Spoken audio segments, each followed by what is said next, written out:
Chapter 565. It had been a month since David arrived at planet Bedalia. During this month, the entire planet Bedalia Defense Force had undergone a complete makeover. The various drawbacks of the planet Bedalia Defense Force had been corrected very well. Because of David's reputation as the Federation's god of war, the Tonga Starfield's military had also sent the Kaji training resources that they owed him. Regardless of why the Tonga Starfield's military didn't send the Kaji training resources to the planet Bedalia Defense Force, David didn't want to ask about it. However, the Tonga Starfield's military would no longer do so. If they were to withhold the Federation's god of war's military supplies, once this matter was exposed, it could be said that from the top to the bottom of the military, it could be said that they would be condemned. It might even reach the ears of Grand Marshal André and directly affect their future. With sufficient training resources, the Kaji who were originally resentful because of this matter no longer had any objections. They were also very satisfied with David, the general who helped them fight for benefit.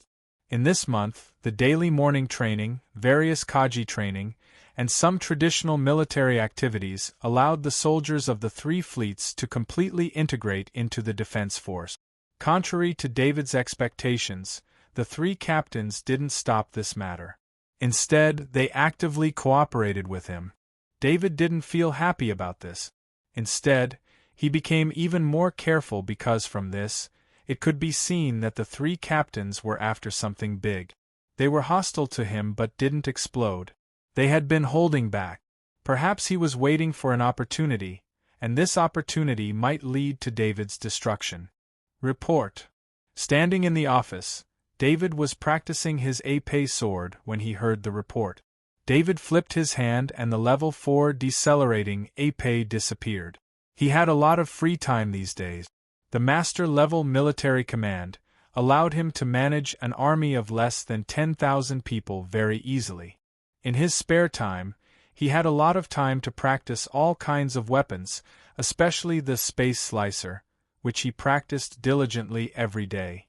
He didn't get it directly from the ball of knowledge, but from the combination of two master-level abilities, which required a lot of time to practice.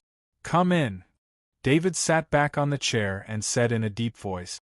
The office door was opened, and a young second lieutenant walked in. It was his adjutant, Cadillac. "General, a transport ship has arrived from the Tong 2 Starfield's military. It will arrive at the spaceport soon," Cadillac's adjutant reported. "It's finally here," David said with a smile on his face. Captain Malcolm of the 4th Fleet, as well as all the officers and men on the 3 frigates, were sent back to the military headquarters of the Tonga Starfield for trial. Without a pilot, the 1st, 2nd, and 3rd fleets rotated in shifts, and the 4th fleet was almost completely useless. Although David's control over the fleet's organization had been strengthened, David was still a little worried about the 3 fleets in space. "Tell Major Handel to go greet them and prepare the necessary logistics," David ordered in a deep voice. "Yes, General," Cadillac's adjutant replied and then left the office. David, on the other hand, felt a little uneasy. This month's life had made him almost forget the days when he was between life and death. He hadn't felt this uneasy in a long time, and it made him feel as if something was going to happen. He suddenly stood up, and the shadow attendant passed through the roof of the base. He looked at the sky through the shadow attendant's eyes. In the sky, he could vaguely see a few flashes of light. David's finger swiped across the table, and a screen appeared. He opened the base's scanning system and looked at the latest scan result. The base's scanning system was always on, and it was the Interstellar Defense Force's method of monitoring the entire planet. This scanning system was not only in the base, but also on the entire surface of planet Bedalia. A scanning system was set up at regular intervals, forming a scanning system that covered the entire surface of the planet. Because planet Bedalia's surface did not have an atmosphere, the scanning system's working environment was better. The scanning system's effect was nearly 10 times better than other planets with an atmosphere. The scanning result found 10 meteorites falling from space to the surface of the planet, but David didn't find any information about the meteorites before the Interstellar Defense Force's transport ship arrived. If the meteorites flew from the depths of space, they wouldn't be discovered until they reached the surface of the planet. Scan team, track the meteorites. David ordered the Interstellar Defense Force's scanning team. Scanning team received the order. Tracking is in progress. After receiving the order, the scanning team immediately began to act. In just 1 second, the scanning system locked onto all 10 meteorites, and their falling trajectory, speed, and other data appeared on the screen. Attack team, fire 10 defensive missiles and shoot them down. David ordered the attack team. Attack team received the order, attack. Following the response from the attack team, 10 defensive missiles flew out of the base and flew towards the predicted falling trajectory of the 10 meteorite. The strange thing was that the 10 meteorites suddenly changed directions. If they were real meteorites, it was impossible for them to change directions. It must be known that during the falling process of a meteorite, without any other force acting on it, it would only fall according to its original path. Only a man-made aircraft would change its flight path. Attack missed. The target is not a meteorite. The attack team and the scanning team reported at the same time. Combat alert, First Fleet, immediately track the target. Target found, attack allowed. Second Fleet, Third Fleet, end your rest and prepare for battle immediately. David ordered through the channel. Reporting, Captain, First Fleet is checking the transport ship. It will take 10 minutes before it can participate in the battle. Captain Faulkner reported. David's face revealed a cold expression. Wasting 10 minutes at this time would not allow them to find the 10 target. Moreover, why would the First Fleet be checking the transport ship from the Tonga Starfield Military Department? This was not logical at all. David tapped his finger lightly, and the image from the spaceport showed that the crew members who were supposed to be in the frigate were surrounding a transport ship at the spaceport. Some of the crew members had already boarded the transport ship. Reporting, Captain, Second Fleet and Third Fleet have just finished their intense training. They will need to rest for an hour before they can continue with their mission. The other 2 captains reported. Normally, it would only take 2 minutes for the military to assemble. However, when it was necessary, it would take an hour to assemble. Moreover, the 3 fleets were all like this. It was very obvious that they were unable to participate in the battle immediately. David glanced at the 10 falling targets. One of them was only 50 kilometers away from the base. He did not hesitate any longer. With a wave of his hand, the golden exoskeleton armor appeared. He began to wear the armor and carried the level 4 deceleration heavy sword on his back. David didn't tell anyone else and left the office through another hidden passageway. After he took over the office, he found this hidden passage from the special terminal of the Captain of Defense. This was an emergency escape passage. This emergency escape passage led directly to the outside of the base. It was not shown on any map. David ran along the emergency escape passage. The new exoskeleton armor was faster. He quickly left the base area and appeared 5 kilometers away from the base through the underground passage. He activated the environment fusion function of the exoskeleton armor. The original golden color of the exoskeleton armor disappeared and was replaced by a pattern that was consistent with the surroundings at all times. The exoskeleton armor was completely integrated with the surrounding environment. When David left the emergency escape passage, he was not detected by the base's scanning system. The shadow attendant also flew 100 meters in the air and searched for traces of the target in front. During this period of time, David had gained some understanding of the surrounding environment. He had already memorized the map of planet Bedalia. He remembered the landing point of the target 50 kilometers away. After David used the flight function of the exoskeleton armor, it took him less than a minute to reach 50 kilometers away. This was because he did not want to break the sound barrier and make a louder sound.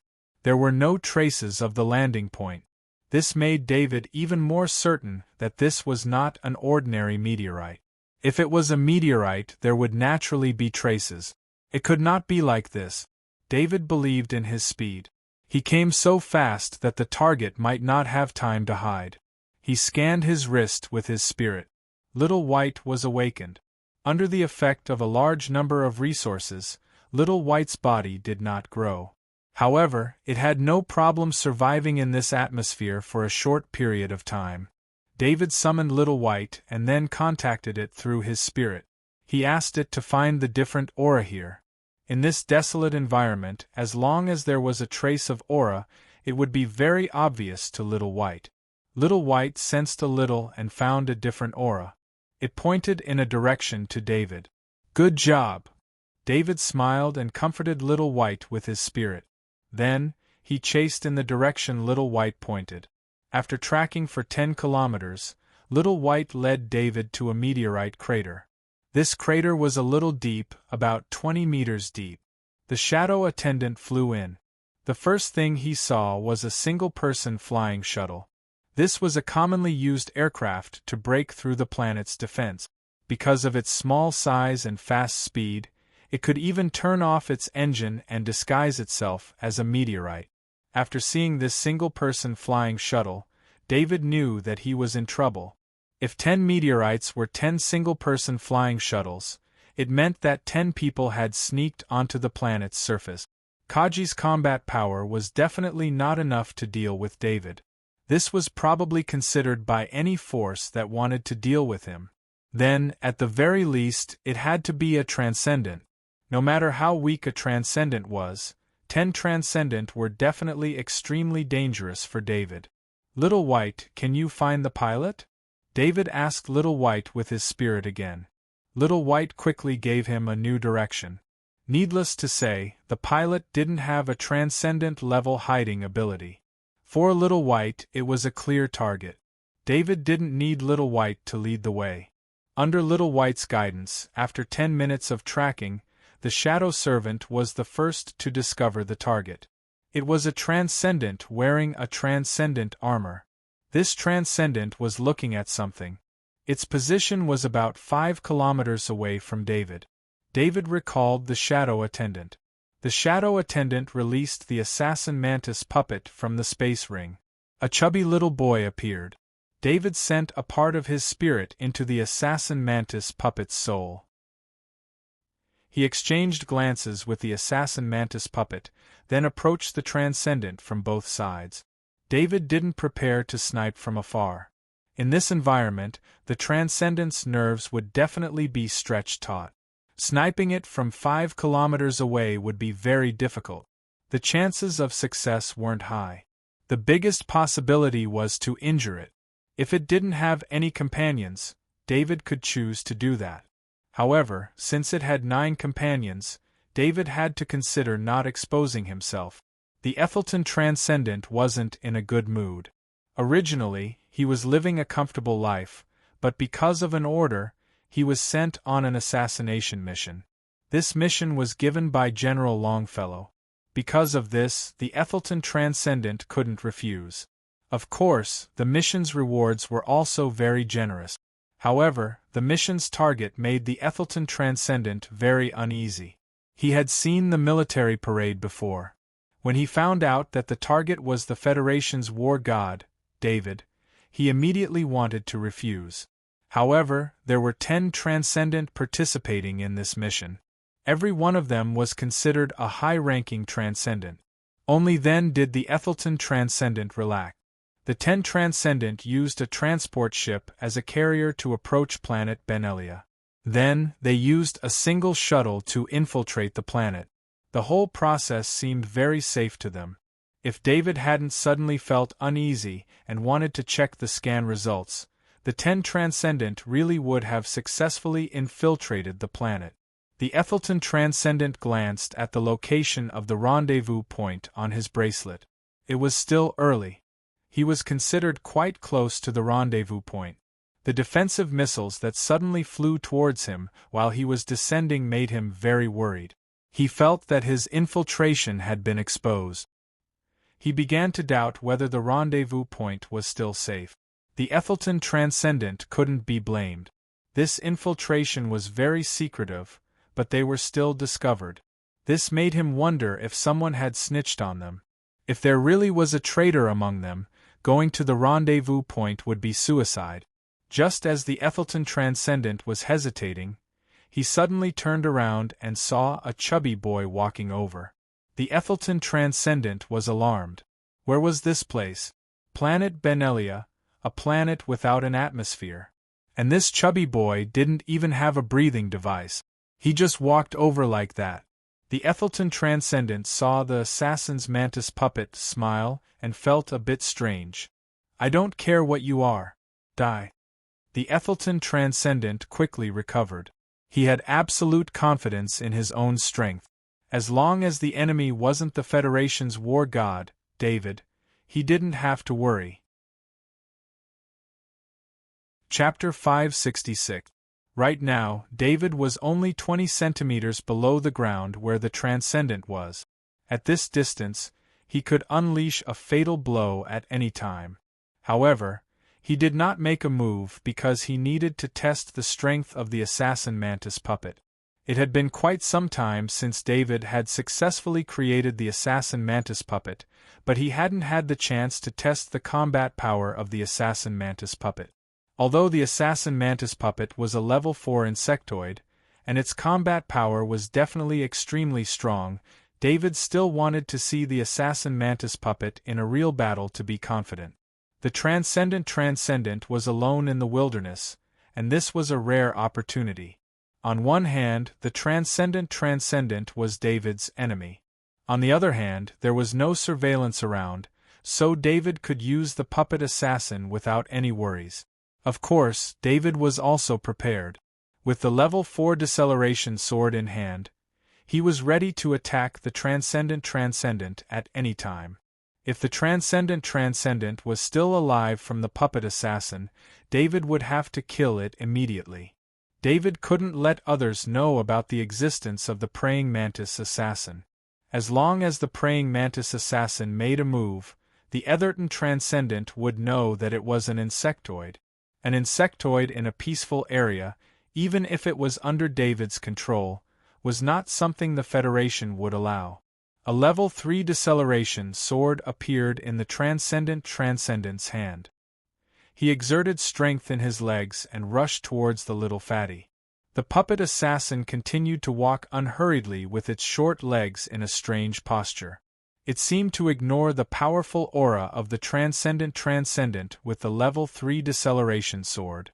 The Transcendent only lightly tapped twice on the ground and arrived in front of the puppet assassin. He raised the level 3 deceleration sword and prepared to use the momentum to perform a heavy chop. Even though he didn't feel any strong aura from the little fatty, he still went all out to attack. When the Transcendent raised the level 3 deceleration sword, he saw the little fatty's face and eyes clearly. Ethelton Transcendent couldn't describe what kind of eyes they were. Those eyes were very strange, they looked like vertical pupils, and there was no life in them.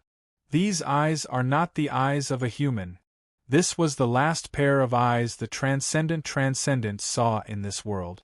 When the Transcendent arrived in front of the puppet assassin and entered its attack range, David did not order the puppet assassin to attack. Instead, he ordered the puppet assassin to attack. The Transcendent seemed to see a light with a faint purple color. It was very dazzling and beautiful. Then he felt the world tumbling, and in the process of tumbling, he saw his own headless body. The extraordinary armor, with extremely strong defense, was not able to protect his neck. His entire head was sent flying after being swept by the light purple light. Transcendent Ethelton also saw what was attacking him. This was what he saw when his head was rolling in the air.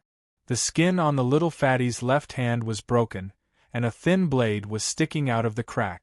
His head was cut off by this blade, but it was too fast.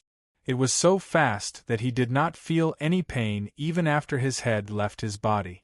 The transcendent transcendent's mind fell into eternal darkness. No one knew if he regretted accepting this mission at the last moment of his life, but it was no longer important. David of course saw it more clearly. The puppet assassin's blade was too fast.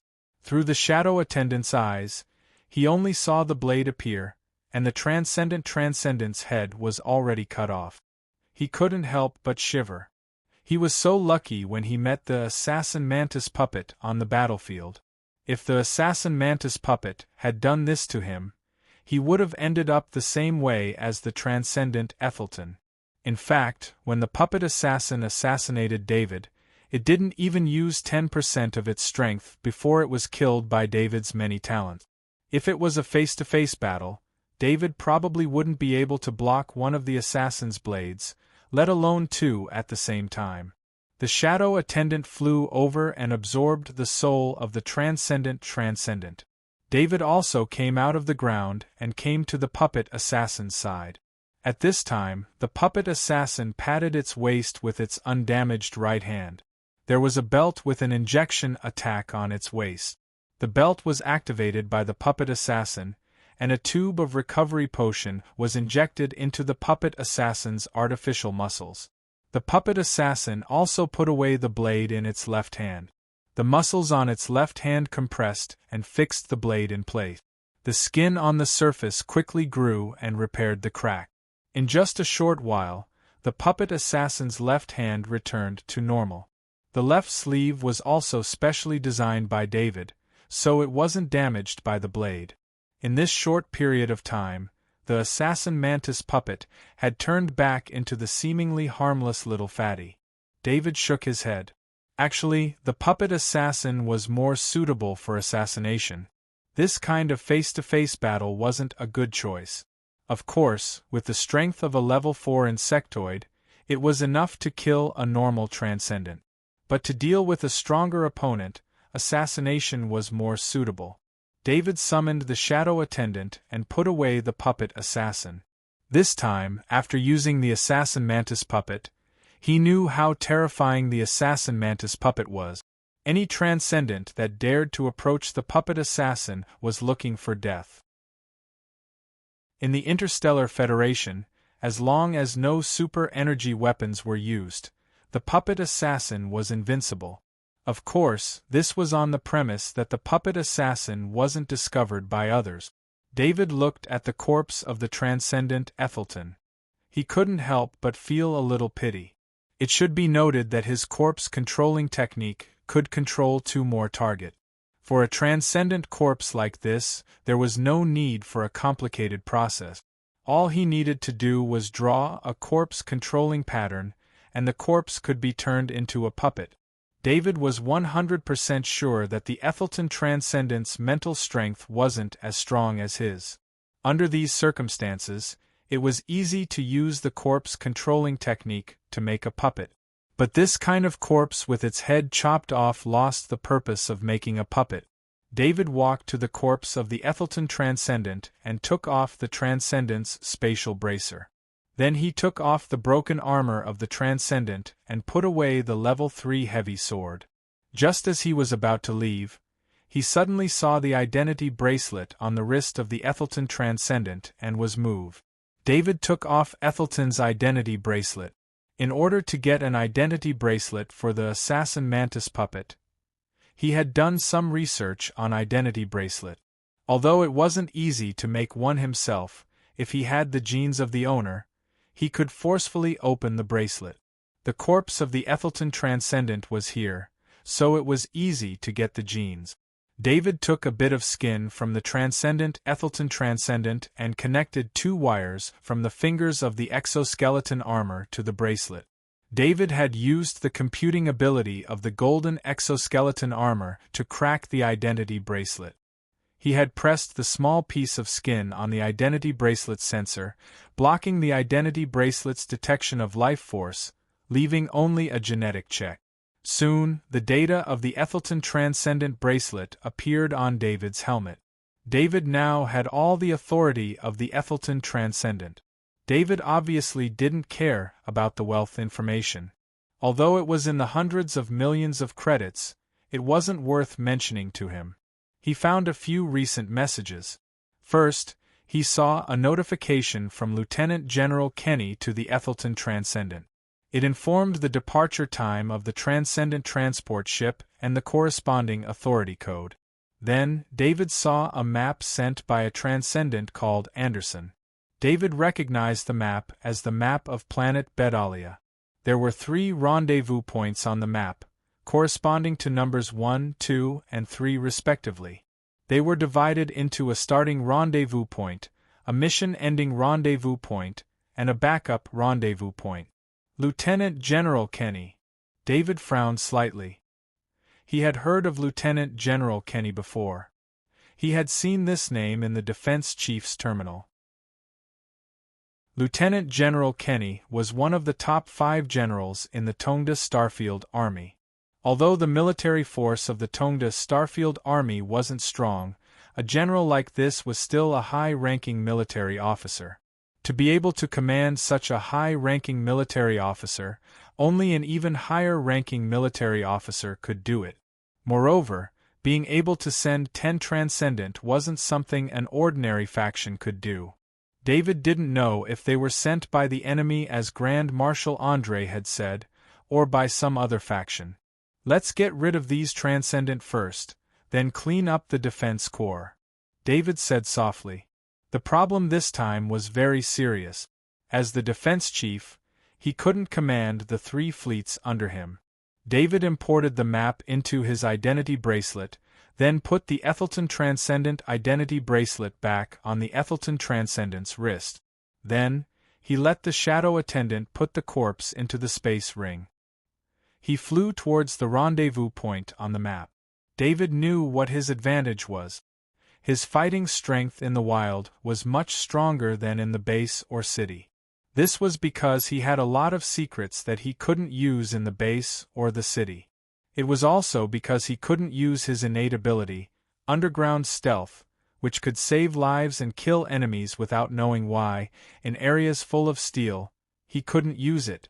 Therefore, even if David knew that there were 10 Transcendent, he still took the initiative to attack and rushed into the wild alone. The Transcendent Anderson sat on a rock. His landing position was the closest to rendezvous point, which was also specially chosen by him. He was the commander of this operation. He looked at the time. There were at most 5 minutes left before the Bedalia Defense Corps' warships would inspect this area. Before that, they must gather and then hide in a prepared area. At that time, someone would bring them into the base and then launch a surprise attack on David. Because David's control over the defense corps was too strong, the people who planned this operation had to use this method to let the 10 Transcendent enter Bedalia. Any other method would be too easy to be exposed. Because David's identity was too sensitive, the planners needed the Transcendent to have as little contact with people as possible. It must be known that David was Grand Marshal Andre's savior. As long as there was a trace of evidence left, no one would be able to bear Grand Marshal Andre's anger. During the whole operation, the Transcendent would only have contact with the soldiers in the base. When they left, they also needed to be silenced. Soon, the Transcendent arrived. 1 by 1, 2 by 3, the Transcendent came over very quickly. However, every Transcendent's face was not good. They were exposed in the process of descending, which was very unfavorable for their operation. The terrifying lethality of the Federation War God in the military parade put a lot of pressure on these Transcendent. Why hasn't the Ethelton Transcendent arrived yet? Anderson Transcendent looked at the 8 Transcendent in front of him and asked in a deep voice. I saw his descent in the sky. He was affected by the defensive missiles and flew towards the base. A Transcendent said aloud, There is still 1 minute left. If he doesn't come, we will leave immediately. Anderson Transcendent said with some dissatisfaction. Anderson Transcendent, this operation has been exposed. Should we cancel it? Another Transcendent asked. His question attracted the attention of the other Transcendent. They all looked at Anderson Transcendent and waited for his decision. They didn't want to continue their plan to attack David under the premise of being exposed. The operation can't be cancelled. I believe that you don't want to see Admiral David's anger. In order for this operation to go smoothly, from the previous mobilization of troops to the use of connections, all of these have expended too much resources. That David's control over the military is too strong. If we give him some more time, it will be very difficult to touch him again. Anderson Transcendent shook his head and said, in the original plan, 3 fleets were to be organized away from planet Bedalia at the same time, leaving the planet Bedalia's defense force empty. This way, after the 10 Transcendent assassinated David, they could also kill all the soldiers in the base, and then fake an attack on the base to divert the investigation. But in just 1 month, the plan had to be changed. Even if the 3 captains were their people, they could only refuse to accept David's orders for a short period of time. They were simply unable to organize the fleet and transfer it away from planet Bedalia without permission. The original plan was also changed to immediately retreat after infiltrating and killing, leaving the rest of the matter to other people in the Tonga Starfield's military. The Transcendent felt very helpless. They could only accept Anderson Transcendent's decision. Chapter 567. Behind the rock 3,000 meters away, David was looking at the 9 Transcendent through the shadow attendant in the sky. Beside him was the assassin mantis puppet. The assassin mantis puppet was covered in a camouflage cloth. As long as the assassin mantis puppet didn't move, no one would be able to see it. David's plan this time was very simple. He would be the main attacker while the assassin mantis puppet would ambush him from the side. The rock 3,000 meters away was also chosen by him. It was big enough, and there was a gap under the rock. It was big enough for the assassin mantis puppet to hide. Come back. David didn't hesitate after he made up his mind. He ordered the shadow attendant.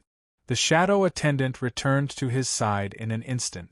Then, a warhorse appeared beside him. Something's wrong. The Anderson Transcendent was very vigilant. The moment the warhorse appeared, he sensed the presence of the warhorse. The other Transcendent also prepared for battle. Then, they saw a warhorse approaching. Everyone, be careful. It's David. The Anderson Transcendent saw the figure crouching on the warhorse and warned loudly. The Anderson Transcendent saw a lot of information about David. One of them was that David had a warhorse given to him by the great world of God. The warhorse was very fast and had a certain amount of combat power. So when he saw the warhorse appear, he immediately knew who it was. David fired the roaring sniper rifle in his hand. The super large caliber grade 3 sniper bullet was fired at the Anderson Transcendent. David had already confirmed that the Transcendent was the leader of the Transcendent through the shadow attendant's observation. Just as the roaring sniper rifle fired, a Transcendent beside the Anderson Transcendent stood in front of the Transcendent with a grade 3 shield in his hand. Clang! The large caliber grade 3 sniper bullet ricocheted off the surface of the grade 3 shield and did not cause any damage to the Anderson Transcendent. I didn't expect there to be a great shield Transcendent. Let's see if you can protect everyone. David laughed. At this time, he did not hide the golden light on the golden exoskeleton armor. It was the same outfit as the Federation War God at the military parade, which made some of the Transcendent feel very uneasy. I didn't expect you to come here. Let's fight to the death here. Anderson Transcendent looked at David and replied loudly. With a wave of his hand, another Transcendent holding a grade 3 shield appeared. At the same time, the 9 Transcendent members split into 2 groups and charged towards David. David urged his warhorse. The warhorse suddenly turned around and ran. At the same time, David on the warhorse also turned around and fired another large caliber grade 3 sniper bullet. Although they didn't achieve any results, Anderson's team of 5 Transcendents had no choice but to slow down. After the Transcendents with large shields blocked the snipers' bullets, their team was separated from the other team by a little. The other team of 4 Transcendent members sped up and chased after David. However, they soon realized that the warhorse was really fast.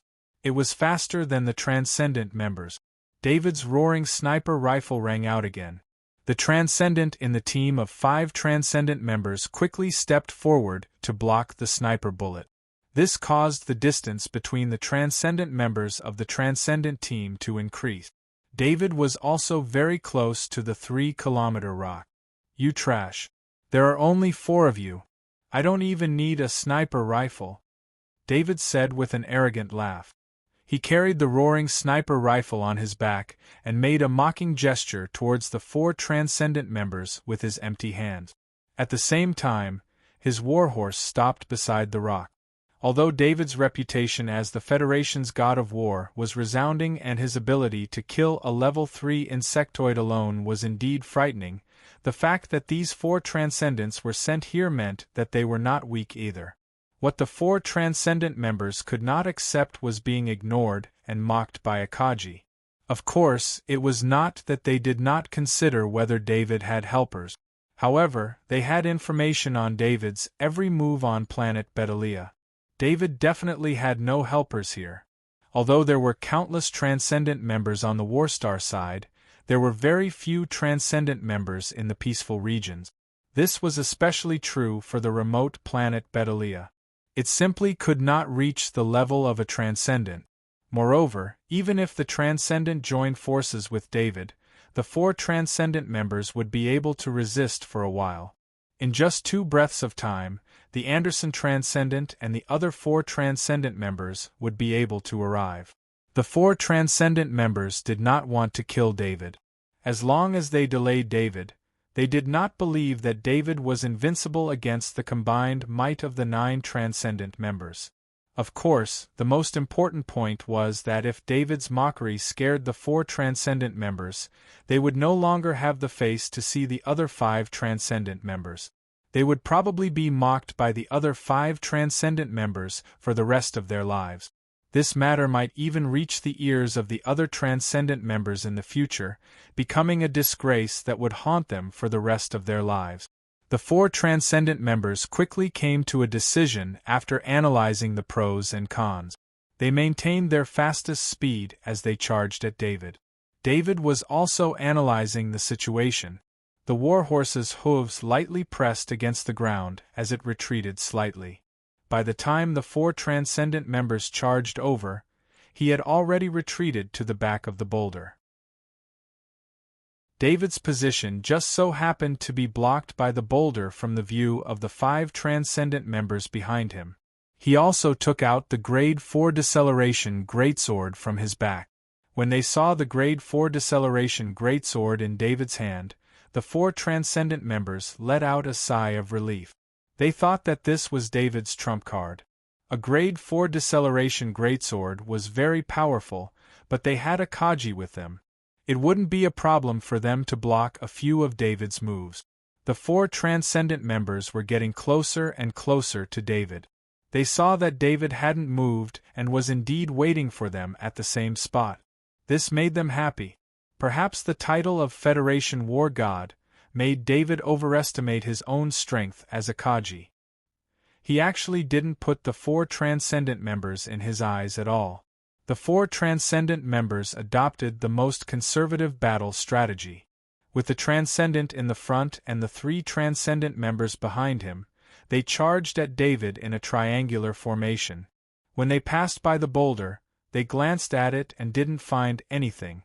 This was just as they guessed, and it also made them charge a little faster. The moment the 4 Transcendent members charged past the boulder, the assassin mantis assassin hidden under the camouflage cloth moved. The moment the camouflage cloth was lifted, 2 faint purple lights flashed. The 2 Transcendent members behind the triangular formation didn't dodge at all and were swept by the purple light. The other 2 Transcendent members in the front didn't notice their companion's situation because David and the assassin mantis assassin attacked at the same time. Although David and the assassin Mantis assassin attacked at the same time, when David was still swinging his sword, the assassin Mantis assassin had already taken care of 2 Transcendent members. David's level 4 decelerating greatsword swept towards the Transcendent. The Transcendent was already prepared. He believed that his previous judgment was correct. David wanted to use the power of the level 4 decelerating greatsword. But for the Transcendent, even if David's peak Kaji strength was enhanced by the level 4 sharpness greatsword, it still wouldn't be able to cut through the level 3 Transcendent in one strike. Because the level 3 Transcendent's transcendent power was enhanced by the Transcendent's power, the level 3 Transcendent's defense increased by a notch. Unfortunately, the Transcendent underestimated David. Perhaps before coming to planet Bedalia, David really couldn't cut through the level 3 Transcendent's level 3 Transcendent, but now it was different. David had mastered the Grandmaster level greatsword Space Slicer.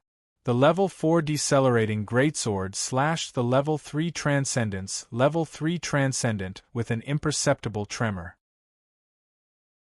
The level 3 Transcendent's power enhanced by the level 3 Transcendent's power couldn't block the Grandmaster level greatsword Space Slicer. The Transcendent only felt that the level 3 Transcendent's level 3 Transcendent that had accompanied him for decades was cut in two. At the same time, he felt a chill on his body. At this time, the Transcendent discovered that the arm holding the level 3 Transcendent's level 3 Transcendent was only connected by a bit of muscle. The rest was cut off by David's sword. A long gash appeared on the chest of the shield Transcendent. The Transcendent's transcendent armor didn't protect him at all. If the gash was just a little deeper, the sword would have pierced his heart. But even so, the Transcendent was heavily injured. The Transcendent lost an arm, the level 3 Transcendent's level 3 Transcendent was destroyed, and his body was heavily injured. The last Transcendent also reacted. He wanted to attack David with the level 3 heavy axe in his hand, but he stopped at this time. Because he discovered that in less than a breath's time, he was the only one left intact among the 4 Transcendent. The Transcendent's only thought was not to attack David, but to escape as quickly as possible. He didn't even turn around to see who attacked his 2 companions. It was a good idea to escape from a level 4 insectoid, but he was too close to the assassin Mantis puppet. In order to escape from a level 4 insectoid, he had to be faster than the level 4 insectoid. But how could the Transcendent be faster than a level 4 insectoid? The natural racial difference made the insectoids naturally faster than humans. A level 4 insectoid was already a few levels higher than the Transcendent, and the difference between the two was even greater. Just as the Transcendent put away the level 3 heavy axe and was about to escape, the assassin Mantis puppet's body flashed forward. Then a faint purple light flashed. The Transcendent looked at the sword that pierced his heart in disbelief. David swung the level 4 decelerating heavy sword in his hand again. Under the pleading gaze of the Transcendent, the sword pierced through the Transcendent's head. The assassin praying Mantis puppet rolled on the ground and put the camouflage cloth on its body. "Stop!" the Transcendent Anderson suddenly shouted. The Transcendent Anderson's senses were very strong, and this was related to his strength.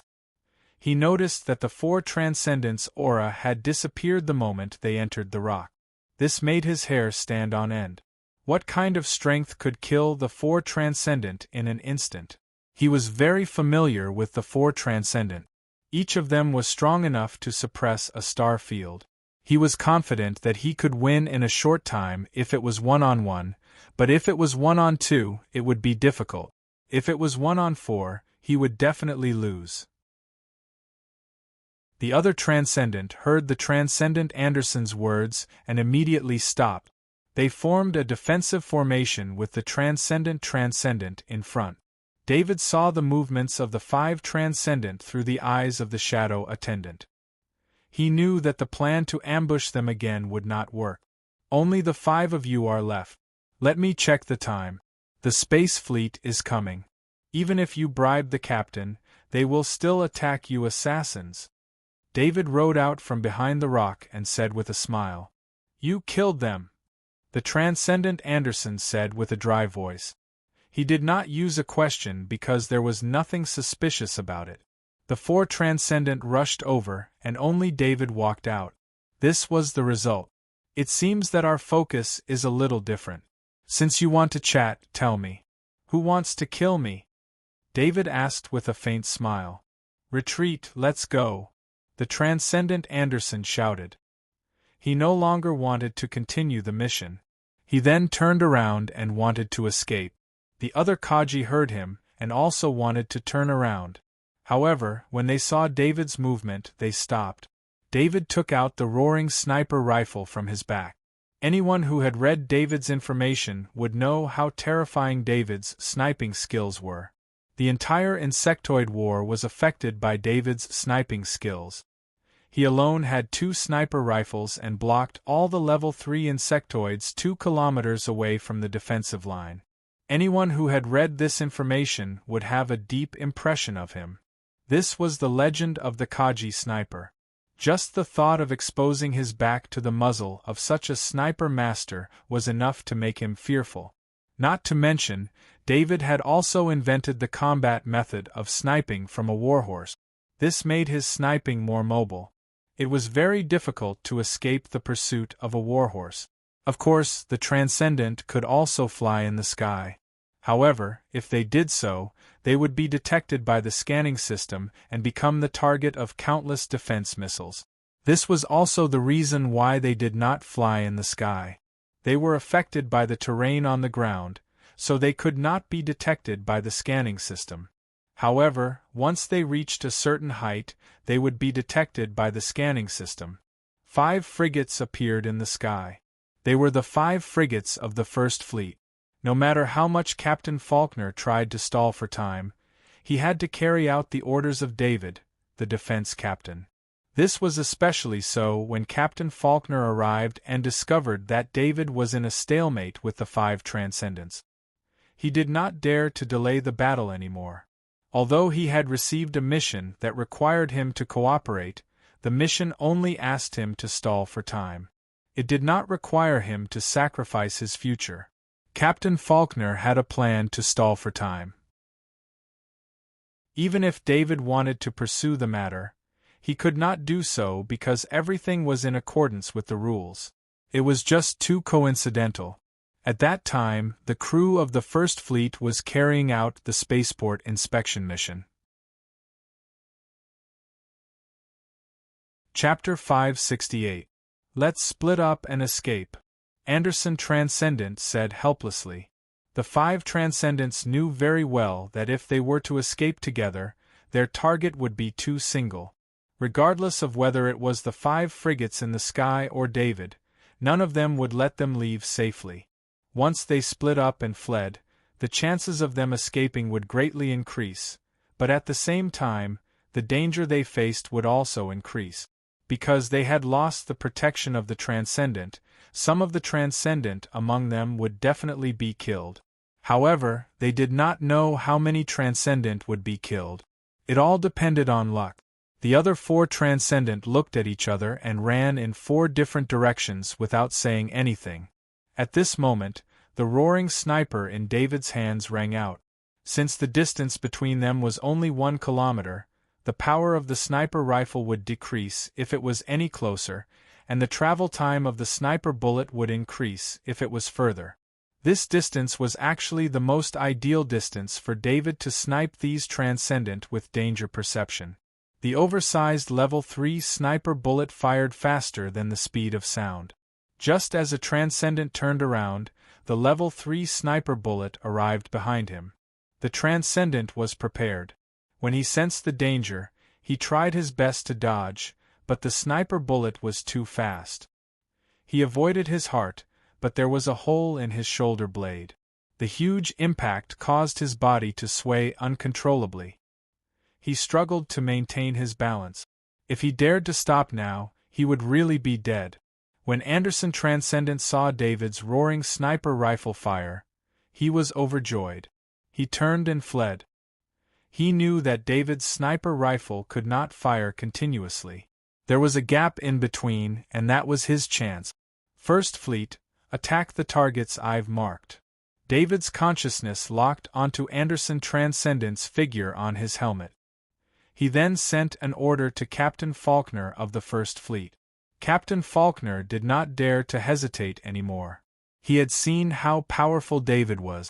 If he had known that David could kill these Transcendent and make them flee, he would not have accepted this mission.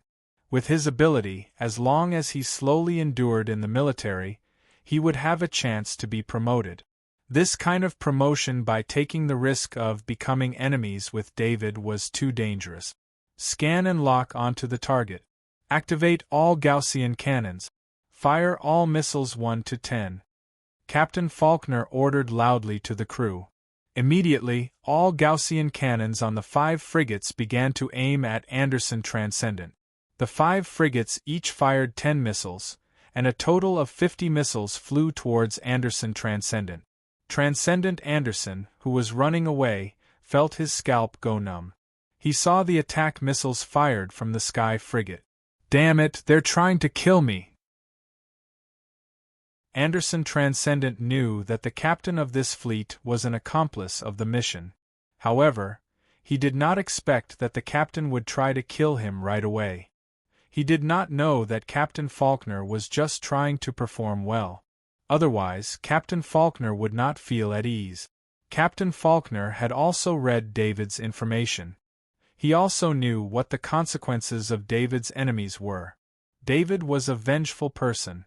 If this kind of person was not killed immediately, the consequences would be dire.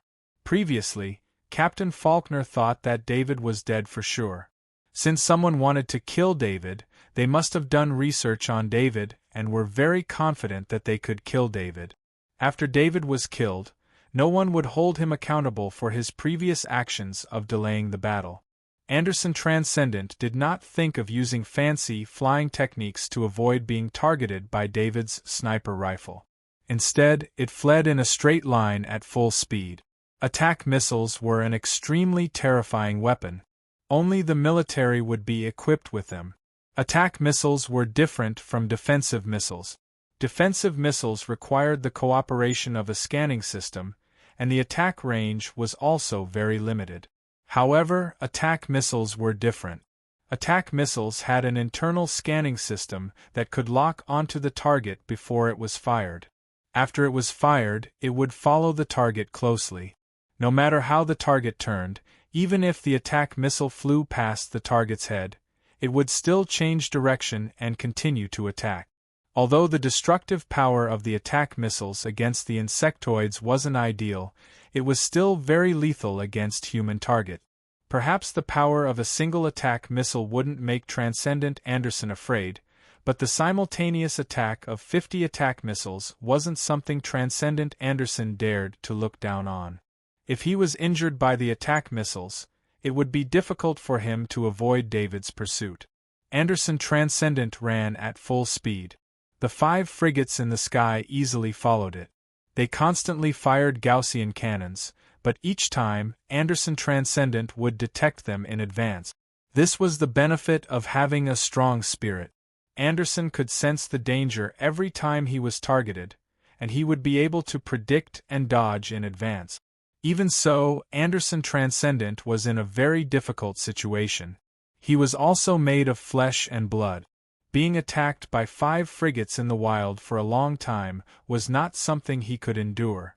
On this side, David's second sniper shot was fired 0.5 seconds later. The injured Transcendent had just regained his balance and was about to continue running when another super-caliber Grade 3 sniper bullet flew within 100 meters behind him. The injured Transcendent tried his best to turn his body. This time, he still managed to avoid being hit in the vitals. However, his right chest was hit.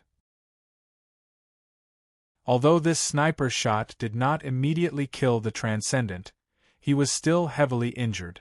David did not pay attention to this Transcendent anymore. He had already shifted his target to another Transcendent. The super-caliber Grade 3 sniper bullet flew out again. At this time, the warhorse brought David to the heavily injured Transcendent. The warhorse's front hooves stepped on the heavily injured Transcendent's body. Then, the warhorse's back hooves stepped on the heavily injured Transcendent's body. Then, the fore hooves exerted force and the warhorse used the reaction force to charge forward. During this process, the heavily injured Transcendent's sternum was completely broken. In David's perception, a broken sternum was inserted into his heart. When the warhorse ran 80 meters, the shadow attendant appeared at the place where the Transcendent fell and absorbed his soul. A sniper shot every 0.5 seconds, a super-caliber grade 3 sniper bullet, and a warhorse that could withstand the reaction force of the sniper shot. This made the Transcendent who was being chased by David feel despair. The Transcendent was injured by David's sniper bullet in just 2 breaths of time. Then, another sniper shot heavily injured him, and he fell to the ground. David observed the other 2 Transcendents' direction of escape. When he saw that one of the Transcendent was running in the direction of the boulder, he could not help but sneer. Perhaps the Transcendent wanted to use the boulder to block his line of sight and escape David's sniper. Perhaps it was a good idea, but there was an assassin mantis puppet that was even stronger than David in there. Therefore, David did not chase after the Transcendent. Instead, he chased after the Transcendent who was running in another direction. After Kieran got a war horse, the scariest part of Sniper Master was finally revealed. Before, David's sniper could only be used for sneak attacks or in coordination with others to achieve the best result. But now, with the addition of the warhorse, the power of the sniper was completely different. The Transcendent's guts were trembling. Of the 10 Transcendent, the Transcendent Anderson was being chased by the fleet. Only the 2 Transcendent and the missing Ethelton Transcendent were left. Especially in just a few breaths of time, 2 of the 4 Transcendent had fallen to the ground. Which of these Transcendents wasn't an existence that could shake a region? But now they were like stray dogs. The Transcendent had a grade 3 shield behind him. This was his only source of confidence. Unlike the Transcendent, he had a grade 3 shield and did not need to worry about David's sniper. Warhorses were the standard equipment of a knight of the great world of God. This kind of battle companion that had undergone countless centuries of optimization was able to accompany a powerful knight because of the speed of the warhorse. The Transcendent's speed was very fast, but it was still much slower than a warhorse. Once a warhorse charged at full speed, its speed would become faster and faster. The Transcendent had a grade 3 shield behind him. He used the method of running in a straight line to use his speed to escape as soon as possible. But this way, the warhorse's charging speed would be maximized. When the Transcendent heard the sound of the warhorse's hooves behind him, his eyes flashed with despair. He could not forget the live broadcast of the military parade where David had single-handedly killed 4 level 3 Zergs and forced a level 3 Zerg to self-destruct. He knew very well that if he let David get close to him, he would be the one to die. However, the Transcendent could not do anything now. In the process of running, he had even started to burn Transcendent's power, but he still could not shake off the warhorse. The Transcendent took a deep breath and suddenly stopped. He turned around and used his shield to block in front of him as he looked at David. At this time, David was only 100 meters away from him. The Transcendent's power burned all over his body like flames. This was his desperate secret skill, burning Transcendent's power to increase his overall physical fitness. The Transcendent wanted to use the sudden burst of speed and power to give David a powerful counterattack. David's spirit was much stronger than the Transcendent's, so he naturally felt the change in the Transcendent's aura. He did not slow down. The warhorse was still charging at the Transcendent as fast as it could. David also changed his body into a riding position. The roaring sniper was put away on his back, and a level 4 decelerating greatsword appeared in his hand. Behind the mask, He opened his mouth and let out a high-frequency sound wave. If it was a normal sound, it would not travel very far on the surface without an atmosphere. It mainly relied on the vibration of the ground and the receiver of the equipment. However, the high-frequency sound wave was different. This kind of sound wave was a transcendence ability and did not rely on the atmosphere to travel. The transcendent felt like his body was on fire. His strength had increased by at least 50%, and the level 3 shield in his hand was as light as a straw. He had the illusion that he could smash David's shield into pieces. An illusion would always be an illusion. Just as the transcendent saw the approaching David and was about to counterattack, he heard a sharp sound in his ear. Then, he felt dizzy. "It's over." The transcendent only had one sentence in his mind before he was dizzy. David rode his warhorse and rushed to the transcendent's side. David stabbed out with the level 4 decelerating greatsword in his hand. This stab minimized the damage to the transcendent's equipment. The decelerating greatsword stabbed into the transcendent Kaji's heart. The transcendent came to his senses right before he died, but he had no strength left. He took one last look at David's figure. The transcendent ran towards the direction of the rock. When he realized that David did not choose to pursue him, he felt a burst of excitement. He felt that escaping would not be a problem. When he turned around the rock, he saw 4 corpses on the ground. These were all his companions. The transcendent felt a chill in his heart because he saw that 2 of the transcendent's corpses had been chopped off together with their weapons. This kind of strength was definitely not David's peak Kaji strength. Even if the transcendent used a level 4 weapon, he could not guarantee such an effect, let alone David. Just as the transcendent was thinking about this, the ground behind the rock strangely opened up. The assassin mantis puppet that was hiding under the camouflage cloth rushed out. With a flash of purple light, the assassin mantis puppet assassin returned to the camouflage cloth. It was as if nothing had happened, but the transcendent's body had been cut in two. David took off all the equipment on the transcendent's body, including the spatial bracers. Then he turned around and went to the other transcendent and took off their equipment as well. Only one transcendent was seriously injured but not dead. With the transcendent's vitality, this kind of injury could be healed in a short time. David went to the transcendent and checked the transcendent's injuries. One of the transcendent's legs had a hole the size of a child's arm. The bone in his leg was probably pierced through. There was also a hole in the transcendent's abdomen.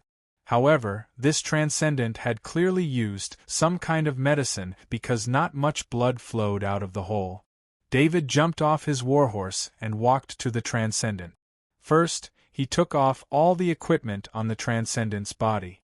Then he used the level 4 decelerating greatsword to hit the transcendent's limbs, shoulders, pelvis, and tailbone. These bones were all shattered. David ignored the transcendent on the ground and ordered the enforcers in the communication channel. "Enforcers, come over here and bring the energy limiter. I have seriously injured one of the transcendent here. There are also 7 corpses of the transcendent. Clean them up as well." At the same time, he sent the enforcers the coordinates of this place. The energy limiter was specially designed to deal with transcendent criminals. Every army had this kind of equipment, but it was rarely used. Normally, a transcendent who committed such a crime would not be hunted down by the army. The energy limiter was actually more like a warning to the transcendent. Any transcendent who dared to commit a crime would have to consider wearing the energy limiter. In fact, the energy limiter was extremely useless because it could only be used on a transcendent when the transcendent was unable to resist. In that case, it would not be a problem to directly kill the transcendent. Chapter 569. When the enforcer captain heard David's order, his face was full of excitement. As an enforcer, Kaji never thought that he would one day use an energy limiter to subdue a transcendent. Of course, he worshipped David more. David alone killed 7 Transcendent and captured 1 Transcendent alive. This kind of achievement was hard to imagine that Kaji could do it. Bring the energy limiter, we will set off immediately. The Enforcer captain ordered loudly. 30 seconds later, the Enforcer armored hover car rushed out of the base and headed towards the target location. David did not wait in the same place. Before he left, he kicked the Transcendent unconscious. Without the Transcendent armor, although the Transcendent's physique was much stronger than Kaji's, its defense was not much stronger. David's kick was enough to knock the Transcendent unconscious for 10 minutes. After doing this, David recalled the assassin mantis puppet. He then soared into the sky and chased after the Anderson Transcendent. Captain Faulkner, send me the location of the Transcendent that escaped. David asked Captain Faulkner of the First Fleet while flying. I'm sorry, General. The Transcendent is hiding in a mine. We have already sealed the mine entrance. Captain Faulkner's anxious reply came from the channel. Captain Faulkner really did go all out to chase after the Anderson Transcendent. However, the Anderson Transcendent's luck was really good. Or it could be said that it was not all luck. When the Anderson Transcendent escaped, it chose a direction with a mine in front of it. Before the Anderson Transcendent came to planet Bedalia to carry out the mission, it had a very detailed understanding of planet Bedalia. It had also collected and organized a large amount of information about planet Bedalia in its identity bracelet. Planet Bedalia's mines have complex underground passages.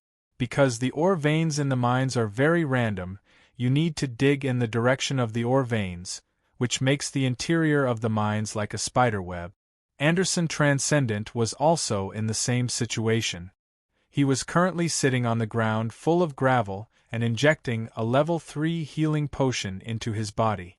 He was hit by more than a dozen attack missiles, which caused him to suffer some serious internal injuries. Fortunately, the Transcendent armor on his body was very strong, so he only suffered some minor injuries. He patted the Transcendent armor on his body. The Transcendent armor looked normal, but under its ordinary appearance, there were many pieces of rank 4 armor. The grade 4 armor protected all the vital points of the Anderson Transcendent, while the rest of the armor was made of grade 3 alloy. The Anderson Transcendent smiled bitterly and shook his head. The reason he came to participate in this mission was because of the Transcendent armor on his body. Before he was happy that he got the Transcendent armor, but now he could only smile bitterly. For the Transcendent armor, the Anderson Transcendent didn't think it was worth it, but it had already come to this. He could only rely on his luck. He lowered his head and looked at the information about the mine in his identity bracelet, trying to find a way to escape. It was impossible to return from the entrance, it must be blocked by the frigates. Very quickly, Transcendent Anderson saw a passageway that was only 15 meters from the ground. For other people, this distance would be extremely difficult to traverse, but for someone like him who possessed a grade 4 heavy axe, digging out a 15-meter passageway was not difficult at all. The Anderson Transcendent stood up and ran towards the passage. David flew out of the mine. He approached the mine and said in a deep voice through the command channel, "Order the 2nd and 3rd fleets to immediately join the blockade of the ground in this area. If they don't come here immediately, they will be punished according to military law." Captain Houseman and Captain Noel didn't dare to disobey after receiving the order to kill 7 Transcendent in a row and capture 1 Transcendent alive. "Yes, General," they replied loudly in the channel. David sneered and turned to enter the mine. "Little White, I still have to rely on you this time." David communicated with Little White mentally. Little White poked its head out of the golden exoskeleton armor and sensed the presence around. The Anderson Transcendent probably didn't want to hide its presence. David had Little White that could track targets. Only a few of the higher-ups of the Academy knew about it, and these higher-ups wouldn't leak this information. Therefore, the Anderson Transcendent didn't have this information. If he knew about this, he would have escaped much faster. Little White quickly locked onto the Anderson Transcendent's presence. This kind of strong presence was very easy to detect. Little White pointed out the direction to David. It was inconvenient to ride a warhorse here, so David put away his warhorse and ran in the direction Little White pointed out. Most people would consider whether the enemy would ambush them when tracking, but David didn't have this concern. The shadow attendant was always 100 meters in front of him. If there was an enemy, the shadow attendant would discover it in advance. The terrain in the mine was very complicated. Fortunately, there was the presence left behind by the Anderson Transcendent, so David didn't take any unnecessary detours. After 10 minutes of running, the Anderson Transcendent finally arrived at the position closest to the surface. This position was about 6,000 meters away from the entrance of the mine. As long as he was careful, he wouldn't be discovered by the corvettes in the sky. The Anderson Transcendent took out the Grade 4 épée from his spatial bracer and looked at it with some reluctance. Although a Grade 4 épée was incomparably sturdy and couldn't be damaged by digging rocks, he still had deep feelings for this Grade 4 épée. This Grade 4 épée was passed down in his family. In his generation, he was the only one of the 10 most talented people to become a Transcendent, so this Grade 4 épée was passed down to him. This Grade 4 épée had been with him for more than 40 years. He would carefully clean it every day, so he was very familiar with every part of this Grade 4 épée. He didn't think that he would have to use this Grade 4 épée to dig rocks today to fight for a chance of survival. Shaking his head, he threw away the thoughts in his mind. Only by surviving could he continue to pass down this Grade 4 épée. The transcendent armor on his body also needed to be passed down. He soared into the sky, and the Grade 4 épée in his hand drew a circle on the rocks above his head. Immediately, a large piece of rock fell down. In a minute, the Anderson Transcendent had dug 5 meters deep. At this speed, he would soon reach the surface. As long as he returned to the surface, carefully hid his body, and left the corvette's scanning area, he would be able to find the hidden spaceship and leave planet Bedalia. As for the mission, it could all go see the ghost. This kind of monster that could instantly kill 4 Transcendent, whoever wanted to kill it could kill it. He wouldn't take any more risk. Just as he was about to cut off another large chunk of rock, he suddenly stopped the Grade 4 heavy sword in his hand. Sigh, the Anderson Transcendent sighed. He helplessly drilled out of the hole he dug. In the tunnel, David was standing there looking at the Anderson Transcendent. The Anderson Transcendent knew very well that if he was in the tunnel, as long as David set up the roaring sniper rifle, he would have nowhere to hide. Even if this distance wasn't the effective range of the roaring sniper rifle, the remaining power would make it impossible for him to continue digging. Grandmaster David, can't you let me go? The Anderson Transcendent looked at David and asked bitterly. Since you have the courage to come, you don't need to leave. Your companions have all stayed, so you can also stay with them. David replied indifferently. The 10 Transcendent came with full confidence, but I didn't expect this kind of result, the Anderson Transcendent said in a deep voice as he tightened his grip on the Grade 4 épée in his hand. Can you tell me who sent you? David asked as he took the Grade 4 épée off his back. The Anderson Transcendent hesitated for a moment and shook his head. That person is too powerful. If I tell you, my family will be implicated. So if you want to know, it's better if you investigate yourself. The Anderson Transcendent wasn't alone. He had a lot of friends and family, and that person was definitely not someone he could mess with. If he messed with David, he would at most be killed. If he messed with that person, the consequences would be even worse. I can feel that among all the Transcendents I've met, you're one of the top Transcendents. Can you tell me your name? David then activated Extreme Speed, Physique Enhancement, Strength Shock, Strength Enhancement, and Strength Overlap before asking. The Anderson Transcendent's strength made David very excited. David wanted to see the difference between himself and the powerful Transcendent. If David wanted to sneak up on the Anderson Transcendent, he could have used Underground Sneak to directly appear next to the Transcendent and kill him when the Anderson Transcendent was digging a hole. "My name is Anderson." The Anderson Transcendent adjusted his breathing as he prepared to receive David's attack. Both sides were 10 meters apart.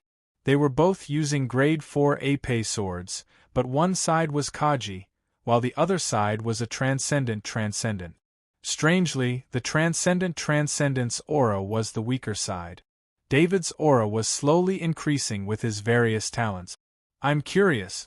As a Grandmaster Heavy Axe, why don't you use a heavy axe to fight me?" The Anderson Transcendent couldn't hold back his curiosity and asked. The Anderson Transcendent was already curious when he saw David carrying a heavy sword. Most of the people in the Interstellar Federation knew that David was a Grandmaster Heavy Axe, but a Grandmaster Heavy Axe didn't use a heavy axe in a one-on-one battle with a Transcendent. Instead, he used a heavy sword that he wasn't good at. "Are you sure you want me to use a heavy axe?" David asked with a strange expression. The Anderson Transcendent paused for a moment, but he firmly nodded.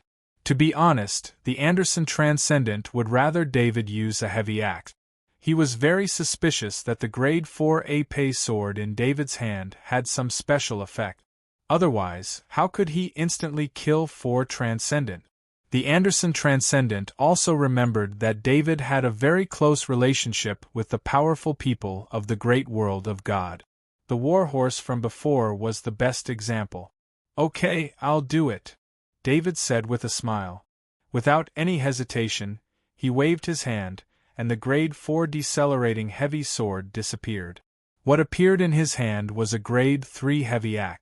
The Anderson Transcendent's face showed a trace of undetectable pride. David actually used a grade 3 heavy axe to fight him. Even if David was a Grandmaster Heavy Axe, he wouldn't have an easy time against a grade 4 épée sword. However, he was also very envious because David's actions just now showed that David had a portal item. Needless to say, this portal item must be a gift from the great world of God. A portal item that could be used by Kaji. Its value was so high that even the Anderson Transcendent's breathing became heavy. Just as the Anderson Transcendent was about to take the initiative to attack, he saw another item appear in David's hand. His movements couldn't help but stagnate. A level 5 golden axe blade appeared in David's hand. He then attached the level 5 golden axe blade to his level 3 heavy axe blade. "After you," David said in a deep voice as he raised the heavy axe up high and prepared to attack. The Anderson Transcendent's thoughts kept churning. He didn't think that David would have a grade 5 weapon. Although it was only a grade 5 axe blade, it was still a grade 5 weapon. How hard it was to obtain a grade 5 material. This wasn't something the Federation Transcendent could imagine. The Anderson Transcendent didn't know if the Interstellar Federation had grade 5 materials, but he was sure that he had never seen a Transcendent use a grade 5 weapon. The Anderson Transcendent, who originally wanted to fight David to the death, changed his mind. He knew that as long as the news of David having a grade 5 weapon was released, then David would never have a day of peace. Thinking of this, the Anderson Transcendent glanced at the tunnel behind David. That was the only way out. The Anderson Transcendent yelled. 2 magic talismans appeared in his hand, and he threw them at David. David didn't think that the Anderson Transcendent would do something like this.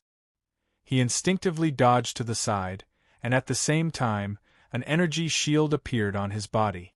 The energy shield couldn't block the magic talisman.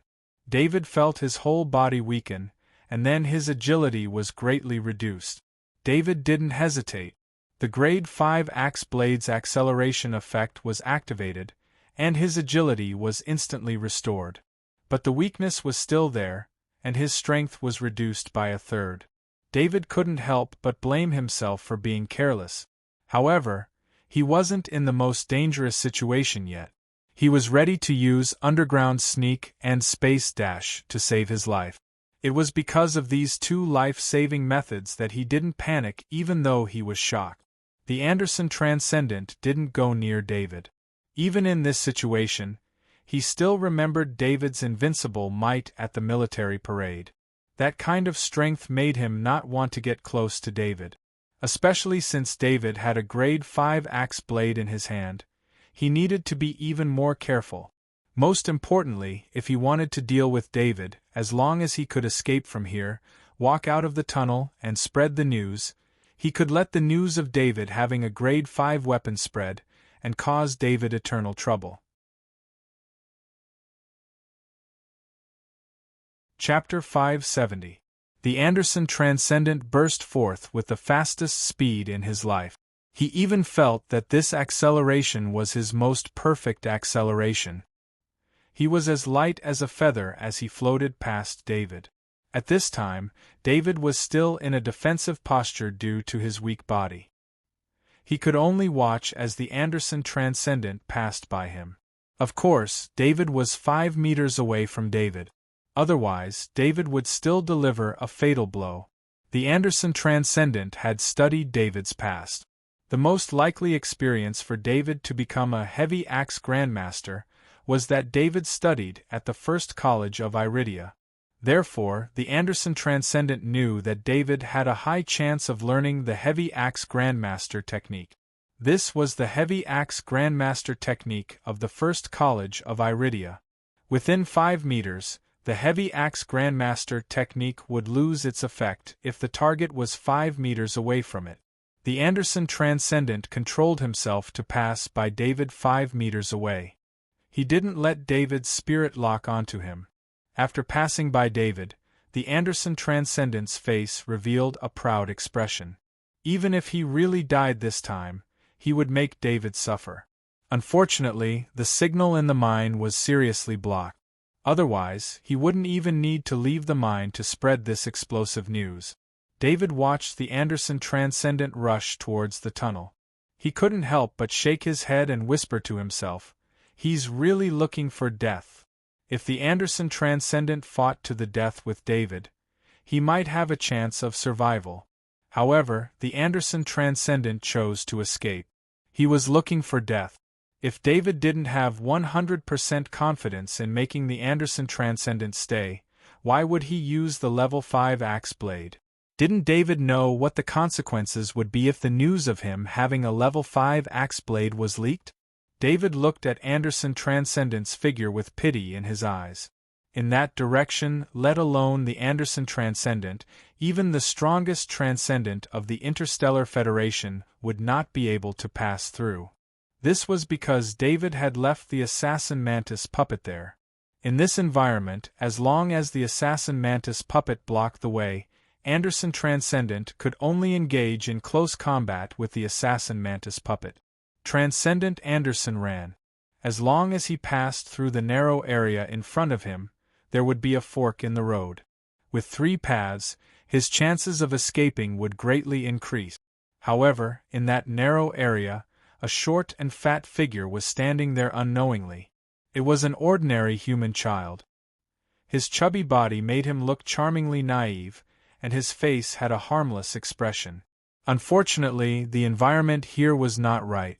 To be able to move in this airless environment without using any survival system, his strength was definitely not simple. Transcendent Anderson hesitated slightly. He didn't know what ability the little fatty in front of him had, but he heard David's footsteps behind him. David had caught up. In order to survive, Anderson Transcendent Anderson gritted his teeth. A magic talisman appeared in his hand, and with the power of the Transcendent, he threw it at the little fatty. This was a magic talisman that reduced speed. The little fatty didn't even try to dodge. He let the magic talisman hit his body. Transcendent Anderson was delighted. The opponent was slowed. No matter how strong the opponent was, he had the advantage in speed. Thinking of this, he rushed towards the little fatty and swung the level 4 heavy sword in his hand. The moment Anderson Transcendent Anderson entered the attack range of the Assassin Mantis puppet, he felt the puppet move. However, the assassin mantis puppet's movements were so fast that his eyes couldn't keep up.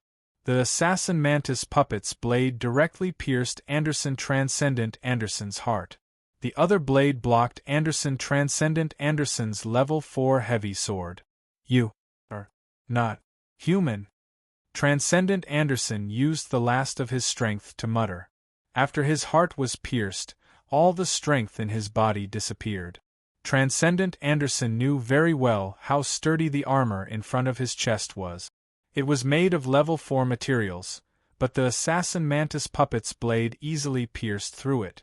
Transcendent Anderson's level 4 heavy sword was also blocked by the assassin mantis puppet's other blade. Anderson Transcendent Anderson's level 4 heavy sword almost fell out of his hand. He saw the assassin mantis puppet's weapon clearly. It wasn't a human weapon at all. It was a blade that only grew on the body of an insectoid mantis. David also came over at this time. Seeing Anderson Transcendent's body fall to the ground, the shadow attendant flew over and absorbed Anderson Transcendent's soul. David came to Anderson Transcendent's side and lightly knocked on Anderson Transcendent's transcendent armor. He couldn't help but smile. When Anderson Transcendent took out the level 4 heavy sword, David already noticed the transcendent armor on Anderson Transcendent's body. Because it was hit by missiles many times before, the camouflage covering the transcendent armor was damaged. Although this kind of camouflage would normally automatically recover, it still needed some time. David saw a faint purple glow through the damage. This made him guess that the transcendent armor on Anderson Transcendent's body was made of level 4 materials. If it wasn't for this guess, Anderson Transcendent Anderson wouldn't have a whole corpse. With the fighting style of the assassin mantis puppet, the result would definitely be 2 halves. David asked the assassin mantis puppet to try its best to keep Anderson Transcendent's equipment intact.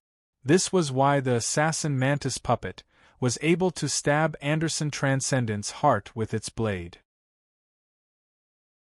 Of course, this was only possible because the assassin mantis puppet was strong enough that it could choose to attack Anderson Transcendent at will.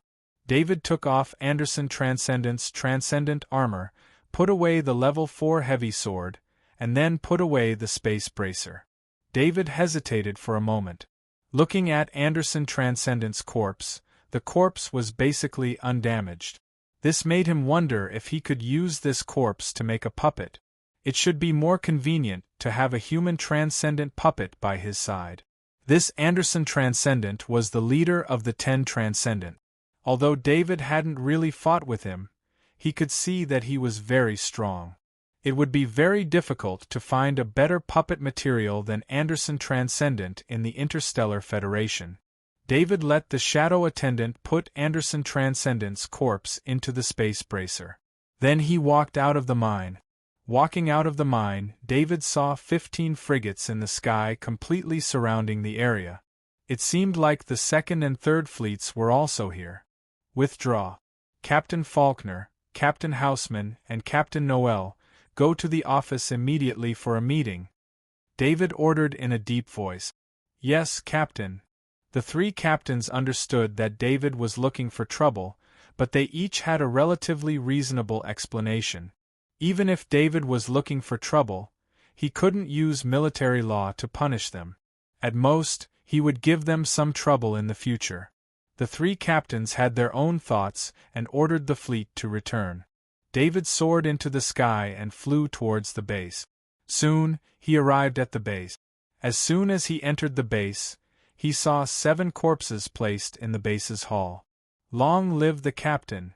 The base's staff in the hall immediately cheered when they saw David.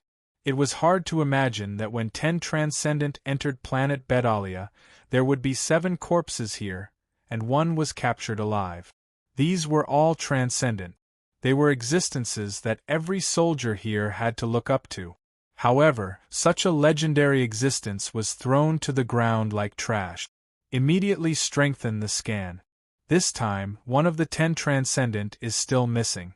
We must find him. David glanced at the hall and ordered in a deep voice. Yes, Captain. The staff responded loudly and then began to busy themselves. What about the one who is still alive? David asked the captain of the law enforcement team. He has been locked up in a cell.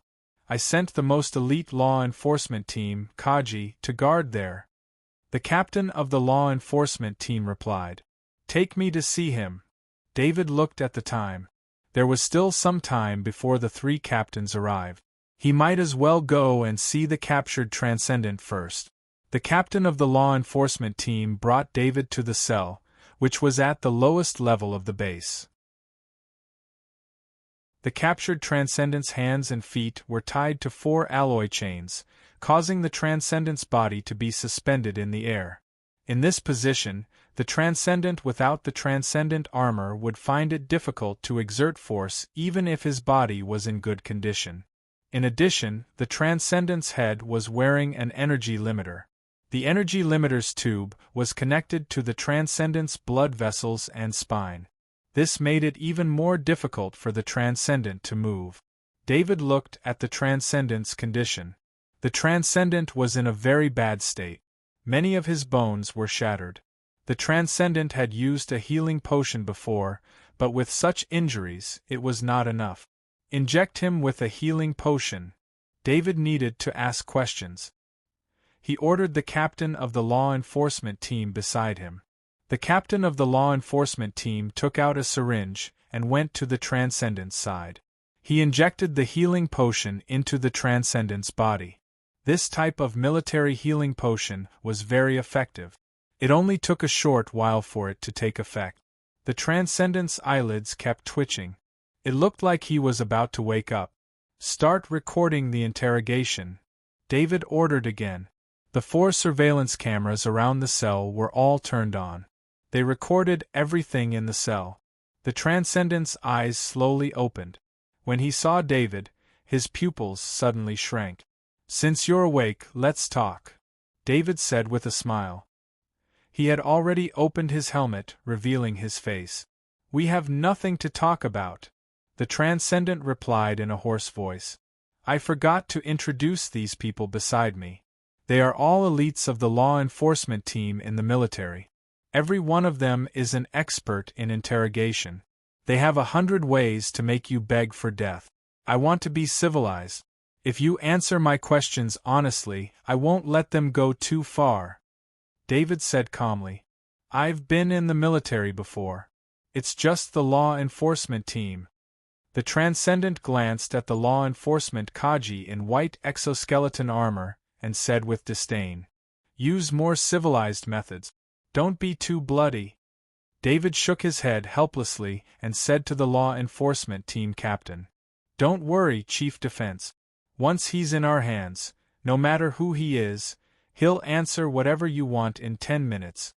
The law enforcement team captain said with a smile, revealing his white teeth. This time, the law enforcement team captain didn't let his subordinates do it. Instead, he personally came to the transcendent's side and looked at the transcendent as if he were a prey. The transcendent also looked at the law enforcement team captain. When he saw the law enforcement team captain's eyes, he couldn't help but tense up. In fact, the transcendent had been in the military before. He knew very well how terrifying the law enforcement team was. There were so many troublemakers in the military, but in the end, they were all taken care of by the law enforcement team. The chief defense ordered me to be civilized. You're very lucky. You won't be able to taste those particularly exciting methods, the law enforcement team captain said with a smile as he took out a syringe. The transcendent's gaze shifted to the syringe in the law enforcement team captain's hand. The light green drug inside was obvious at a glance that it wasn't anything good. This is a perceptual enhancement agent. After it's injected into your body, you'll find that the clothes on your body will make your skin feel oppressed. The law enforcement team captain injected the perceptual enhancement agent into the syringe and didn't forget to introduce it to the transcendent. After the perceptual enhancement agent entered the transcendent's body, he felt intense pain. The pain came from his original wounds and the alloy chains hanging on his limbs. According to his constitution, the alloy chains hanging him in the air wouldn't cause him any harm. But the perceptual enhancement agent increased his nerve sensitivity many times over. Feelings that could have been ignored appeared at that moment. There are many places on the human body that aren't vital, but have extremely strong pain points. The law enforcement team captain smiled as he took out a long needle and searched the Transcendent's body while explaining. The law enforcement team captain seemed to have found the right place. He inserted the long needle into the Transcendent's body. Ah! A blood-curdling scream was heard. David stood to the side and quietly watched the law enforcement team captain carry out the punishment. The interrogation methods used in the military were very different from the interrogation methods used by the police. The military had its own rules. As long as the methods didn't kill or cripple the criminal, it was fine. Of course, this also depended on the criminal's guilt. Ordinary mistakes wouldn't receive this kind of treatment, but once it involved a serious crime, they could do whatever they wanted. Stop, I'll talk. The Transcendent couldn't hold on for more than 10 minutes and shouted loudly. You should have done this earlier. Although the law enforcement team captain said that, his gaze toward the Transcendent was unsatisfied. This was the Transcendent. Apart from this opportunity, where else would he get the chance to torture the Transcendent? This experience was enough for the law enforcement team captain to brag about for the rest of his life. Who in the entire Interstellar Federation could torture the Transcendent? David walked over to the law enforcement team captain's side and gently patted him on the shoulder, making him retreat to the side. After the Transcendent saw the law enforcement team captain leave his side, he couldn't help but inwardly let out a long sigh of relief. Then, he couldn't help but feel a wave of sorrow. As a Transcendent, he was actually so afraid of Kaji. Chapter 571. Name? David asked in a deep voice. Albert. Transcendent Albert replied. How many Transcendent did you send this time? David asked again. 10 Transcendent. Transcendent Albert continued to answer. 10 Transcendent? David seemed to be a little surprised. He turned to the enforcement captain and asked, Did we only get rid of 9 Transcendent? Yes, Chief Defense.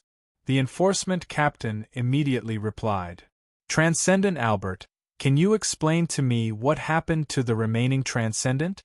David asked with a serious expression. That Transcendent is called Ethelton. I don't know what happened to him. He didn't go to the rendezvous point, and I couldn't contact him after that. Transcendent Albert replied without the slightest bit of resistance. Transcendent Albert was already scared of the punishment. As a Transcendent, he had never been tortured like this before. Transcendent Albert thought he was very brave and didn't fear punishment, but after experiencing it, he realized that he was just an ordinary person after losing his transcendent power. Then tell me, why did you come to planet Bedalia this time? David asked with a smile. Transcendent Albert hesitated.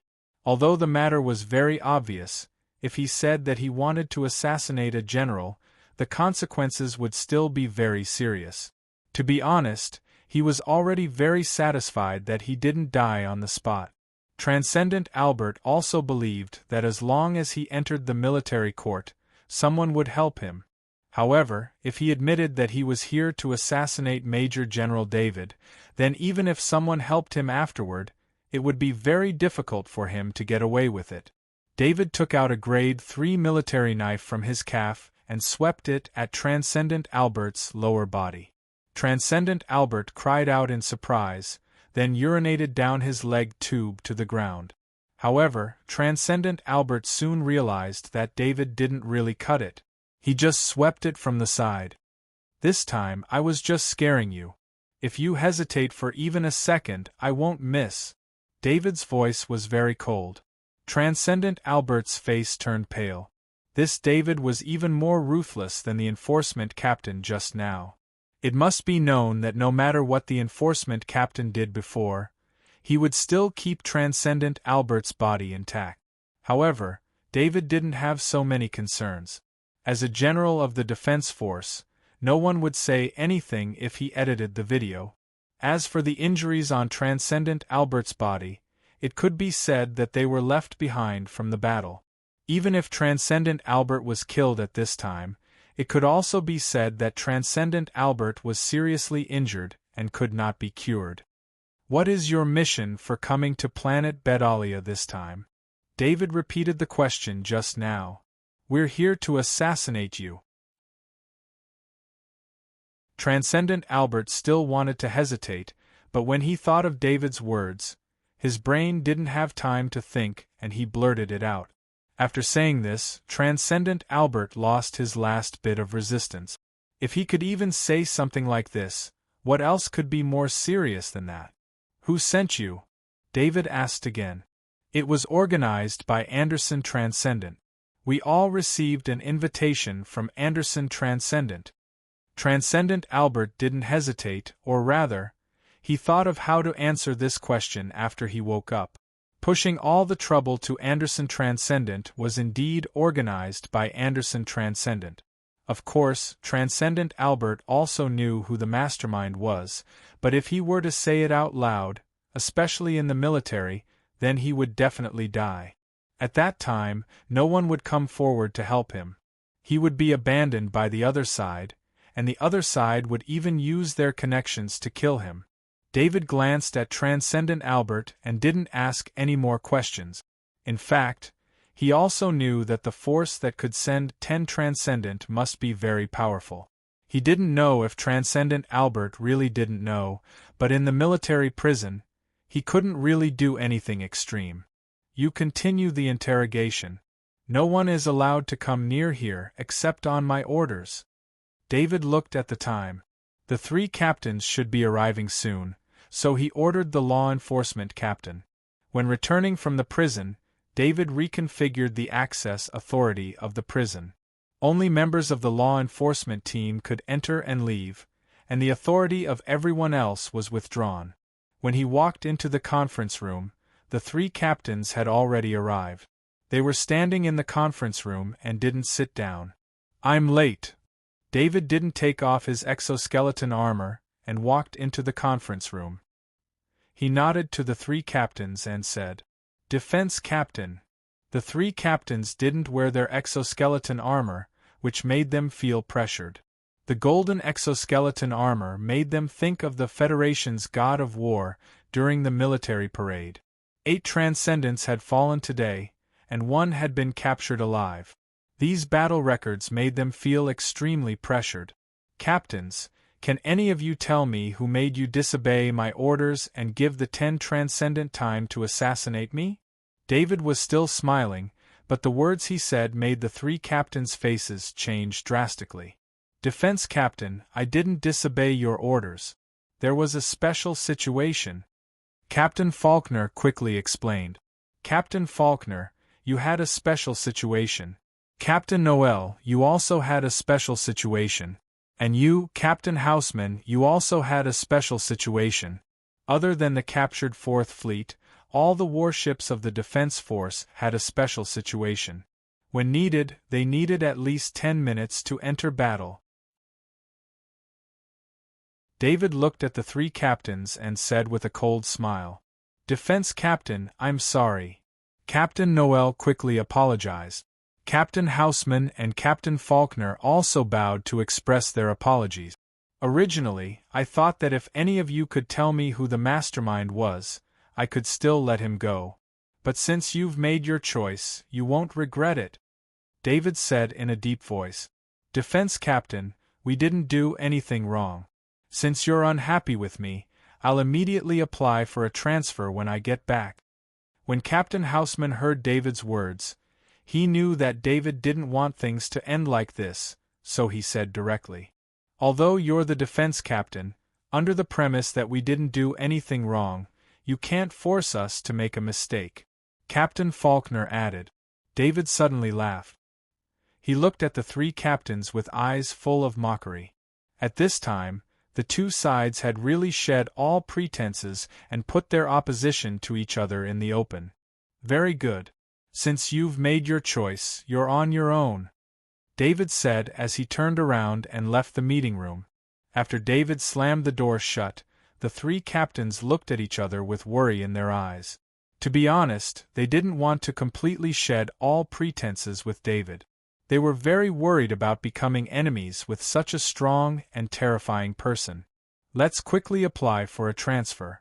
I'm worried that David will find a chance to kill us, Captain Faulkner said softly.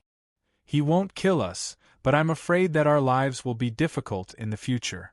It's better for us to leave, Captain Noel said helplessly.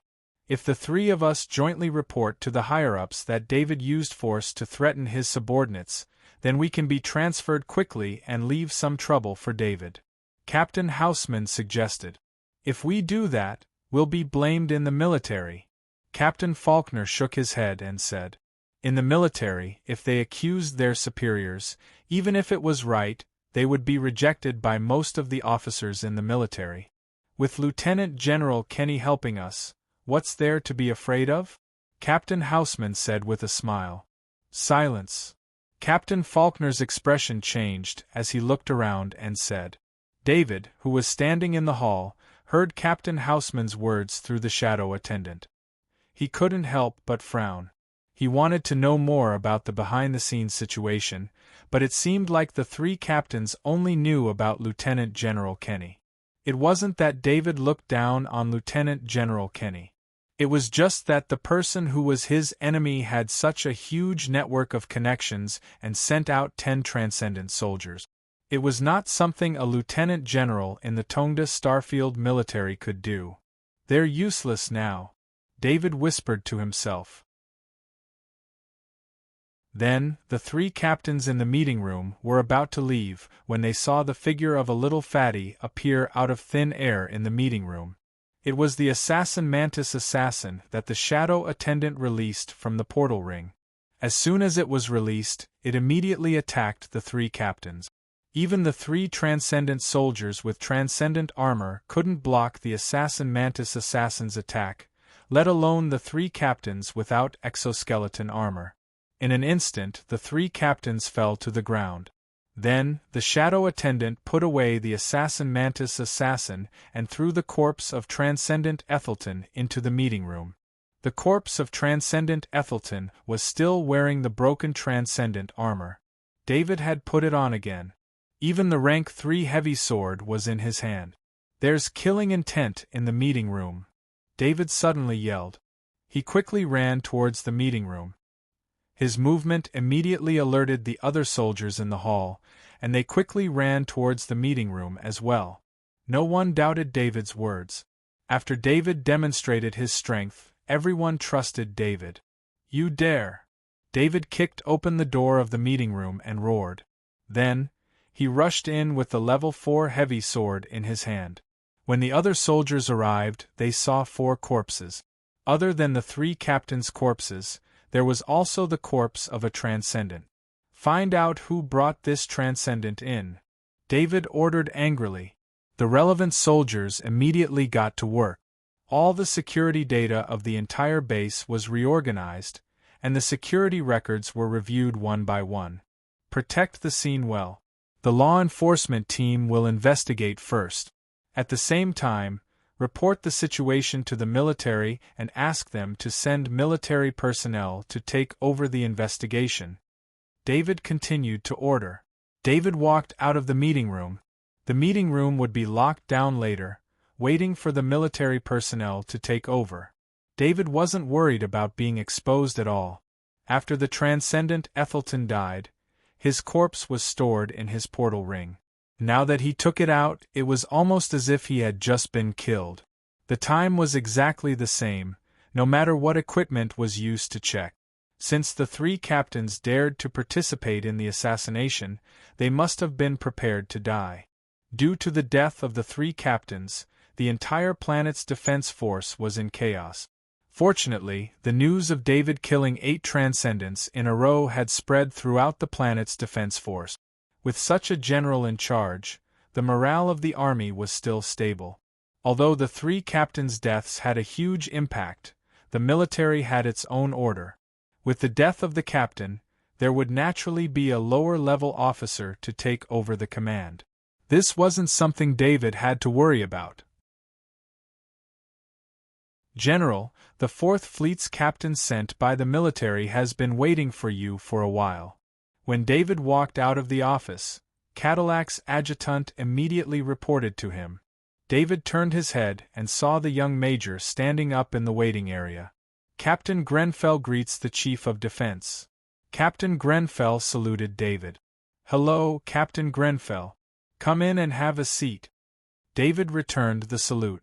After entering the office, David first sat on the sofa, then pointed at the sofa opposite him, indicating for Captain Grenfell to sit. Captain Grenfell sat on the sofa in a standard military posture, his back straight as he looked at David. You came at a bad time today.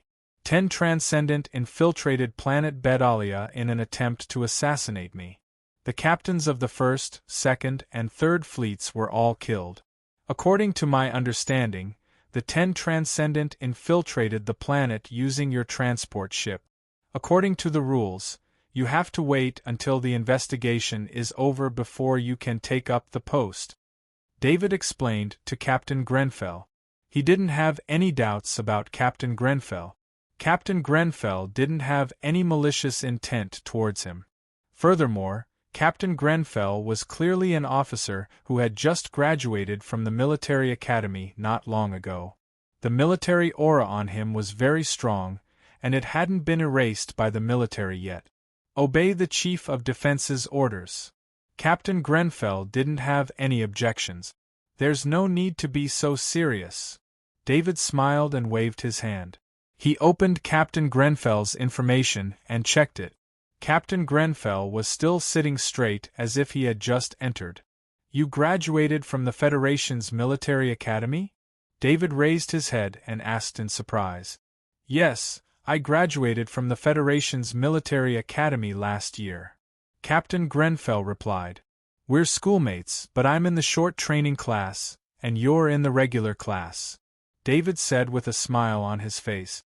Captain Grenfell also had a smile on his face. No matter what, it wasn't easy to meet schoolmates in such a remote star field like the Tonga starfield. In the military, being in the same military academy meant a connection. This connection naturally caused disputes between 2 parties who didn't know each other. They were no longer strangers, but natural allies. Don't worry, Captain Grenfell. The investigation will be over soon. You and your subordinates will be able to board the ship soon. David said with a smile. Chief of Defense, I'm not worried. I just hate that I couldn't help you kill the enemy. Captain Grenfell said loudly.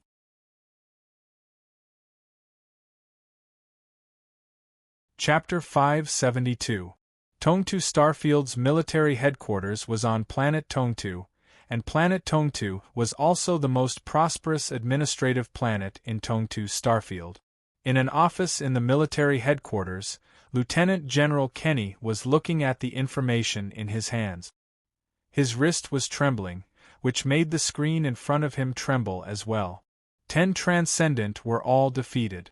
Is this David really a god of war? Lieutenant General Kenny muttered to himself. As a high-ranking official in the federal military, Lieutenant General Kenny was able to gather a lot of information. He had seen a lot of information on David and thought that he understood David's strength very well. However, the latest information from planet Bedalia made Lieutenant General Kenny feel that his previous judgment was completely wrong. A total of 10 Transcendent, including the powerful Transcendent Anderson, 9 of them were dead, and the other Transcendent was captured alive. This kind of result couldn't help but make one's hair stand on end. Adjutant, Adjutant! Lieutenant General Kenny shouted. General, what's the matter? The adjutant ran into the office and asked. Prepare the fastest spaceship, we'll leave in an hour. Lieutenant General Kenny ordered. Yes, General. The adjutant didn't know why Lieutenant General Kenny wanted to leave at this time, so he could only respond. Lieutenant General Kenny didn't dare to stay in the military headquarters. He had seen the disappearance of Lieutenant General Beaumont from the information. Although on the surface it didn't seem to have anything to do with David, Lieutenant General Beaumont disappeared after scheming against David. At the time, another Transcendent was also killed. To silently kill a Transcendent, even in the war zone, there weren't many people who could do it, and David was the closest. Before, there were still people who doubted whether David had this ability, but now there was no need to doubt. The deaths of the 9 Transcendent were very clear. There were even rumors in the military that General Roth's death was related to David. There was no actual evidence to support this theory, but judging from David's style of doing things, it was not entirely impossible. As long as Lieutenant General Kenny thought of this, he felt uneasy. This was not the military headquarters of Planet Origin. There was no way he could stop a sniper master like David. Kenny turned around and entered the inner room. After locking the door, he activated the interstellar communicator and sent a communication request to Longfellow. This was an emergency call. Soon, General Longfellow's projection appeared in the room. "General Longfellow, I have something to report to you." Kenny saluted the projection. "Is there any news from David's side?" General Longfellow asked in a low voice. He was getting on in years. Yes, the plan failed. 9 of the 10 Transcendent were killed by David, and 1 was captured. Kenny C. immediately replied. "Is David that powerful?" General Longfellow asked with a puzzled expression. The assassination of David was actually a ploy to win over the hearts and minds of the people. General Longfellow had used his daughter, Madame Meredith, to gather the people left behind after General Roth's death. Because Madame Meredith had always emphasized that it was David who killed General Roth, in order to gather the people related to General Roth, as well as to let his daughter do her best to work for him, he had arranged this assassination. Originally, with the strength of the 10 Transcendent, General Longfellow had thought that killing David would not be a problem, but things had gone beyond his expectations. From the information I received, David asked the fleet to help contain 1 Transcendent. 8 Transcendent were killed by David one after another. The last Transcendent only managed to kill 3 captains before he was killed by David on the spot. Kenny C. said with a bitter smile. "Since he's so powerful, then all the more reason we can't let him live. Do your best to transfer the warships in his hands. I'll make the arrangements again in a month." General Longfellow said after some thought. "Yes, General." Kenny C. was filled with helplessness. He was prepared to leave the military, but with Longfellow's arrangements, he could only stay for now. After ending the call, Kenny C. walked out of the inner room and saw his adjutant enter. "General, the ship is ready. You can leave at any time," the adjutant reported. "Forget it. Get the ship ready. I won't be leaving for now, but make sure the ship is always ready and on standby," Kenny C. said with a wave of his hand. David probably didn't expect that when the news reached Kenny C.'s ears, it almost scared him to the point of running away. At this time, David was listening to a report from the enforcers. The enforcer captain sat in front of him. "Chief of Defense, we've confirmed from the Transcendent Albert that the last Transcendent that appeared in the meeting room was the only one of the 10 Transcendent that escaped the net, the Ethelton Transcendent. I've also compared the information with the Ethelton Transcendent through the military's intelligence network and confirmed that it's the same person," the enforcer captain reported to David. "Did you find out how the Ethelton Transcendent entered the base?" David asked in a low voice. David didn't plan on getting an answer because he knew very well how the Ethelton Transcendent entered the base. However, he needed to make it clear that he didn't know anything about the Ethelton Transcendent and that he didn't have anything to do with the deaths of the 3 captains. "We found some information and we're just about to report it to you," the enforcer captain said with a serious face. David looked at the enforcer captain in surprise.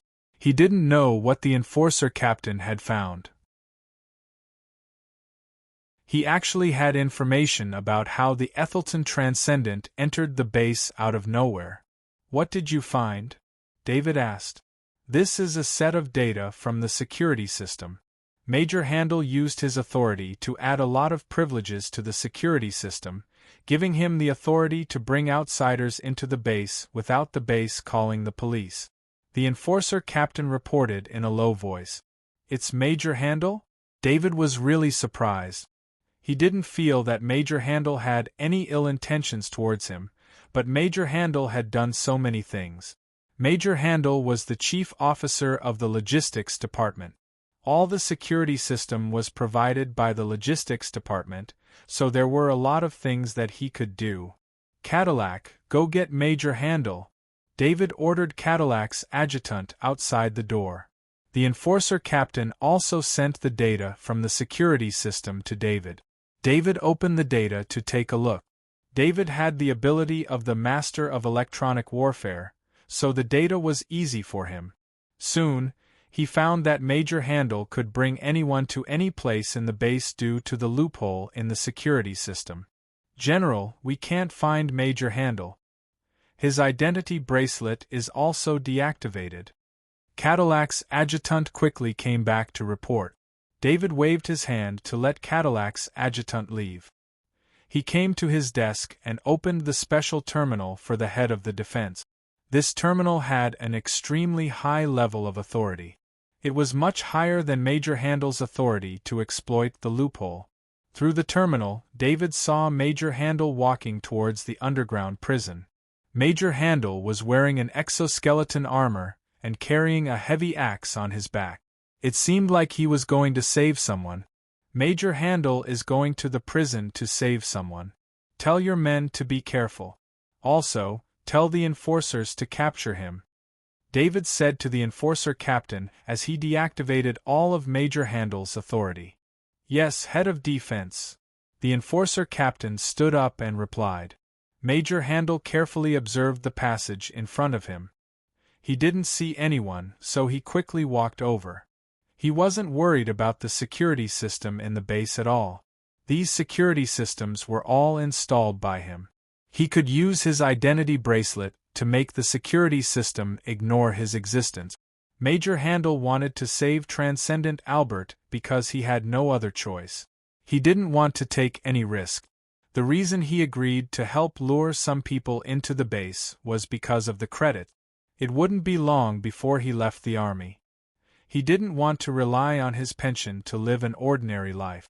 Major Handel wanted to live the life of a rich man. He wanted to make up for his difficult life in the army.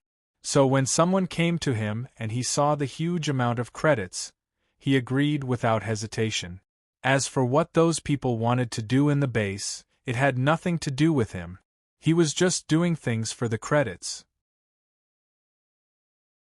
It was this mentality that made Major Handel feel at ease. It made David unable to sense Major Handel's malice.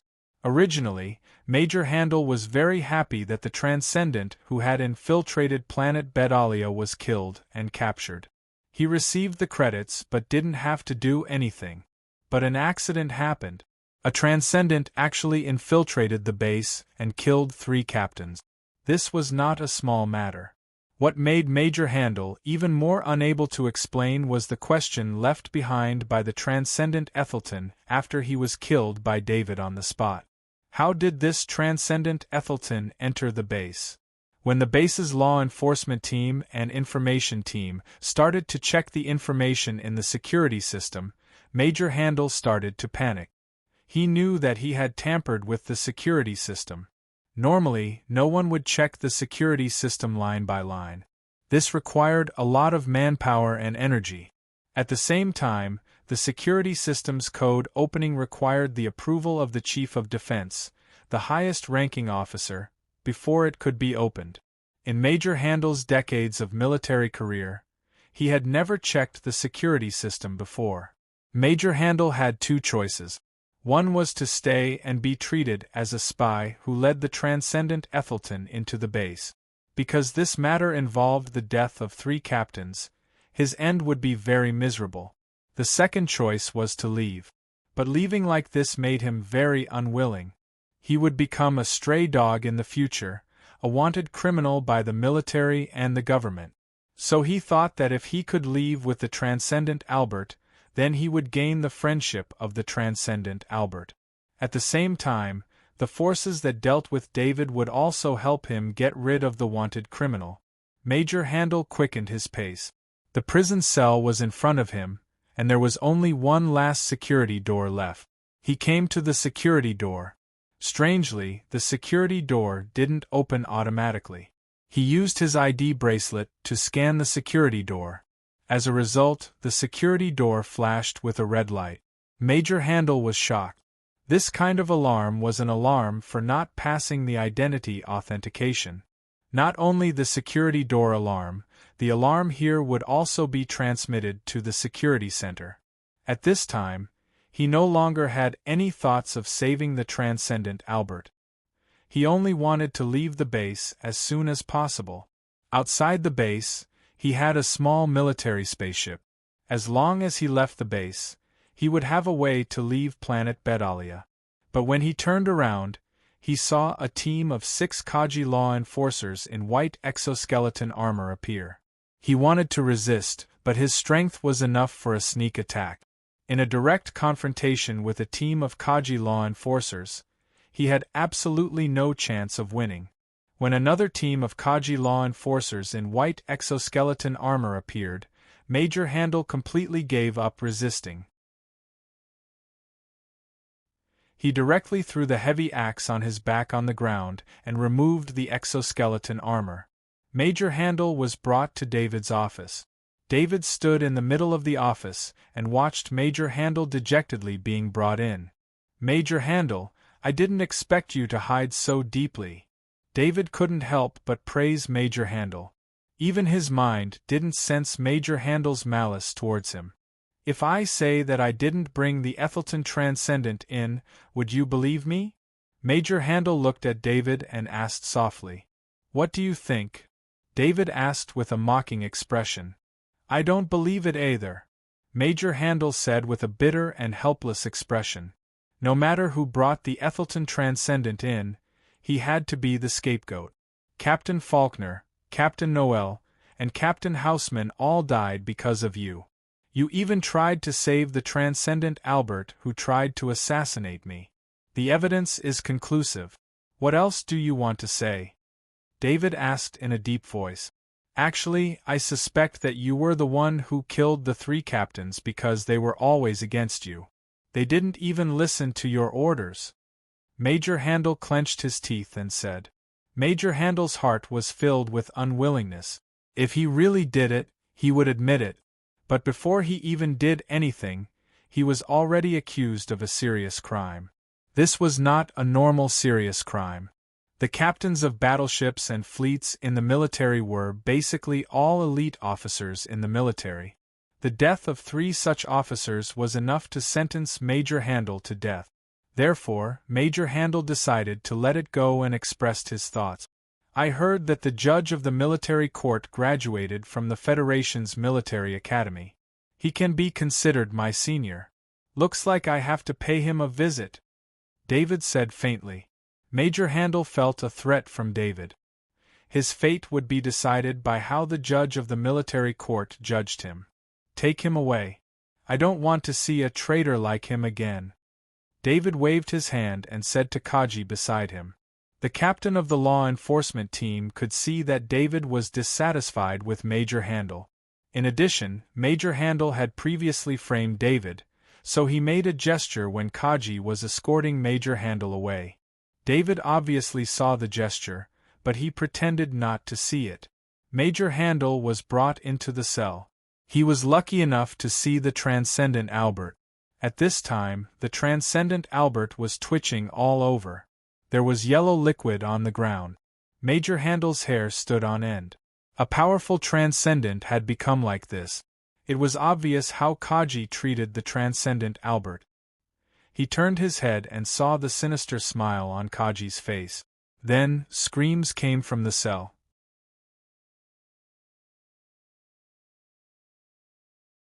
Chapter 573. 3 days after the incident, David looked at the report from the enforcement team on the screen. It recorded the process of Major Handel's interrogation. Major Handel admitted that he had accepted bribes from Reed military and agreed to help them bring people into the base. However, Major Handel denied that he was involved in David's murder.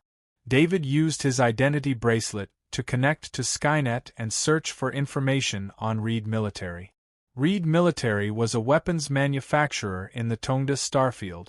It wasn't a large company, and its total assets were only around 10 billion credit. However, it was already considered a large company in the Tongda starfield. This had to do with the Tongda starfield's geographical location. It was located in the most remote region of the Interstellar Federation. Both the market and the overall demand were very limited. For example, Reed Military supplied a small portion of the Tongda starfield's military. David saw the shadow of the Tongda starfield's military. He suspected that it had something to do with Lieutenant General Kenny C. They really think highly of me. David shook his head and sighed. When he arrived at planet Bedalia, the planet's defense force was organized into 4 fleets. Other than the 4th Fleet's commander, who had been dealt with before he arrived, he didn't know if he had been bribed. The captains of the other 3 fleets had all been bribed. Major Handel from the logistics department, whom David had always thought to be reliable, had also been bribed. In other words, the entire Defense Force's high-ranking officers had all been controlled by the enemy before he arrived. The Defense Force was like a net, waiting for a moth like him to fall into it. However, the person who designed this plan probably didn't expect David to be able to control the Defense Force so easily. David's reputation as the Federation's god of war and his master-level military command played an important role. This made the low-ranking officers and soldiers very respectful of David. These high-ranking officers couldn't directly command the low-ranking officers and soldiers to deal with David. If they did, it would very likely lead to a mutiny. General, the military's investigators are here. Cadillac walked into the office and reported to David. Let them investigate, don't worry about it. David waved his hand and said. But they want to take Transcendent Albert away, but the law enforcers are stopping them. However, they have orders from the military. The law enforcers want you to go over. Cadillac continued to report. I'll go and see who gave the order. David frowned and stood up. When he arrived at the door of the cell, he saw 5 soldiers in military investigator uniforms standing at the door. The law enforcement captain and 6 law enforcement officers Kaji had sealed the door. What are you doing? Are you trying to break into the prison? David said in a deep voice. Reporting to the General, this is the order of Lieutenant General Kenny C. I am under orders to take this criminal away. The leading military investigator immediately saluted when he saw David. Lieutenant General Kenny C. David muttered to himself. A trace of uncontrollable killing intent rose in the passage outside the cell.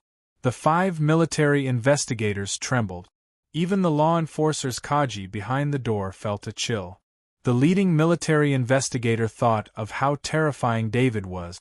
The news of the Federation's god of war coming to the Tongda starfield had already spread in the military of the Tongda starfield after David arrived on planet Bedalia. Wait here. David suppressed the killing intent in his heart and glanced at the military investigator and said in a deep voice. He nodded to the law enforcers and walked into the cell. He came to the place where Transcendent Albert was being held. Transcendent Albert, Lieutenant General Kenny C. sent someone to take you away. David looked at Transcendent Albert and said plainly. Transcendent Albert's eyes flashed with joy. He knew that as long as he left planet Bedalia, no matter how big of a crime he committed, there would be someone to deal with it for him. You probably thought I would let you go, right? David continued.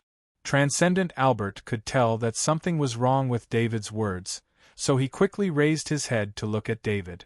David pointed his finger and pulled out the bewitching pattern that he had been nourishing for a long time from the soul fortress. The bewitching pattern flew out and followed David's finger into Transcendent Albert's brain. If Transcendent Albert still had his strength, he definitely wouldn't be controlled by David's bewitching pattern. However, the current Transcendent Albert's strength was locked by the energy limiter.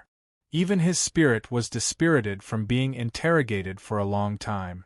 Under these circumstances, the bewitching pattern easily entered the soul of Transcendent Albert and smoothly assimilated his soul.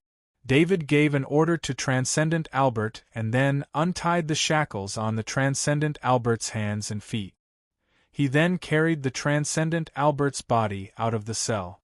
This is General Kenny's Albert Transcendent. David threw the Transcendent Albert in front of the military investigator. The military investigator, who was frightened by David's killing intent, didn't dare to say anything. He waved his hand and had the 4 men behind him carry the Transcendent Albert. "Do you have anything else?" David saw that the military investigator hadn't left and asked in a deep voice. "This time, we came to invite these officers to the military headquarters to assist in the investigation." The military investigator passed a document certified by the Military Investigation Department to David and said with a flattering smile on his face. David opened the document and saw that it listed more than 30 mid-level officers of the fleet. If these mid-level officers were taken away, the entire Planetary Defense Force space fleet would completely lose its combat power. "If you take these officers away, what about the Defense Force's defense?" David asked with dissatisfaction. "We will complete the investigation as soon as possible, and then send back the officers who have no problems." The military investigator tried his best to maintain the smile on his face. David found that he didn't like the military very much. The feeling of being ordered around made him very uncomfortable. However, he couldn't stop this kind of thing no matter how strong he was. He couldn't do things that went against orders openly. "I hope you will enforce the law impartially," David said with a wave of his hand. That day, the military investigator took away more than 30 mid-level officers of the fleet formation. This completely paralyzed the entire Planetary Defense Force. The soldiers returned from the warships to the base and waited for the return of the mid-level officers. Even the newly transferred Captain Grenfell was taken away to assist in the investigation. It could be said that in the entire Planetary Defense Force, except for the Major General David, there wasn't even a field officer left. There were even very few junior officers. David felt a strange atmosphere. The planet Bedalia's defense force, which was originally quite strong, couldn't even fight for a short period of time after this mess. Transcendent Albert was taken onto the spaceship and immediately sent to the treatment room and into the gene therapy cabin. "Sir, this is Transcendent. What if he attacks us after the treatment?" An investigator asked the military investigator worriedly. "This is Lieutenant General Kenny's order. Don't ask about things that you shouldn't know," the military investigator said in a deep voice. The military investigator didn't want to ask any more questions. Lieutenant General Kenny's order directly indicated that this Transcendent Albert was related to Lieutenant General Kenny. He didn't want to be involved in this kind of conflict between generals at all. Although the Military Investigation Department had a lot of power, generals like Lieutenant General Kenny and Major General David weren't people that the Military Investigation Department had the authority to investigate at all. Generals of this level needed an order from the Federal High Command to investigate them. Transcendent Albert didn't say a word and had a blank expression. The military investigator didn't think too much about it. He could see that Transcendent Albert had been tortured. The military investigator was very clear about the methods used to capture prisoners in the military. After going through such a thing, most people would have such an expression. The military investigator was only following Lieutenant General Kenny's order to treat Transcendent Albert. At the very least, the Transcendent Albert's injuries had to be healed by the time he returned to the military headquarters. The spaceship was very fast. After nearly 3 days of travel, they returned to the military headquarters of planet Bedalia. Transcendent Albert was wearing ordinary handcuffs on his hands. With Transcendent Albert's strength, these handcuffs could be broken with a slight movement. This was just for show. It showed the attitude of the Military Investigation Department to outsiders. Transcendent Albert, Lieutenant General Kenny wants to see you, the military investigator said to Transcendent Albert. Transcendent Albert didn't say anything. He just nodded slightly. The military investigator brought Transcendent Albert into the military headquarters and arrived at the door of Lieutenant General Kenny's office. The military investigator unlocked the handcuffs for Transcendent Albert. The adjutant had already received orders from Lieutenant General Kenny to open the door for Transcendent Albert and let him into the office. Transcendent Albert, you've suffered. Lieutenant General Kenny saw Transcendent Albert and stood up to welcome him with a smile. Transcendent Albert stared at Kenny and still didn't say anything. Kenny was very unhappy with Transcendent Albert's attitude. No matter what, he had helped to take Transcendent Albert away from David. Transcendent Albert should at least express his gratitude. It shouldn't be like this. Just as Kenny was cursing in his heart, Transcendent Albert suddenly had a set of transcendent armor appear on his body. A grade 3 heavy sword also appeared in his hand. This was something that David had specially given to Transcendent Albert to use, just for this moment. What are you doing? Lieutenant General Kenny was shocked. He wanted to retreat as he asked. However, no matter how fast he couldn't be faster than Transcendent Albert. Transcendent Albert took 2 steps forward and lifted Kenny in his hand. Transcendent Albert exerted a little force in his hand, and Kenny fainted. Transcendent Albert took out a military life support device from his space bracelet and put it on Kenny. Transcendent Albert then took out a data chip from his space bracelet and inserted it into the terminal on Kenny's desk. The data chip recorded a super virus designed and made by David.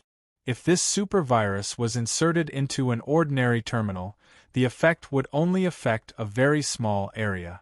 However, this data chip was inserted into the terminal on Kenny's desk. This was the terminal of one of the top lieutenant generals in the interstellar domain. The effect was naturally different. A large amount of attack data used Kenny's authority to attack the military's security system. At the same time, it affected the military's Skynet. It only took a minute for all the internal surveillance in the military to malfunction. All kinds of alarms went off. At the same time, everyone's identity bracelets couldn't be contacted. The entire military was in a mess. Without the identity bracelets, the general's orders couldn't be passed down. They could only rely on the personnel to pass them down verbally. The military investigator and Kenny's adjutant waiting outside the door were also shocked by this accident. Nothing like this had ever happened in the military. At this moment, the door to the office opened. They saw Transcendent Albert carrying the unconscious Lieutenant General Kenny. Kenny's face was even equipped with a life support device. The military investigator and adjutant were shocked. Just as they were about to scream, a green sword flashed and the 2 of them fell to the ground. Transcendent Albert stepped over their bodies and flew out of the window with Kenny in his hand. Some people in the military saw Transcendent Albert flying out with people, but even if they wanted to report it, they couldn't do it in a short time. After 3 minutes, the military's security system was restored. At this time, Transcendent Albert had already flown into the sky with Lieutenant General Kenny. Transcendent Albert met up with a small landing ship. The landing ship opened, and David reached out to take Lieutenant General Kenny. All of this was arranged by David. It was very difficult for him to get close to Kenny unless Lieutenant General Kenny summoned him. Although Lieutenant General Kenny did not summon David, Transcendent Albert was taken away. Lieutenant General Kenny naturally needed to meet with Transcendent Albert. David was not sure if Lieutenant General Kenny would meet with Transcendent Albert in the office. But no matter what, as long as Transcendent Albert met with Lieutenant General Kenny, unless Kenny was protected by a Transcendent, it would be difficult for him to escape from Transcendent Albert's hands. The reason why David used the bewitching pattern that he had nurtured for a long time was to allow Transcendent Albert to retain more intelligence. Otherwise, with just an ordinary bewitching pattern, at most, it would make Transcendent Albert go on a killing spree. It would not be able to implant the virus. In fact, what Transcendent Albert did was very simple. He was a Transcendent himself. With his identity, it was normal for him to ignore others. Meeting with Lieutenant General Kenny, regardless of the circumstances of the meeting, as long as there was a chance to get close to Lieutenant General Kenny, it would determine Lieutenant General Kenny's final fate. The only difference was that if Lieutenant General Kenny met with Transcendent Albert in his office, he could live longer. If Lieutenant General Kenny met with Transcendent Albert elsewhere, he would be killed directly by Transcendent Albert. After Transcendent Albert was taken away by military investigators, David followed in a destroyer. At this time, the destroyer was in space. He used a fake identity bracelet to pilot a small landing ship into the interior of Transcendent Planet.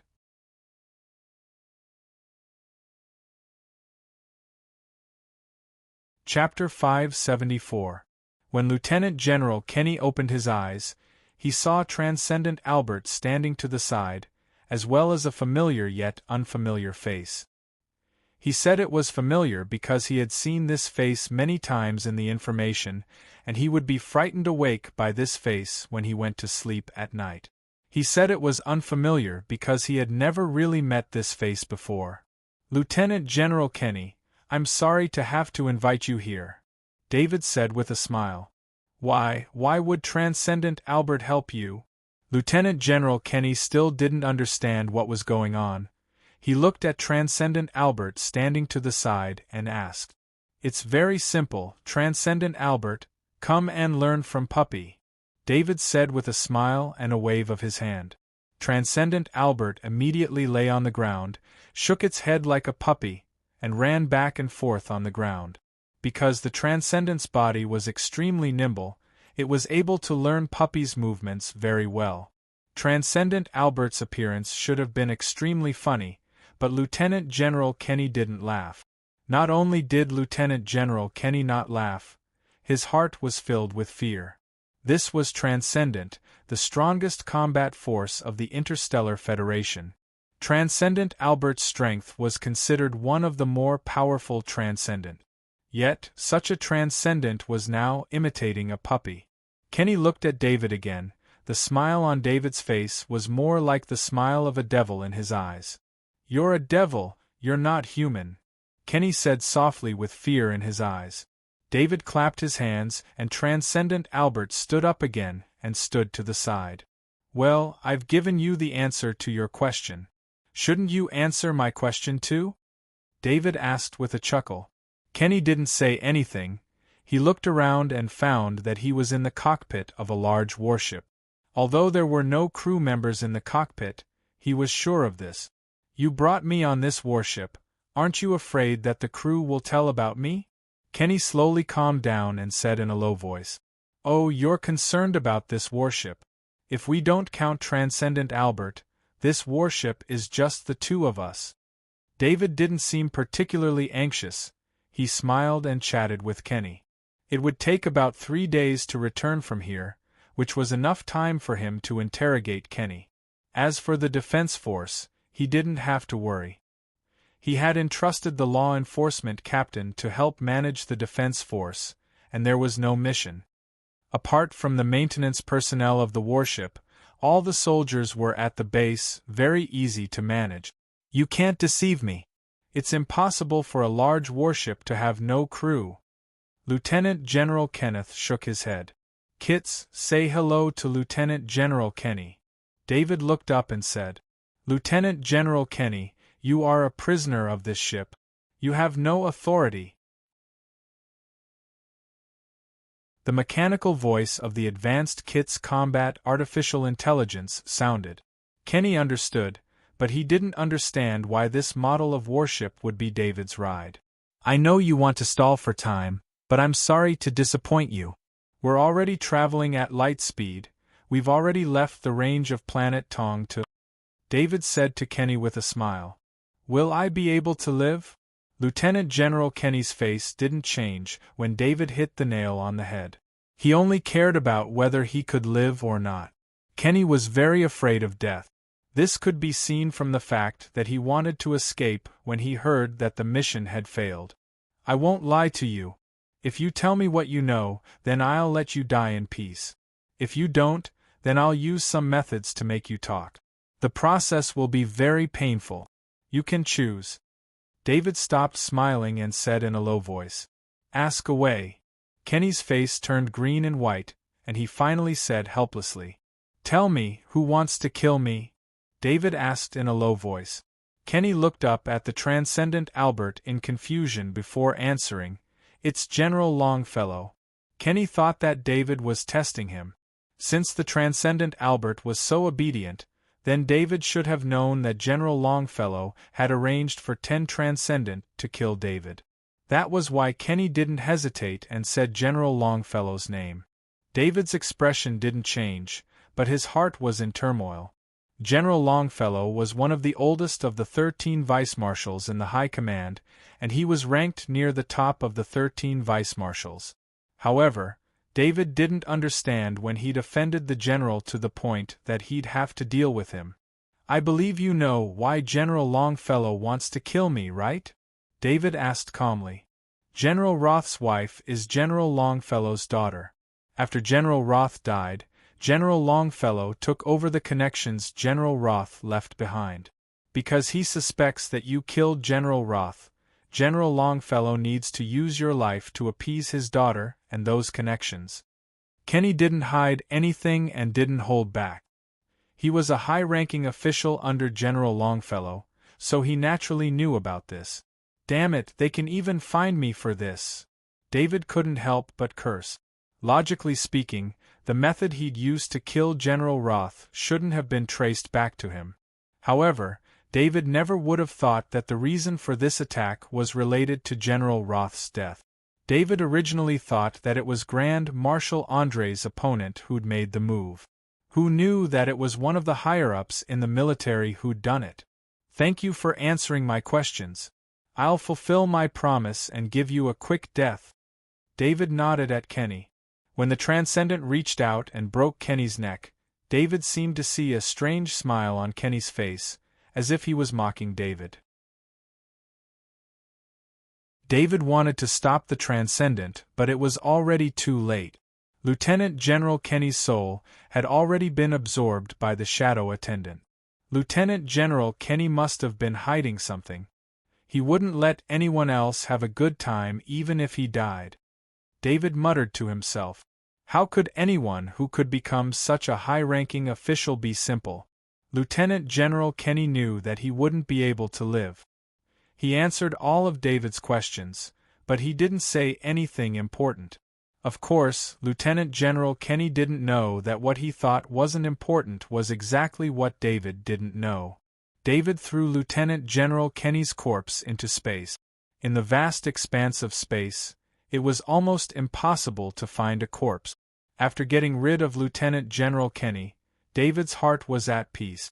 Even though he was in the Tongda star system, he still had a superior who was his enemy and could easily place people around him. If this kind of enemy wasn't dealt with early, it would continue to cause trouble for him. He looked at the Transcendent beside him.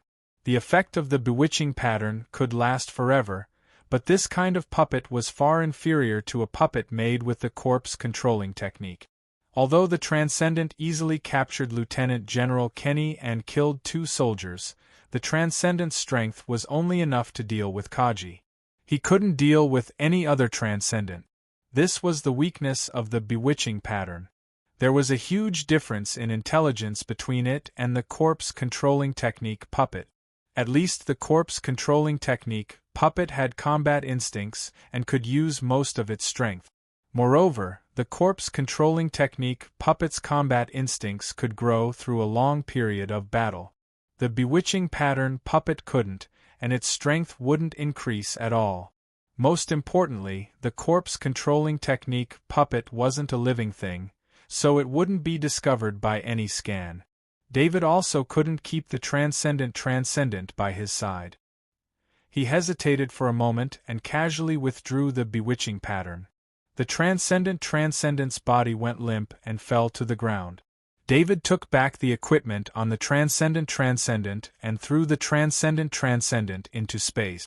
The soul that had been invaded by the bewitching pattern had long lost its intelligence. The transcendent was the culprit who captured Lieutenant General Kenny. If David wanted to get away from this matter, it was impossible for him to have any contact with the transcendent. Therefore, it was necessary to get rid of the transcendent. David took out the transcendent's body. He wanted to conduct an experiment and use the corpse-controlling technique to make a transcendent puppet. Right now, he was in outer space, which was also the safest time. No one would disturb him, and no one would be able to discover him. He placed the Anderson Transcendent's corpse on the ground and took out a bottle of level 3 insectoid blood he had collected on Warstar. He used the green blood to draw a pattern on the Anderson Transcendent's forehead. Then, David guided his spirit into the pattern, and the pattern began to absorb his spirit. This was also a verification process. If his spirit could not meet the requirements of the pattern, then the corpse control spell would not be able to continue. Although Transcendent Anderson was very strong when he was alive in terms of mental strength, David was much stronger than Anderson Transcendent. David's mental power flowed into the rune, causing it to glow. Following that, the rank 3 arachnid blood began to seep into the Transcendent Anderson's corpse. David could feel that the pattern was using the energy in the rank 3 arachnid blood to reconstruct the energy circulation system in the Transcendent's body, replacing the blood from before. Unlike when he was making a level 4 insectoid puppet, the Transcendent was too weak compared to a level 4 insectoid. It could not even compare to a level 3 insectoid, so there was no need for perfect-grade kryptonite to provide energy. Only the energy in the Transcendent's corpse and the level 3 insectoid's blood was enough. Of course, this was only a part of the energy supply. When the Transcendent's body's energy circulation system began to work again, David's heart had also recovered. Only then did he use the rest of his spirit to draw the corpse-controlling technique pattern on the Transcendent's head. Only when the corpse-controlling technique pattern entered the Transcendent's head did the corpse-controlling technique end. A transcendent puppet was successfully made. The corpse-controlling technique pattern in the Transcendent's head would not only collect the instincts of his muscles, but it would also constantly absorb the surrounding energy to replenish his body's energy consumption. The transcendent puppet stood up from the ground. Other than his eyes still being a little dull, he was no different from a normal person. However, the transcendent puppet did not have any signs of life. It did not need air or food to survive. David sent a sliver of his spirit into the corpse-controlling technique pattern in the Transcendent's head. Through the corpse-controlling technique pattern, he could sense the Transcendent's situation. The Transcendent's body was very flexible. This was not surprising. The assassin mantis puppet also maintained its original flexibility. This was related to the energy circulation in the puppet's body. Although the energy circulation in the transcendent puppet and the assassin mantis puppet's body were not on the same level, their basic effect was still the same. It allowed the puppet's body to maintain a strange vitality so that the muscles in the body were no different from when they were alive. David sensed the transcendent's condition again. The power of the Transcendent had already dissipated with the death of the Transcendent Anderson. However, after the dissipation, the power seemed to have merged into this body. Only a sliver of the Transcendent's power was left. David could feel that this body's power was extremely strong among the Transcendents he had encountered. David took out a Transcendent crystal. He wanted to see if the Transcendent crystal could increase the Transcendent's power in the Transcendent Anderson puppet's body. David still had more than 300 Transcendent crystals. These were his spoils of war from many battles. He had no use for them even if he kept them with him. He had heard that the Transcendent could use the Transcendence crystal to increase the Transcendent's power in the body. However, this method was extremely extravagant. Most of the Transcendent's power was increased through their own cultivation. The Transcendent crystal was too precious. It was usually used as a currency for precious items. David's Transcendent crystal was easy to obtain, so he did not care about it. He placed the Transcendent crystal in the Transcendent Anderson puppet's hand and controlled the Transcendent's power in the Transcendent crystal to absorb the Transcendent's power. David could sense that when the strange energy from the Transcendent crystal entered the Anderson Transcendent puppet's body, about half of the Transcendent's power was absorbed by the puppet's body. Only the other half merged with the Transcendent's power in the Anderson Transcendent puppet's body. However, some of it dissipated during the merging process. This was also the reason why the Transcendent would not use the Transcendent crystal to cultivate and recover unless it was absolutely necessary. It was just too wasteful. On the other hand, David was very happy. The fact that the Anderson Transcendent puppet could absorb the Transcendent crystal meant that the Anderson Transcendent puppet could also become stronger without any perfect kryptonite. However, it required a huge investment of resources. Of course, the cost-performance ratio of this investment was far from the cost-performance ratio of the insectoid puppet. For example, the assassin mantis puppet only needed to absorb the kryptonite's energy through the energy-gathering plate to slowly increase its own energy and body strength. The consumption of this was extremely low. However, the Anderson Transcendent puppet's strength was far inferior to the assassin mantis puppet. If it wanted to increase its strength, it would need to consume the Transcendent crystal. If it was not for the fact that the Anderson Transcendent puppet with a completely human body was more convenient for moving around in the human world, David would not have wanted to make the Transcendent puppet.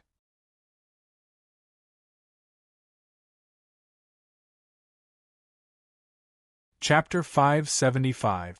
General Longfellow was sitting on the sofa in his office, listening to his daughter, Madame Meredith, report on their recent gains. After General Loth died from poisoning, Madame Meredith's help allowed General Longfellow's power to grow rapidly. This allowed his influence to reach the top 3 among the 13 vice-marshals. If it weren't for the fact that General Longfellow was too old, he would even have the qualifications to compete for the position of Grand Marshal. However, it was precisely because of his age that his authority increased, so the other vice-marshals didn't take any drastic actions. Of course, some small tricks were inevitable, but compared to the benefits General Longfellow had received, it wasn't even worth mentioning. "Father, I've been doing my best to complete the task you gave me. When will you be done with the task I asked of you?" After Madame Meredith finished reporting her gains, she stared at General Longfellow and asked. Following General Loth's death, Madame Meredith's heart was filled with even more hatred. "I've already completed the task you asked of me, but I failed once. I'm preparing for the next operation. Don't worry, I won't fail again." When Longfellow heard Lady Meredith's question, he couldn't help but have a trace of awkwardness on his face. "Father, with your power, taking care of David will be a piece of cake. I hope you can take this matter seriously," Madame Meredith said in a serious tone. At that moment, General Longfellow's bracelet sent him a message. He casually opened it, and his expression couldn't help but change after reading it. One of my lieutenant generals in the Tongda Star Field has been kidnapped, General Longfellow said in a low voice. The Tongda Star Field that David is in? Madame Meredith's gaze tensed up. Yes. General Longfellow nodded in response and reread the report. Was it David? Madame Meredith asked again. Madame Meredith's desire for revenge was very strong. As long as she heard any news related to David, she would have the urge to know. No, it was a transcendent that I sent, but this is far too strange. I recall that Lieutenant General Beaumont of Warstar was also kidnapped, right? Longfellow asked after some thought. Yes, we suspected David at the time, but we didn't have any evidence. All the evidence proved that David wasn't at the scene, but Ross and I both thought it was him. Madame Meredith replied. The same method. Although it was done by the Transcendent, there must be some connection we don't know about. The way I see it, it's highly likely that it was done by David. I heard that the Transcendent fell into David's hands and was tortured. It's probably. General Longfellow stopped there. He did not want to say that he suspected that Transcendent's mind could be controlled. That would be too scary. However, General Longfellow was very suspicious of this. After all, David had too close a relationship with the great world of God. Will the kidnapping of this lieutenant general affect the operation against David? Madame Meredith asked with concern. It won't. Everything that needs to be done has been done. I will report to the military headquarters of the Tongda Starfield. After that, just wait for the good news. General Longfellow said with certainty. At this time, General Longfellow was no longer trying to win over the connections General Ross had left behind to kill David. Instead, he had to kill David for his own safety. General Longfellow could not help but be shocked when he thought of all the things that had happened to David recently. General Ross had arranged for Lieutenant General Beaumont to attack David. Afterward, Beaumont had gone missing, most likely dead. After that, General Ross had mysteriously died from poison. He himself had sent 10 Transcendent to the Tongda Starfield. 9 of the 10 Transcendent had been killed, 1 had rebelled, and Lieutenant General Kenny, who had participated in this matter, had gone missing. When General Longfellow was considering matters, he would not consider evidence. As a senior officer in the military, he knew that a lot of evidence was only for outsiders to see. For a senior officer in the military like him, as long as he considered who would benefit from the outcome of the matter, the most likely outcome would be that person. I heard that David also has a father. Let's get rid of both of them. Madame Meredith calmly added. General Longfellow frowned slightly. He did not think that there was anything wrong with assassinating a kingdom knight. However, if David's father was killed before David was killed, then David would definitely go crazy. Even someone of General Longfellow's status did not want to see a sniper master who had displayed terrifying sniping abilities on Warstar go crazy. Perhaps if David did not care about his own safety, he would only have a chance to snipe General Longfellow once. However, for a sniper master like David, before he was killed by the Transcendent protecting him, only a sniper bullet would be needed to finish him off. We can't make a move on David's father first. We'll deal with his father after David is dead. General Longfellow shook his head. Madame Meredith did not say anything else, but a dangerous glint flashed in her eyes. Another half a month passed. Planet Bedalia's defense forces had almost completely stopped operating. The mid-level and high-ranking officers who had been taken away by the Tongda Starfield's military for investigation were not sent back, nor were they sent over. Fortunately, Planet Bedalia had the Federation's god of war, David. Just his reputation alone was enough to make the space pirates not dare to come near. Especially when David's deeds of killing 9 Transcendent and capturing 1 Transcendent alive spread, the people of the Tongda Starfield became aware of David's strength. As usual, David woke up early to train. With the Thunder Crystal, Earthline Tree Leaf, and a sufficient supply of level 3 strengthened meat, he could feel his foundation becoming more and more solid. Although he was still in the process of building his foundation, he was still very happy. This was because the more he was doing this, the more solid his foundation would become. David knew that the path to becoming a transcendent in the Interstellar Federation was very short. He did not have the ability to heavily damage a training method, so he could only continuously strengthen his foundation in hopes of becoming a transcendent. Therefore, he was not in a hurry. Instead, he patiently polished his body, bit by bit, making his body reach perfection. At 8 o'clock, David finished his morning training. After taking a shower, he walked out of his room and prepared to go to his office. As soon as he stepped out of his room, the shadow intelligence system on his identity bracelet flashed continuously. At the same time, his identity bracelet vibrated slightly. This was the Kerr Intelligence Organization's most urgent communication signal. Only when something big happened would they use this method to contact him. David returned to his room, closed the door, and opened the shadow intelligence system on his identity bracelet. The shadow intelligence system had a special secure communication channel. This kind of encrypted data could not be monitored by others at all. Alva, what happened? David turned on the communication signal and directly connected to Master Alva.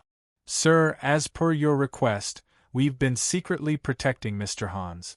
Today we discovered a military-marked transport ship flying towards Perrin City. As the model of this transport ship is very special, the intelligence officer in charge over there checked the information of the transport ship and found that it's not a transport ship from the theater of operations. Therefore, the intelligence officer sent a Level 2 alert. A few days ago, a group of military intelligence officers were monitoring Mr. Han's residence not far away. At first, we thought that this was the military protecting Mr. Hans. As long as it did not endanger Mr. Han's safety, we did not ask about it. Now that we have seen this transport ship, the intelligence analysis team believes that the level of danger is very high. We need to report it to you. Master Alva reported. David understood why the intelligence officer sent out a Level 2 alert. Perrin City was only a small city. Other than the two nation knights in him and Hans, there was nothing else that could attract attention. A transport ship with military markings but not a war zone transport ship was a problem in itself. A Level 2 alert meant that there was a certain level of danger that required attention. The Kerr Intelligence Organization had always been secretly protecting Hans and his family. If Hans needed to be warned, some of the intelligence officers would be exposed. Alva, immediately inform my father Hans and my teacher, Transcendent Galen. David ordered in a deep voice. Yes, sir. Master Alva replied. Report to me as soon as it's over. David finally said. After ending the call, David stood quietly in the room. His expression was extremely cold. His heart was not as calm as it looked. He was now like a volcano that could erupt at any time. If there was anyone in this world that could not be touched, it would be Hans. Hans, Bertha, and little Hans were eating breakfast at the dining table. Hans's body had already recovered. He woke up early in the morning to train. Although he was old, he still hoped to recover some of his combat strength. The doorbell rang. Hans and Bertha were curious about who would visit so early in the morning. Hans stood up and opened the door. It was his neighbor, Domit, who had just moved in a few months ago. Mr. Domit, is there anything I can help you with? Hans asked curiously. Mr. Hans, I am David's man. There is danger approaching. Please bring your family and follow me. Domit said as he showed Hans a document that was authenticated by David. Hans glanced at the document. David's authentication was done using an identity bracelet. This kind of authentication could not be faked in Skynet. Okay. Hans trusted David. Although he did not understand what was going on, his experience in the military made him agree immediately. He turned around and picked up little Eddie. Then, he pulled Bertha and left. Dammit placed a mini surveillance camera at the door. Then, he brought Hans and his family to his house next door. At this moment, a transport ship was descending towards Hans' house.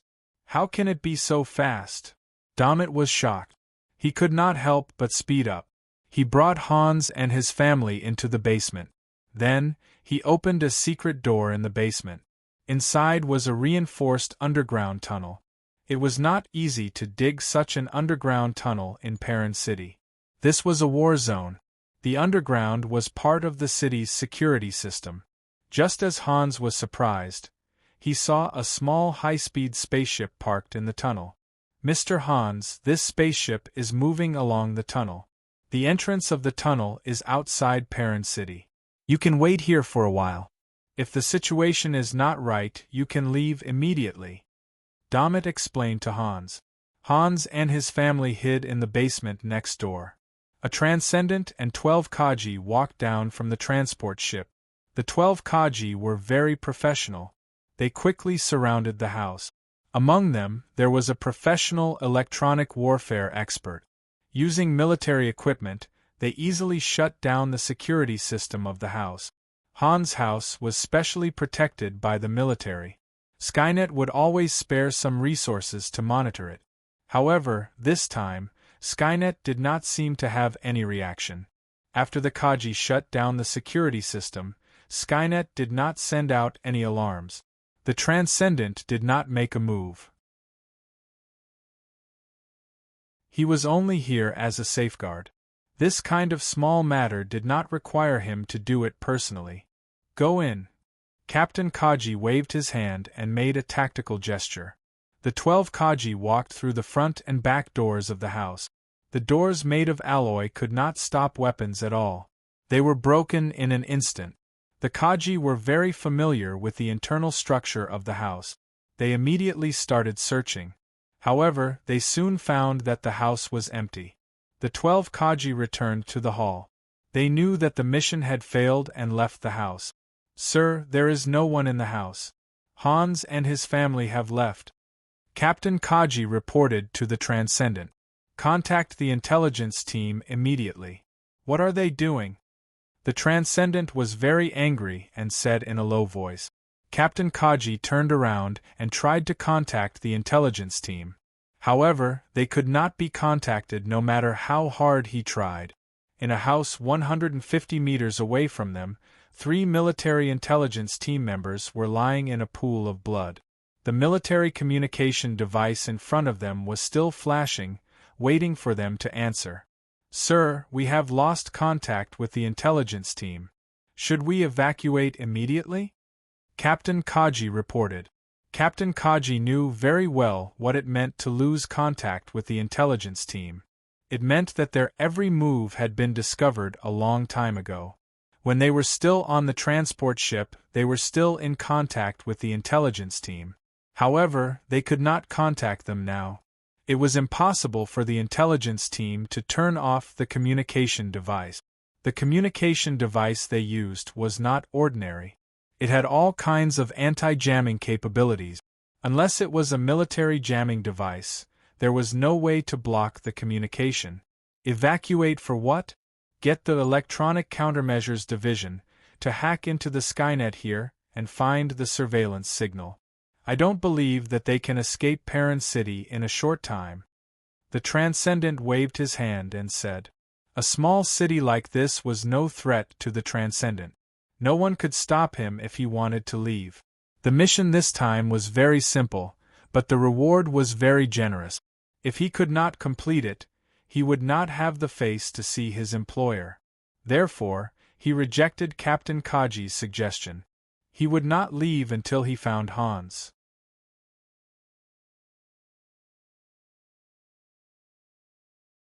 Chapter 576. Melon Seeds shamelessly begged for next month's vote. Because of my clumsy hands, I haven't been able to update. Originally, I was embarrassed to ask for monthly votes, but because of the possibility of entering the top 5 of the monthly votes list, seeing that Melon Seeds is constantly updating 8,000 renminbi a day, I ask readers who have monthly votes to vote for next month's vote. The electronic warfare specialist began to hack into Skynet. Transcendent and Kaji stood outside Hans's house. Not far behind them was the transport ship. This electronic warfare specialist was a professional electronic warfare specialist in the military.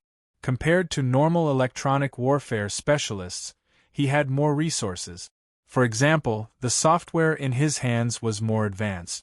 Very quickly, he successfully hacked into Skynet. The data of Skynet was retrieved. Damit watched these people through the micromonitor at the door. Not only could he receive the video, but he could also send it to the headquarters. Mr. Hans, take your family and leave first. They have an electronic warfare specialist. They will discover this place soon. Damit said to Hans. What about you? Hans could tell that Damit didn't want to leave and quickly asked. Someone needs to buy some time here. Damit said in a low voice. Hans didn't know what to say. If he didn't have his wife and children with him, he would have the urge to stay. Hey, Transcendent Galen and the others are here. Damit suddenly said with a smile. Through the micromonitor, he saw 6 spaceships appear in the sky. These spaceships were very famous on Monolith. They were the spaceships of the 6 Transcendent. Found them. The electronic warfare specialist reported to Captain Kaji. However, he realized that Captain Kaji and the Transcendent didn't respond to him. When he looked up, he saw 6 Transcendent flying out of the 6 spaceships in the sky. Retreat. Captain Kaji didn't care about the mission anymore. He didn't know the details of this secret mission. He only knew that they were here to capture Hans and his family. This kind of mission was considered a dark mission, but as a soldier, he had to carry out the orders of his superior. Now that he realized that the mission had attracted 6 Transcendent, his only thought was to take his brothers and leave. Captain, Skynet has mobilized a large amount of resources. We can't stop them. We've been locked onto. The electronic warfare specialist reported to the captain. They were able to sneak into this place quietly because the Electronic Countermeasures Division had blocked Skynet's scanning. However, that was under the condition that Skynet did not discover them. Once Skynet discovered them, Skynet could mobilize a huge amount of computing resources. With the supply of a huge amount of computing resources, Skynet was not something that the Electronic Countermeasures Division could resist. Galen and Transcendent, they had no time to spare. Now, the 12 Kaji had been discovered, and would be to Monolith. To Kaji would be captured sooner or later. 6 had to Transcendent to the Transcendent to work. Transcendent equipment. Transcendent Galen. 2 of. Transcendent 2. In the past, the 6 Transcendents would mostly tire their opponents out, forcing them to leave. That was because the equipment of the 6 Transcendent was too trashy. The weapons in their hands could not inflict heavy damage to the other Transcendent. But now, things were different. Especially when a Grade 3 longsword appeared in the hands of this Transcendent. The other 5 Transcendent except for Galen. Their eyes turned red. Usually, when they were asked to steal the equipment of other Transcendent, they would not be able to beat them. Not to mention the importance of it. But what kind of opportunity did they have today? It was 6 against 1. Galen. Transcendent. With a Grade 3 Warhammer in hand, they could severely injure or even kill this Transcendent. When the time came, the weapon in the hands of this Transcendent, as well as the Transcendent armor on him, would be their spoils of war. These days, every time the 5 Transcendents saw Galen, their eyes would turn red. Transcendent Galen had a good disciple who gave them a set of Grade 3 equipment. They had long been envious. Galen, kill him. Transcendent Alvin did not care about the military uniform he was wearing. He opened his mouth to kill. Steal his equipment. Transcendent Hadley, a consecrated of the non-Chamber of Commerce, said in a tone more like a space pirate. Haha, you guys have to help too. I won't participate in the loot distribution this time," Transcendent Galen said with a laugh. The 6 Transcendent surrounded the Transcendent as soon as they arrived. This Transcendent was a bit arrogant and did not run away immediately. When the Transcendent heard their conversation, his first thought was that these guys had gone crazy. "Come and get it if you want." He glanced at the weapons in the hands of the 5 Transcendent and the Transcendent armor on them with contempt. But when he saw the Transcendent armor on Galen and the Grade 3 Warhammer that Transcendent Galen took out from his space bracer, his face became serious. Transcendent had an unwritten way of judging combat power based on weapons. A Transcendent who used a Grade 3 weapon was stronger than a Transcendent who used a Grade 2 weapon. This point did not need to be explained. The result of a clash between a Grade 2 weapon and a Grade 3 weapon was damage. A Transcendent who used a Grade 3 heavy weapon was stronger than a light one who used a Grade 3 light weapon. This was because the Transcendent needed to accumulate the Grade 3 materials needed to make a Grade 3 heavy weapon. This required the Transcendent to constantly fight and kill the Grade 3 insectoids to obtain the materials. Transcendent Galen's Grade 3 Warhammer was the reason why the Transcendent was so wary. He did not know that the Grade 3 Warhammer and the Grade 3 Transcendent armor on Galen's body were all gifts from David. With this thought in mind, the Transcendent did not have the heart to fight. However, the 6 Transcendent were very close to him, and a fight was unavoidable. Transcendent did not want to wait for the 6 Transcendent to attack first. He wanted to seize the initiative and swung his Grade 3 longsword. However, as soon as he swung his sword, Barkle Transcendent in front of him had already retreated and dodged his attack. Behind and to the sides of the Transcendent, the other 5 Transcendent attacked together. Transcendent hurriedly dodged while attacking Mervyn Transcendent on the left. As a result, Barkle Transcendent in front quickly retreated and attacked. The Transcendent almost coughed up blood. These were Transcendent. How could they fight in the same way as Kaji's battle formation? Moreover, it was the most shameless battle formation of all. When the Transcendent advanced, the Transcendent in front would retreat while the Transcendent in the other directions would follow. These 6 Transcendent were very agile. They had no choice but to be agile. In the past, the 6 Transcendent relied on their trash equipment to fight against strong opponents. If they wanted to drag out the fight, they had to be more agile than their opponent.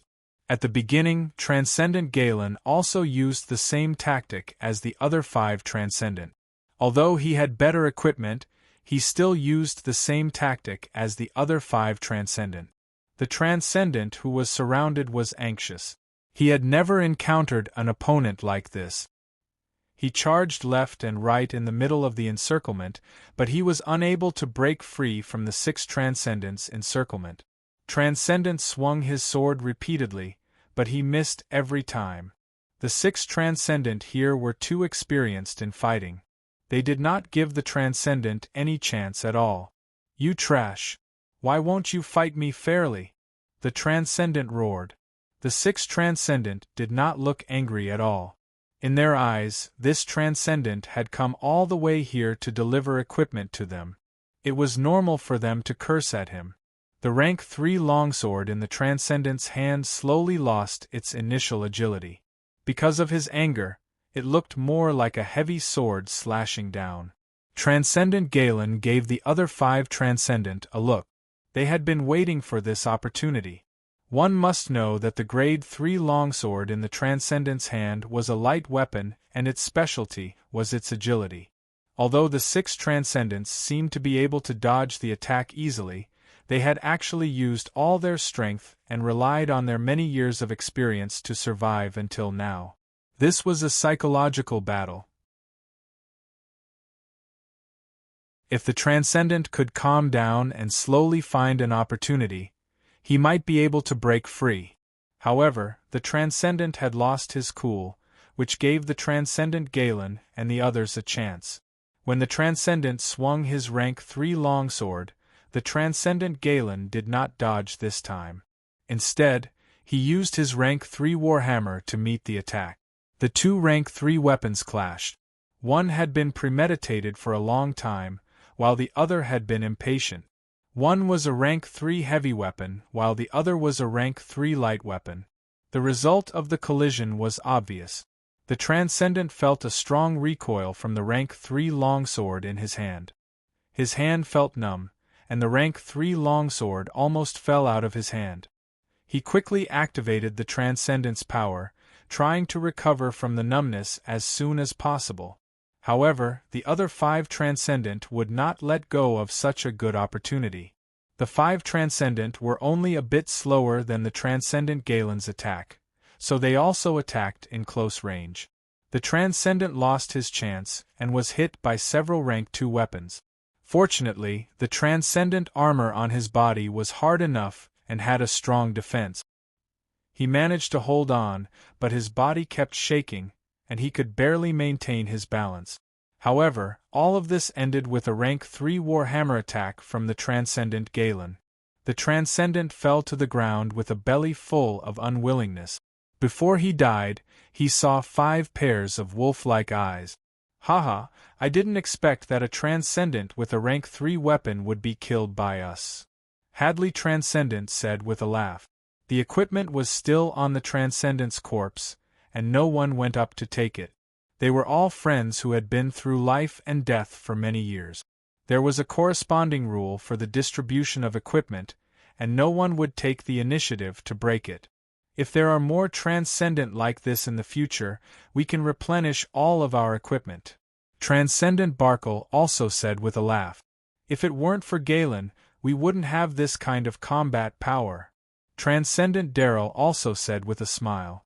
Without everyone, I can defeat him alone, and he can easily leave.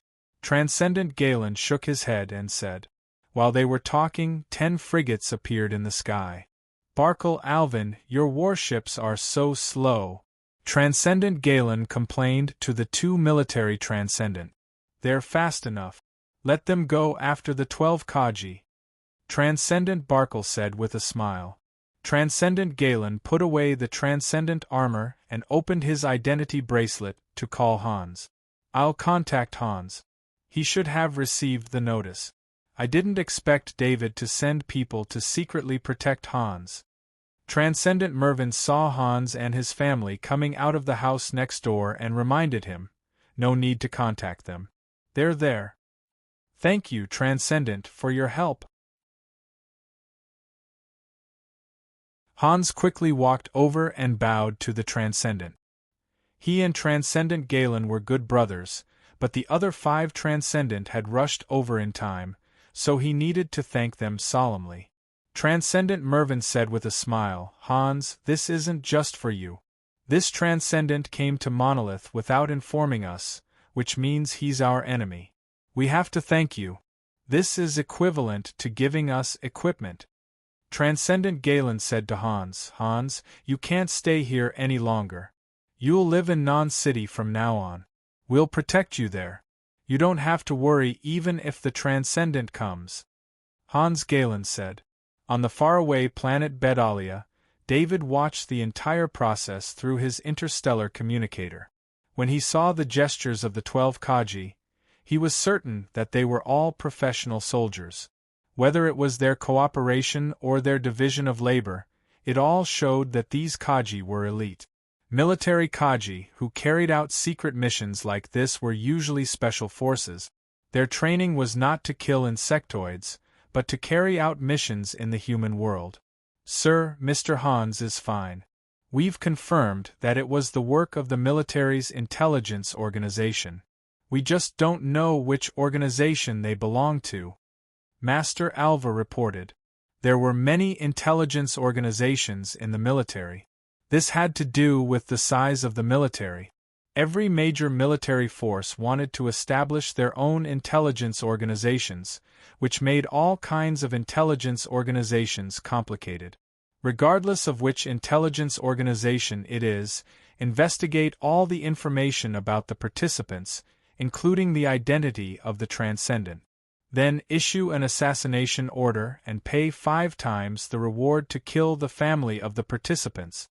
David ordered in a deep voice. Yes, sir. Master Alva was not a kind person. He was tied to David, so naturally, he would listen to all of David's orders. Also, our forces on planet Monolith are too weak. Inform Sealy and ask the Tordo Fund to send some warships over. If something like this happens again in the future, directly destroy the warships in space. David continued to order. Master Sealy controlled the Tordo Fund. With the huge size of the Tordo Fund, it was easy for him to send out some warship.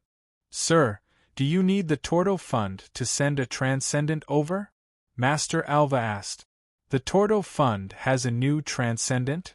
David had not cared about the Tordo Fund for a long time, so he was a little surprised to hear this news. The Tordo Fund used to have 2 transcendent, but they were killed by David using the heavy weapons on the Tordo satellite. After that, the Tordo Fund did not have a transcendent, and it barely managed to stay afloat because of David's fierce reputation. Ever since the Tordo Fund participated in the Great World of God trade fair, many transcendent wanted to join the Tordo Fund and become a transcendent. According to my information, Sealy agreed to accept 3 transcendent as transcendent. Master Alva reported. In fact, he had reported all of this to David, but David probably did not see it.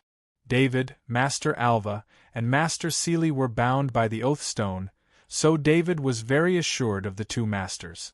David also did not want to affect his own training because of business matters, so he did not care about these things. There's no need to send a transcendent over. This will make the transcendent of planet Monolith unhappy. Arrange for a few more emergency plans, David said in a deep voice.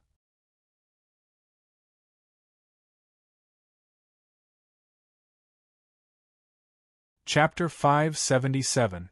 Although David owned a large corporation, had plenty of credits, and had the Kerr Intelligence Organization, he also had enough resources in the field of intelligence, but for a vice commander of the Interstellar Federation, all of this was useless. The Kerr Intelligence Organization could use the Shadow Intelligence System to gather intelligence in all parts of the Interstellar Federation, but the Shadow Intelligence System couldn't infiltrate the Federal High Command, so there was no way to obtain information on Admiral Longfellow. This made it impossible for David to take revenge, so he could only wait for the right opportunity. David had been on planet Bedalia for more than a month, and it had also been more than 20 days since he killed Lieutenant General Kenny. The days seemed peaceful, but David still felt that the atmosphere wasn't right. After he finished cultivating in the morning, he felt uneasy, as if something was going to happen. After David's spirit reached 8 points, his perception of danger had long surpassed that of the transcendent, and this premonition of danger had saved him many times. Defense Chief, a large number of unidentified spaceships have been detected at the speed of light 500 kilometers away from the planet. The scanning team reported to David, and at the same time, an ear-piercing alarm sounded. All of the soldiers in the base began to return to their posts, and those who left the warships were urgently equipped with weapons. All of the soldiers were extremely nervous because they didn't have a warship in space. In this situation, if the enemy attacked, they could only be target. Scanning team, immediately identify the enemy, David ordered in a deep voice. As he spoke, he had already equipped the golden exoskeleton armor, and at the same time, he used his identity bracelet to contact his destroyer. Keats, prepare for battle, David immediately ordered as soon as the call connected. Yes, Captain. The mechanical voice of the advanced AI kits sounded. David wouldn't defend the base to the death. Combined with his previous perception of danger, he was certain that these spaceships were coming for him. Jumping at the speed of light in an area 500 kilometers away from the planet, this kind of movement was very obvious. It must be known that after entering the speed of light, if not for the predetermined coordinates, One would only jump out of the speed of light when they were far away from the planet. For a spaceship that entered the speed of light, 500 kilometers was simply too short a distance. If one was not careful, they would crash into the planet.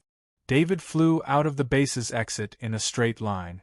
At this time, there was no time to find a landing ship. He was ready to use the golden exoskeleton armor to fly into space. In order to escape the gravitational pull of space, a strong thrust was needed.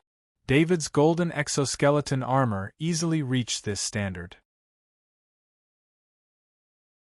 This was also the first time he had left the planet in this way. The multiple energy jets on the golden exoskeleton armor spewed out energy at the same time, and he turned into a golden meteor that shot straight into the sky. David knew very well that he didn't have much time. 500 kilometers was a very short distance for a spaceship in space, so he also turned on the maximum engine power. The engine, which was made of special materials and alloys, exploded with a terrifying amount of energy after its power was fully unleashed. As David felt the gravitational pull weaken, he flew faster and faster. By the time he saw the destroyer leave the spaceport on its own, he was already in space. The destroyer's hatch opened, and David flew into the ship and went to the cockpit. "Keats, turn on the maximum power scan." David sat in his seat and ordered in a deep voice. A light screen lit up in front of him, and then he saw 30 bright spots in an area of 100 kilometers. These bright spots were distributed in a wedge shape. David's eyes focused. This was a typical battle formation of the military's space fleet. Even if these 30 spaceships were not military spaceships, the crew had received professional military training. David pointed at one of the bright spots, and more detailed information was transmitted. This bright spot was a frigate of the latest model. He then displayed the detailed information of all the other bright spots, and found that they were all of the same latest model. "They really think highly of me," David muttered to himself. One had to know that a frigate's main cannon could annihilate an area of 30 kilometers. If he didn't come to space and stayed in the base, even if the base had a powerful energy shield, it wouldn't be able to withstand the simultaneous attack of 30 of the latest model frigates. No matter how strong David's combat power was, he could only be killed in the base. "Charge the 2 Starship Planet Destroyer main cannons." David's eyes flashed as he ordered the key. "Charging complete. Ready to attack." To David's surprise, after he gave the order, he immediately received a reply from the Keats. Needless to say, Keats had already charged the 2 Starship Planet Destroyer main cannons and was ready to attack. However, this was a little different from the Planet Destroyer main cannons David knew. Normal Planet Destroyer main cannons could only be charged before attacking because they had to be fired in a short period of time after charging. Otherwise, the Planet Destroyer main cannons would be damaged. David thought about the identity of Kit's advanced combat artificial intelligence, and combined with the fact that he still needed to use Kit's advanced combat artificial intelligence to command the battle, he might as well ask Kit's advanced combat artificial intelligence about his chances of winning if he fought on his own. "Keats, are you confident in winning against these 30 frigates?" David asked. "Captain, based on the combat power of both sides, the chances of winning are 24.5%. Keats gave an answer. David heard this answer, and his heart couldn't help but sink. He didn't understand why the Keats gave such a low chance of winning. "Kits, what's the basis of your analysis?" David asked Kits, who was a high-level battlemaster. "Based on the scanning of the 30 frigates' flying posture, the distance between the frigates, and their coordination, it can be determined that these 30 frigates are all operated by elite captains and crew. My AI system can simulate the operation of elite captains and crew to a large extent, but my advantage is faster reaction speed," Keats replied. David understood what the advanced combat artificial intelligence Kits was trying to convey. The operators of the 30 frigates were all the most elite captains and crew in the military. Keats, did you include my strength in your calculations? David continued to ask. I didn't include the captain's strength. If the captain were to participate in controlling the weapons, the chances of winning would be less than 20%. Keats replied. David's mouth twitched. The meaning of the advanced tier kit's combat artificial intelligence was clear. If he controlled the ship's weapons, it would affect the advanced tier kit's combat artificial intelligence. You're free to fight. I'll enter the catapult, and you find a chance to launch me into the enemy's flagship. David didn't want to bother with the Keats battle any longer, so he gave the final order. David needed to participate in the battle in his own way, not sit in the warship and wait for that 24.5% chance of winning. He had become more familiar with the destroyer recently. Although the destroyer had reduced most of its facilities for crew members, the catapult that launched Kaji was still there. David entered the catapult and waited for Kit's advanced war-fighting intelligence to eject him. Report, an unknown destroyer has been detected. Entering attack range in 30 seconds. Captain Ebenezer heard the voice from the frontmost ship, and he also looked at the screen. Once they're within attack range, ships 1, 3, 5, and 7 will eliminate them. Captain Ebenezer ordered in a deep voice. The 4 corvettes in the wedge formation began to charge their main cannons. At the same time, the 4 corvettes formed a row and entered attack range. Captain Ebenezer's gaze was cold and sharp. He had left the military for 20 years, but he and his subordinates were all veterans with rich combat experience. In these years, he and his subordinates no longer lived dangerous lives. On the surface, they were a security company, but in reality, they were Admiral Longfellow's private army. The main job of the fleet was to escort valuables. Sometimes, they would also take on the role of space pirates and solve some problems for Admiral Longfellow. This time, Captain Ebenezer had received a mission, and they had spent nearly 20 days on the road alone. Captain Ebenezer's gaze wasn't on the destroyer in front of him. That wasn't his target. His gaze was on planet Bedalia. His mission was to destroy the military base there and kill everyone there. Of course, the most important target was David, known as the Federation's God of War. He was a must-kill target. Although the Federation's God of War was very famous, it was nothing to a fleet. Why did the great world of God ally itself with the Interstellar Federation despite having so many powerhouses?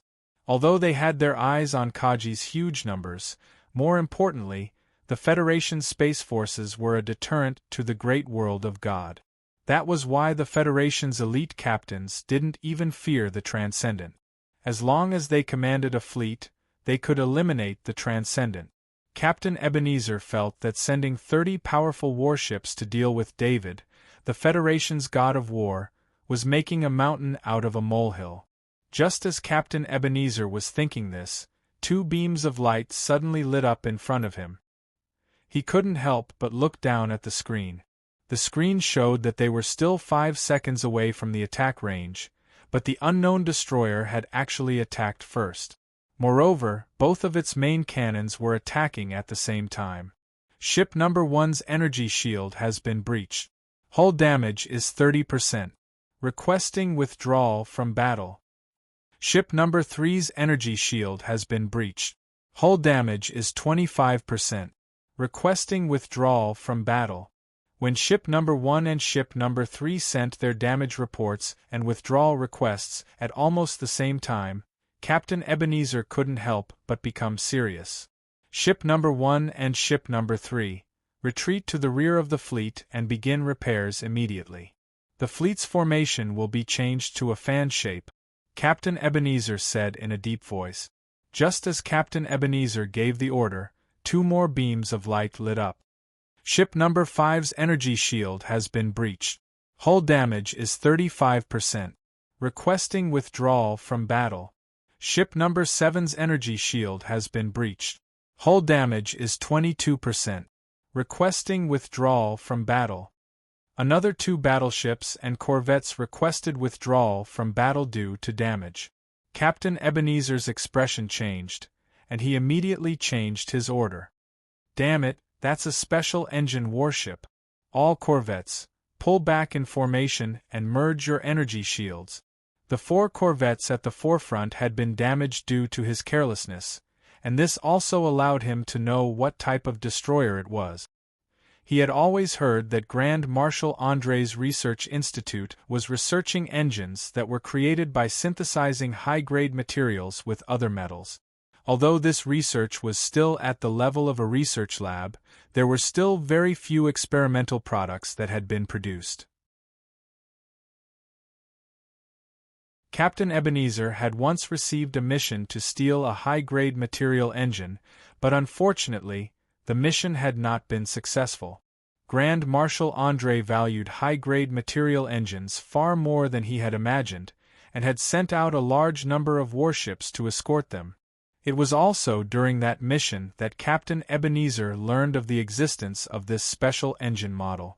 It was very easy to identify this special engine model, as no other engine could be recharged in a short period of time. Just then, the destroyer's 2 main cannons had fired twice, but just a few seconds later, the 2 main cannons had fired again. It was precisely this kind of sudden attack that had caused Captain Ebenezer to lose 4 corvettes.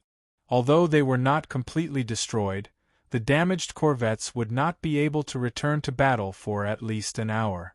Following Captain Ebenezer's order, the remaining 26 corvettes began to shrink with the flagship as the center. Then, the energy shields of the 26 corvettes converged to form an even more powerful energy shield. "Send out 50 Kaji and take down that destroyer," Captain Ebenezer ordered. Captain Ebenezer had not forgotten that Admiral Longfellow had always been obsessed with high-grade material engines. Not only would he be able to complete this mission, but he would also be able to obtain the high-grade material engines for himself. In a space battle, Kaji were still very useful. The small Kaji made it very difficult for the enemy's warships to lock onto them. Even if the anti-air missiles hit the Kaji, they would only be able to stop the Kaji. It would be very difficult for them to kill or injure the Kaji. No matter how rich someone was, they would not be able to replace their anti-air missiles with ones made of second-grade material or above. Unless they were hit by powerful energy weapons or missiles, it would be very difficult for them to kill the Kaji. Kaji, who were wearing exoskeleton armor, were very agile in space. It was very difficult for powerful energy weapons to lock onto their target. Once the enemy launched missiles, the corvettes on this side would also fire interference missiles to affect the missile's attack. The 50 Kaji were ejected toward the destroyer. At the same time, the corvettes in front of them also fired a large number of interference missiles to fly with the 50 Kaji. Once the enemy launched their missiles, the effects would be minimal. Captain Ebenezer was also looking at the screen in front of him. They were about to enter attack range, and when that happened, they would be able to threaten the destroyer. A faint smile appeared on his face as he watched the 50 dots of light get closer and closer to the destroyer.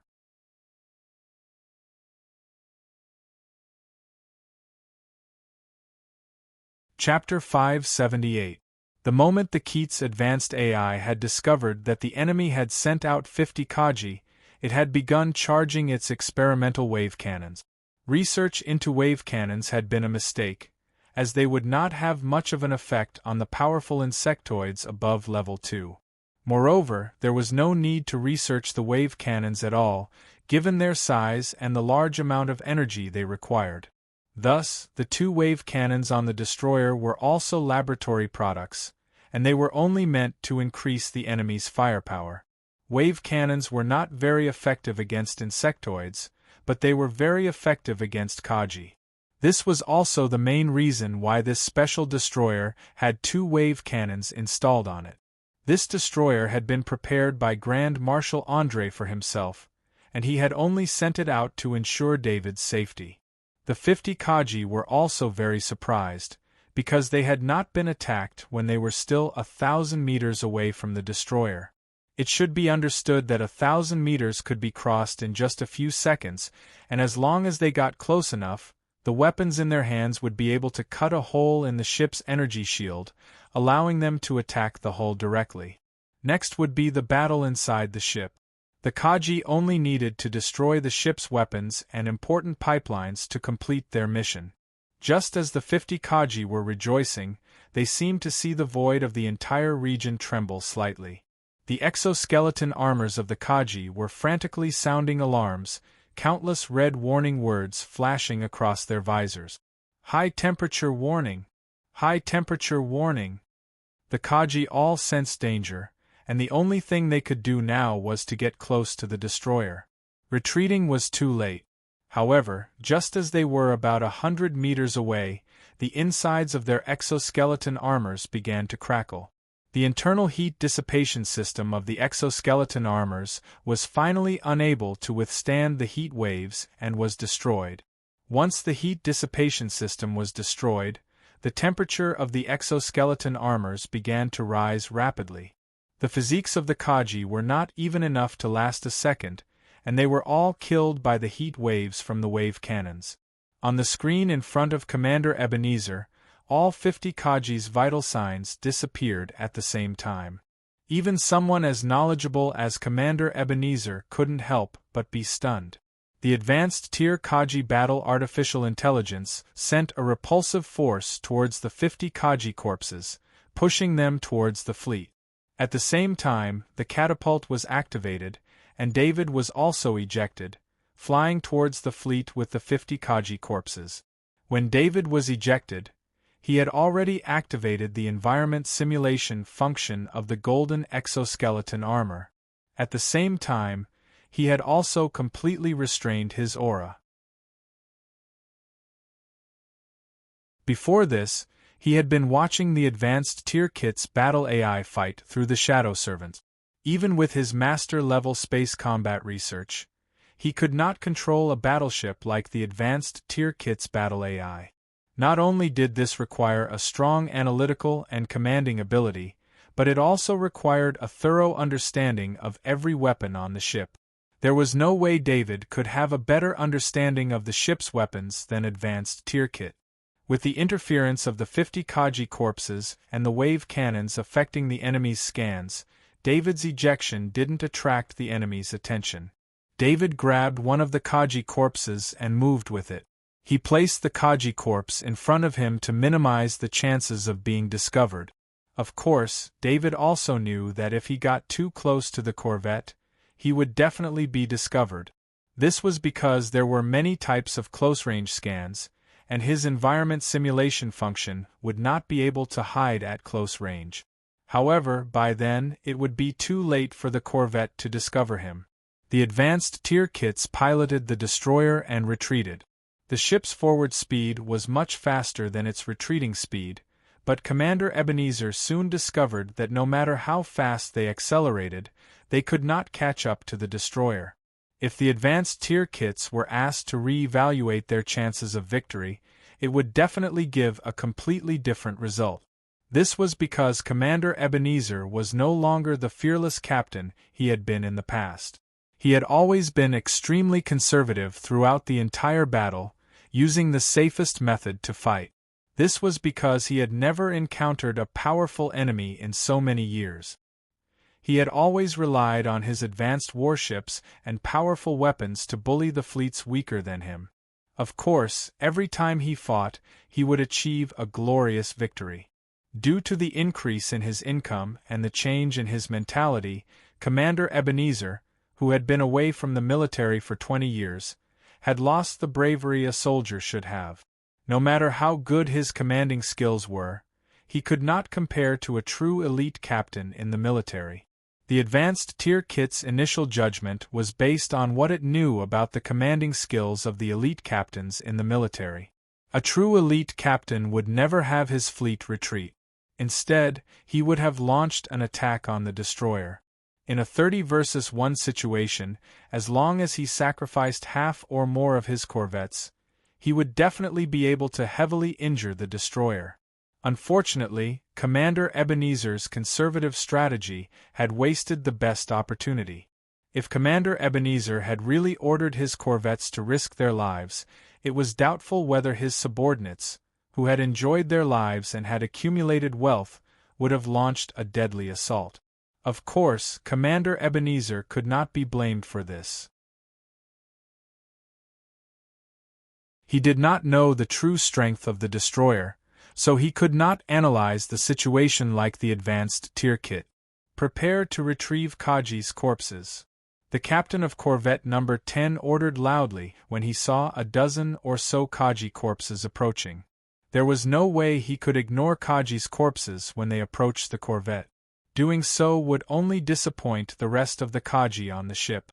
Following that, a traction force came from Corvette number 10, pulling the dozen or so Kaji corpses into the open passage. Among these dozen or so Kaji corpses was David.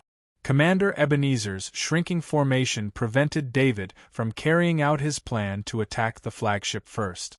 When he was still 200 meters away from the corvette at the edge of the fleet, he was prepared to charge at full speed. He did not expect to become one of the targets being pulled. David did not resist.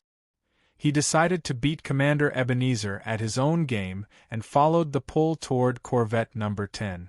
Since it was necessary to pull Kaji's corpses, a door opened on the energy shield to facilitate the passage of Kaji's corpses. When David was pulled to 100 meters away from Corvette number 10, the ship suddenly sounded an alarm, and close-range firepower immediately locked onto David. David instantly revved the engines of his golden exoskeleton armor to the maximum. His body abruptly went from a standstill to full speed, and he charged over 100 meters. The net of firepower only reached him after he left. The poor dozen or so Kaji corpses were covered by the net of firepower and then sent flying in all directions. There was no way they could be retrieved, and they could only drift in space. David charged through the energy shield. He did not waste any time because the door on the energy shield was not closed, which gave him an opportunity to take advantage of. After entering the energy shield, he immediately discovered that there was only one energy shield, and all 30 corvettes inside were exposed to him. David activated all of his abilities, including extreme speed, physique enhancement, strength oscillation, strength enhancement, and strength overlap. At the same time, a rank 4 deceleration heavy sword appeared in his hand. The rank 4 deceleration heavy sword kept vibrating gently, and the Grandmaster heavy sword space cut was activated. David continued to charge towards Corvette number 10. 1 second after the Corvette number 10 sounded the alarm, the energy shield behind him closed, and the passage opened to receive the corpses on Corvette number 10 was also closed. However, this did not affect David's charge. He went at full speed and shot towards Corvette number 10 like a sharp arrow. On one side was David alone, and on the other side was a behemoth of a corvette. They should have been two completely different forces, but the result of the collision between the two was unexpected. When David hit Corvette No. 10, he swung out the rank 4 deceleration heavy sword in his hand and drew a circle in front of him. The incomparably sturdy special alloy shell of the 10th frigate was unable to withstand the cutting of a decelerating heavy sword of the 4th rank, let alone when David had activated his spatial slicer. The level 4 decelerating heavy sword drew a circle in the air, and David's body slammed into it, smashing the entire circle into the frigate's hull. After entering the Corvette number 10, David did not slow down. He continued to charge forward at an extremely fast speed, and the direction he chose was the Corvette number 10's engine. The alloy ship wall in front of him was nothing to him. With the combination of the heavy sword space cut and the grade 4 decelerating heavy sword, nothing could stop his speed. The Corvette number 10's alarms kept ringing. Some Kaji came to intercept David, but they could not even see David's shadow. They could only see a hole through the Corvette number 10's hull. Of course, it was not that there were no lucky Kaji. After a group of Kaji received the order, They stood in a passage ahead of time according to the judgment of the corvette No. 10's AI core. Big Shield Kaji stood in front, and the 5 Kaji behind him were also ready for battle. The wall in front of them suddenly flew out, and the Kaji's vision blurred. When they took a closer look, the 3 Kaji on the side saw a terrifying scene. The Big Shield Kaji in front of them had a big hole in its rank 2 shield. The hole was not only in the rank 2 shield, but also in the Kaji who was holding it. There was a big hole in the middle of the Big Shield Kaji's body, and only the edges of the exoskeleton armor were left. This scene lasted for only a second before the Big Shield Kaji collapsed on the ground. The 2 armored soldiers behind him didn't even have time to react. Half of their bodies just happened to be in this passageway, and as a result, half of their bodies were cut into 2 semicircles in the middle. The 3 Kaji who were not injured had fear in their eyes. The scene in front of them made them unable to wear exoskeleton armor for the rest of their lives. David didn't expect that there would be soldiers in front of him. He didn't want to make it so bloody, but during the process, he almost instinctively swung his sword. Every object in front of him was cut open by him, creating a path for him to pass through. After passing through 2 more walls, he encountered a very thick wall. It did not stop him either. He knew he had arrived at the engine because only the wall that sealed the engine would be this thick. The grade 4 decelerating heavy sword in his hand continuously swung in a circle in front of him, cutting a path through the engine in front of him. After his figure passed through, the energy inside the engine was also activated. When David flew out of the No. 10 frigate, the No. 10 frigate behind him exploded. The energy in the No. 10 frigate's engine exploded due to the damage to the engine. At least a few dozen meters away from the engine was destroyed. The corvettes here were very close to each other, only about 50 meters away. Plus, David's surprise attack was so fast that before any of the corvettes could react, the engine of the No. 10 corvette was destroyed. David flew against the wall of the ship towards the 9th frigate. The 9th frigate's close-range firepower was activated, and a barrage of bullets flew towards David. David rushed past the No. 10 frigate, and his momentum slowed down. This was why the No. 10 frigate's firepower locked onto him. This kind of automatic weapon did not require any command. As long as it detected an enemy approaching, it would automatically activate. David was already prepared. He threw out the level 4 deceleration heavy sword in his hand, which immediately attracted some of the close-range firepower. He then used the level 4 deceleration heavy sword to block in front of him and accelerated again.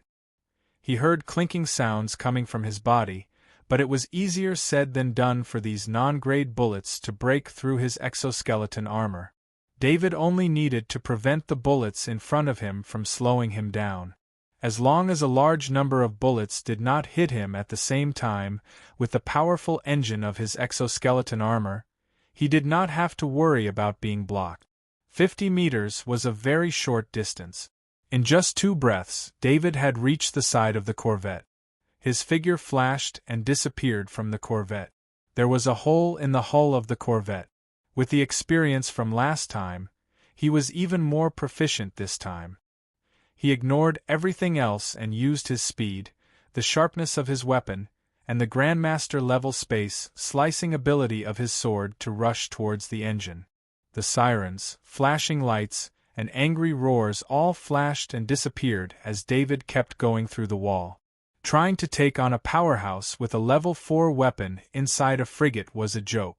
When Captain Ebenezer saw the image on the screen in front of him, he loudly ordered, "Everyone, spread out, spread out immediately." In just a short 10 seconds, the engines of 2 frigates were destroyed, and they had completely lost their ability to fight. And this was only the beginning. When Captain Ebenezer saw the figure enter the 3rd frigate, he knew very well that the 3rd frigate would meet the same fate as the first 2 frigates. At the same time, Captain Ebenezer also saw Kaji's appearance through the image. Although his face was covered by a helmet, The golden exoskeleton armor was the signature outfit of the Federation's god of war.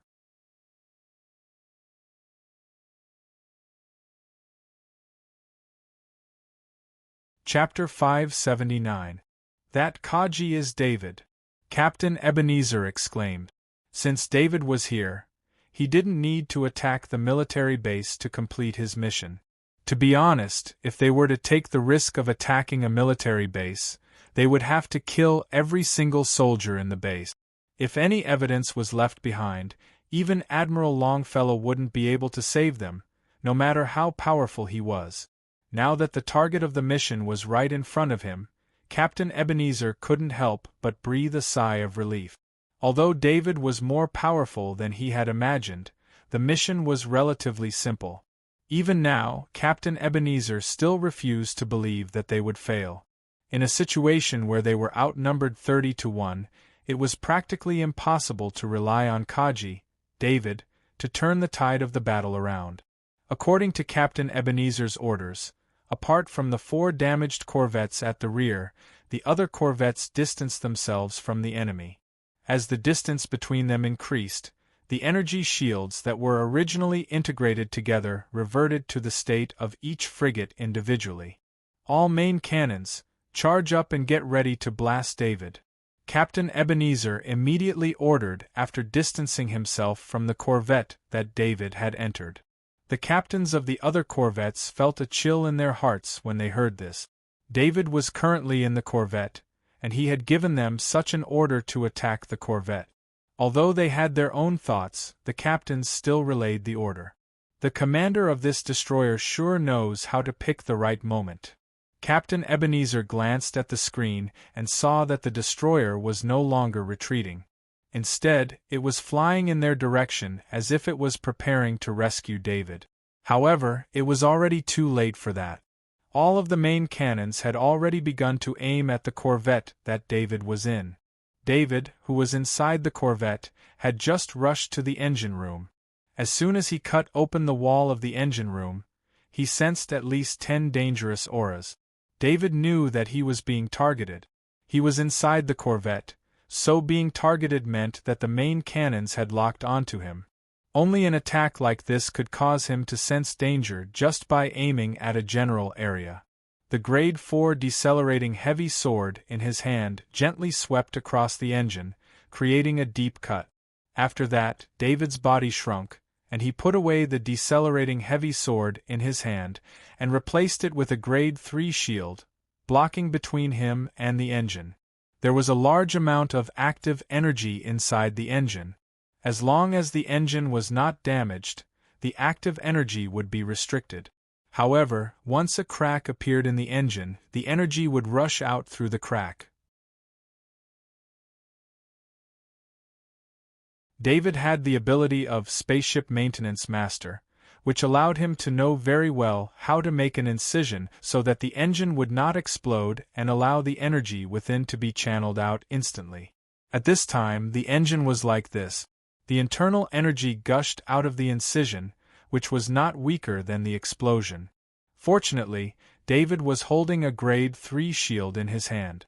When the surging energy hit the Grade 3 shield, he was sent flying like a cannonball. The path he was sent flying through was the one he had cut with the Grade 4 decelerating heavy sword. He was pushed out of the corvette at a faster speed than when he entered. Just as his body flew out of the hole, dozens of light beams hit the corvette. The damaged engine made many of the corvette's facilities unusable. Naturally, there was no energy shield. Without an energy shield, how could the corvette withstand the simultaneous main cannons of more than a dozen corvettes of the same level?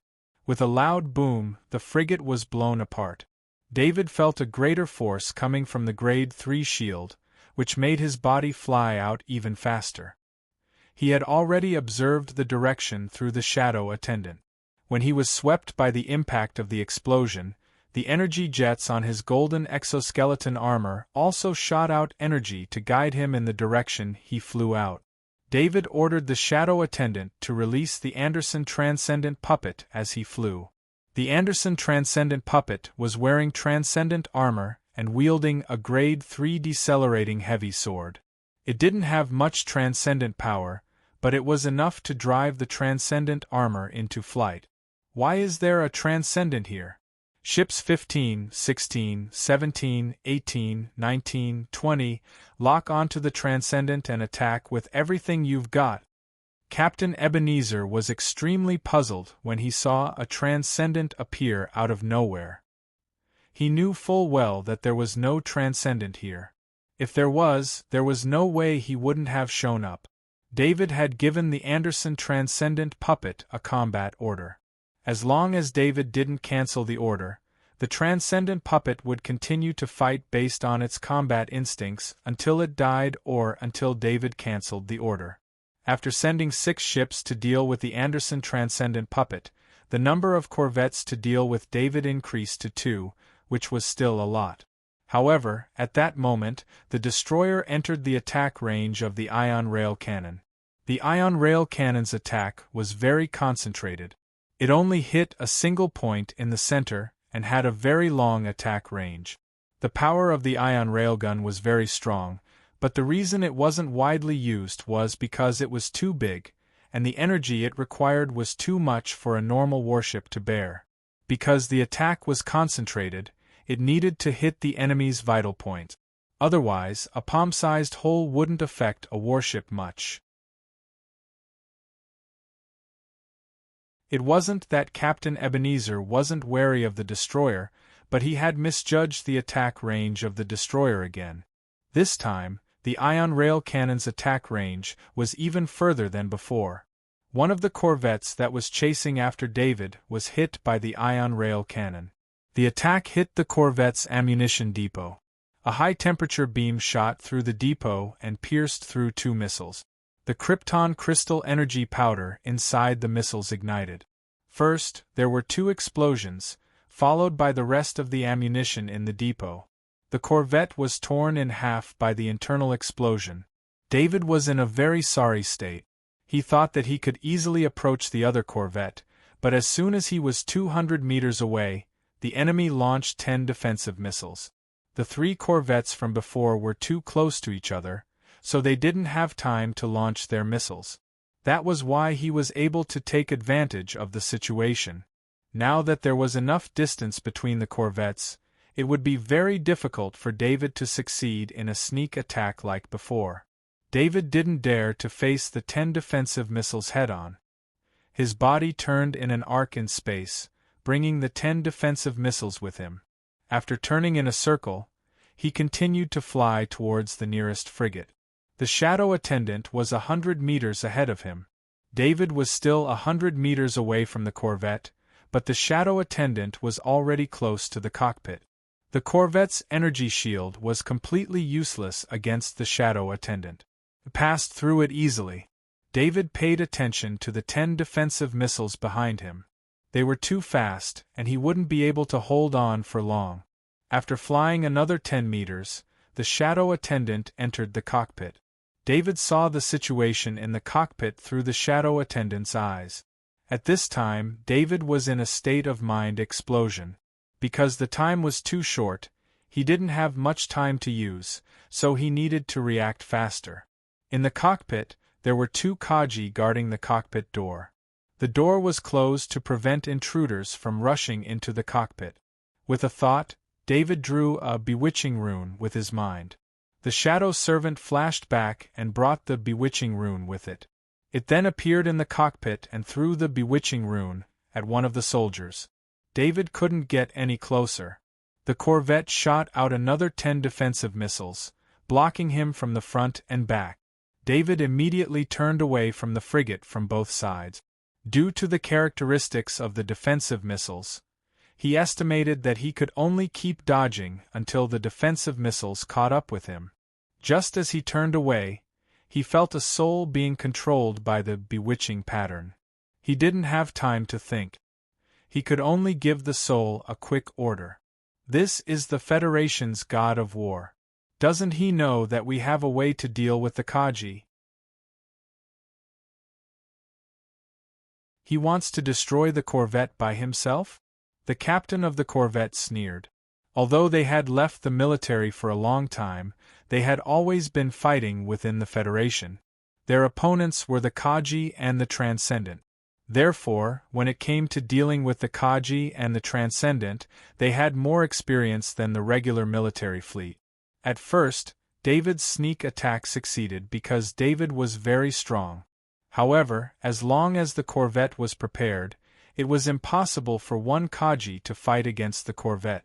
The captain looked at David, who was being chased by 20 defensive missiles, as if he was looking at a joke.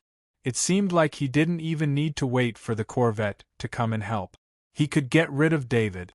Thinking that the Federation's god of war might die in his hands, he couldn't help but feel a little excited. This would be the talk of his life. While the captain was still thinking, one of the 2 Kaji puppets standing at the door had his eyes glazed over. In this Kaji puppet's soul, a huge bewitching pattern occupied most of the soul space. "Kill them all, kill them all!" The Kaji puppet muttered the order repeatedly. His body instinctively tightened as he prepared for the best attack posture. "What did you say? Are you scared by the Federation's god of war? You're such a coward." The Kaji puppet beside him saw that the Kaji puppet seemed a little nervous and chuckled softly. However, the moment Kaji puppet turned its head, the Kaji puppet's grade 2 heavy axe swept across the Kaji puppet's neck. It was a full-force attack at close range. Moreover, there was time to charge up before the attack, so this attack became a fatal blow. The Kaji puppet's head flew up. Even in death, he didn't understand why his comrade, whom he trusted with his life, would suddenly attack him. After the Kaji puppet killed the other Kaji puppet in the cockpit, there was no longer any Kaji puppet in the cockpit. "Are you crazy?" The captain heard the sound and turned his head just in time to see the Kaji puppet kill his comrade. He couldn't help but roar in anger. The captain's voice reminded the Kaji puppet. While it was still muttering David's orders, its body charged towards the captain. The captain wanted to dodge, but there was an unimaginable difference in speed and strength between an ordinary person and a Kaji puppet without armor and a fully armed Kaji puppet. The captain's dodge was more like a struggle. Under the merciless slash of the Kaji puppet, the captain died, followed by the rest of the crew. The Kaji puppet in the cockpit had completed a massacre. The Kaji puppet took less than 5 seconds to kill all the crew members. From this, one could see the difference in strength between an ordinary person and a Kaji puppet. After the Kaji puppet saw that there were no more survivors in the cockpit, it targeted the equipment in the cockpit. In between flashes of energy, the Kaji puppet could see the equipment being destroyed. The Kaji puppet was like a destructive maniac. It didn't care about the energy consumption and continued to destroy the cockpit. At this time, even if someone could stop the Kaji puppet, the frigate could no longer be used. David could feel the threat of the defensive missiles behind him. His danger perception kept reminding him, "Why hasn't it stopped yet?" David thought to himself as he fled. Just when he thought he had to use a life-saving method, the 20 defensive missiles behind him all stopped working. The defensive missiles needed the support of the scanning equipment. Without the scanning equipment, the defensive missiles would stop working. At such a close distance, attacking missiles wasn't a good choice because the defensive missiles were more controllable and wouldn't accidentally hurt an ally. David looked back at the defensive missiles that were 5 meters away from him and felt a lingering fear. He knew that he had overestimated his ability. In this kind of space battle, against a professional opponent, his usefulness was very limited. Fighting in space was completely different from fighting in a normal way. No one would fight you in close combat, and long-range sniping was very limited against a huge warship. David observed the current battle situation. On the other side, the Anderson Transcendent puppet was relying on its instincts to deal with the 6th frigate. The Anderson Transcendent puppet was very cunning. It didn't get close to the frigates. Instead, it used its agility and speed to create a distance between it and the frigates that was neither too far nor too close. At this distance, the frigate's main cannons couldn't be used, and their close-range firepower was a little weak. Only missiles had some use. However, the Anderson Transcendent Puppet was much faster than David. This allowed the Anderson Transcendent Puppet to be very relaxed. Commander Ebenezer had made David his main target, so he naturally used most of his combat power to deal with David. On one hand, David was known as the Federation's god of war and was stronger than the Transcendent Puppet. On the other hand, David was also his mission. As long as he killed David, his mission would be complete. David realized that he didn't need to worry about the Anderson Transcendent Puppet. The Transcendent Puppet's survivability was better than his.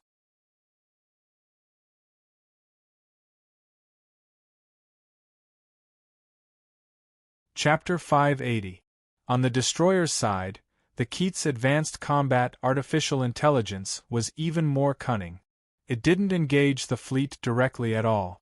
Instead, it kept moving around. However, the destroyer's battle results weren't bad. In a short period of time, it had already damaged 2 more corvettes and forced them to retreat from the battlefield. The Keats Advanced Combat Artificial Intelligence's battle philosophy was to protect itself as the first priority. On top of that, attacking the enemy was secondary. This was inseparable from the original user of the destroyer. As Grand Marshal André's backup ship, the Keats Advanced Combat Artificial Intelligence's program was naturally designed to protect Grand Marshal André. Therefore, fighting wasn't the most important thing. David was distracted for a moment on the battlefield, but he was immediately alerted by the slight pain from his danger perception. There were 3 more corvettes approaching. Although their main cannons couldn't fire, their less powerful secondary cannons had finished charging and were ready to deal a fatal blow to David. The 3 corvettes' scanning devices locked onto David. David didn't want to gamble on the perfect coordination between the 3 corvettes. If the 3 secondary cannons were perfectly coordinated, they could completely seal off his escape routes and have a 1 in 3 chance of hitting him. David quickly analyzed in his mind. After he finished analyzing, he turned around and flew toward the corvette that Kaji's puppet had slaughtered once. This time, there was no energy shield or missile to stop him. He quickly closed the distance of a few hundred meters. With a slash of his sword, he charged in. David then felt the lock on him disappear. He also sensed the existence of Kaji's puppet. He didn't expect that Kaji's puppet hadn't been killed by the other Kaji on the corvette. David didn't know that the other Kaji on the corvette didn't know what happened in the cockpit. Therefore, no Kaji came to check. Of course, this was also because things happened too quickly. After a while, the Kaji would have noticed the abnormality. David's heart skipped a beat. He called the Kaji's puppet over. At this moment, the entire frigate shook.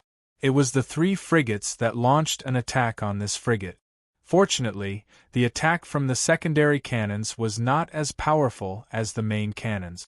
It only managed to create a large hole in the body of the frigate. However, through the shadow attendant outside the ship, David saw that the 3 corvettes' main cannons were charging. The enemy really didn't care about the crew at all. They were prepared to kill David and the rest of the crew. At this time, the capable Kaji was trying to find a way to escape from the frigate, while the ordinary crew members could only cry out in despair. The golden exoskeleton armor on David's body dimmed. Then, his body became one with the surrounding environment. He activated the environment fusion function on the exoskeleton armor. He slashed at the hull of the frigate, creating another hole. At this time, the Kaji's puppet ran over. David let the Kaji's puppet go out first. He hid behind Kaji's puppet and tried to use the puppet's body to block his body. This way, he could reduce the possibility of being discovered by various scanning devices. He was now very close to the other 3 frigates. If he was not careful, he would be discovered. Previously, when he wanted to use Kaji's corpse to block and approach the frigates, he was probably discovered by the life detection devices. This time, he tried to use the living Kaji as a cover. Nearly 20 Kaji escaped from the frigate. The 3 frigates didn't attack the escaping Kaji. They couldn't do that. They just strengthened the identification of the Kaji. Fortunately, David's exoskeleton armor was too conspicuous. It was easy for them to distinguish whether David was among them or not. After not finding any traces of David, one of the 3 frigates began to accept the Kaji. David had been sticking close to the Kaji's puppet. Coupled with his ability to hide his presence and the environment fusion ability of the exoskeleton armor, the scanning device on the frigate didn't discover him. He entered the frigate with the Kaji's puppet. He saw several Kaji's medics greeting the Kaji. David didn't want to be reckless this time. He needed a better way to fight. Otherwise, he would be in constant danger. After the Kaji's puppet was checked by a Kaji's medic, it was not found to be injured. It was then arranged to enter the frigate's lounge. David still stuck close to the Kaji's puppet and entered the lounge as well.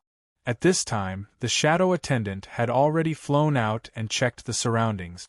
The lounge was 200 meters away from the cockpit. If he wanted to get to the cockpit, he would have to pass through the 200 meters. David controlled the Kaji's puppet and left the lounge. Because they were in the middle of a battle and the cannons were still firing outside, the management here was not strict. No one stopped the Kaji's puppet from leaving the lounge. This allowed the Kaji's puppet to walk into the tunnel easily. Along the way to the cockpit, no one asked him anything. However, when he was 10 meters away from the cockpit, a group of Kaji's puppet blocked the Kaji's puppet. The leader Kaji recognized the logo on the Kaji's exoskeleton armor and shouted, "Why are you here? Return to the lounge immediately." David did not have time to tangle with these Kajis. He had already achieved his goal. He instantly activated an ability that he rarely used, Psychic Storm. An invisible ripple appeared from his body and surged toward the group of Kaji's puppet. The 6 Kajis were all stunned. Inside the exoskeleton armor, the 6 Kajis were all bleeding from their ears and noses. At such a close distance, they had taken the full brunt of the psychic storm. David rarely used the psychic storm in the past because it was not very effective against the insectoids on Warstar. Perhaps if his mind was raised a bit more, it would be more effective. However, against these Kaji's puppet, the psychic storm's effect was terrifying. Although the 6 Kajis were still standing in place, that was because the exoskeleton armor had become locked after the Kaji's death, allowing the 6 Kajis to remain standing. The shadow attendant had already rushed over and absorbed the souls of the 6 Kajis. It was not just the 6 Kajis that were being absorbed. The psychic storm continued to surge toward the cockpit. First, the 2 Kajis behind the cockpit were swept by the psychic storm and died. Then, the rest of the crew in the cockpit died. David's psychic storm had a range of 100 meters, and the entire cockpit was within range. David had the Kaji's puppet stand beside the 6 Kaji's puppet and guard the cockpit door. He then went to the door and used his identity bracelet to lock the door. Soon the door opened. He pushed open the door and walked into the cockpit. He saw that all the crew members, including the captain, had been killed by the psychic storm. Their spirit was several times lower than David's, so being hit by the psychic storm naturally meant certain death. David went to the captain's seat and pulled him out of his seat. Then, he used the captain's identity bracelet to easily seize the authority of the frigate. He also knew that the highest authority of such a frigate was naturally with the captain. He needed to seize the authority as quickly as possible. 5 seconds later, he had the same authority as the dead captain. He put a part of his mind into the shadow attendant's body. Then, he operated on the captain's screen while using the shadow attendant to operate the operation interface of the rest of the crew members. At this time, the main cannon had finished charging, and the other 2 frigates simultaneously launched their final fatal attack on the frigate that was suspected to be David's. The frigate controlled by David locked on to the flagship. Just as the main cannon finished charging, he didn't need to wait. He just needed to fire the main cannon. With a roar from the main cannon, a beam of light hit the flagship. The energy shield outside the flagship was directly broken by such a close-range attack. The remaining power blasted a huge hole in the flagship. David shook his head. He was very dissatisfied with this attack. The energy shield created by the Federation was too strong for the main cannon's defense. His fingers moved quickly. He activated all the attack missiles on the frigate. He didn't care if he would accidentally injure others. After all, everyone here was an enemy. 200 attack missiles were fired from the frigate. David's next order was to overclock the engine. Overclocking the engine was a destructive operation.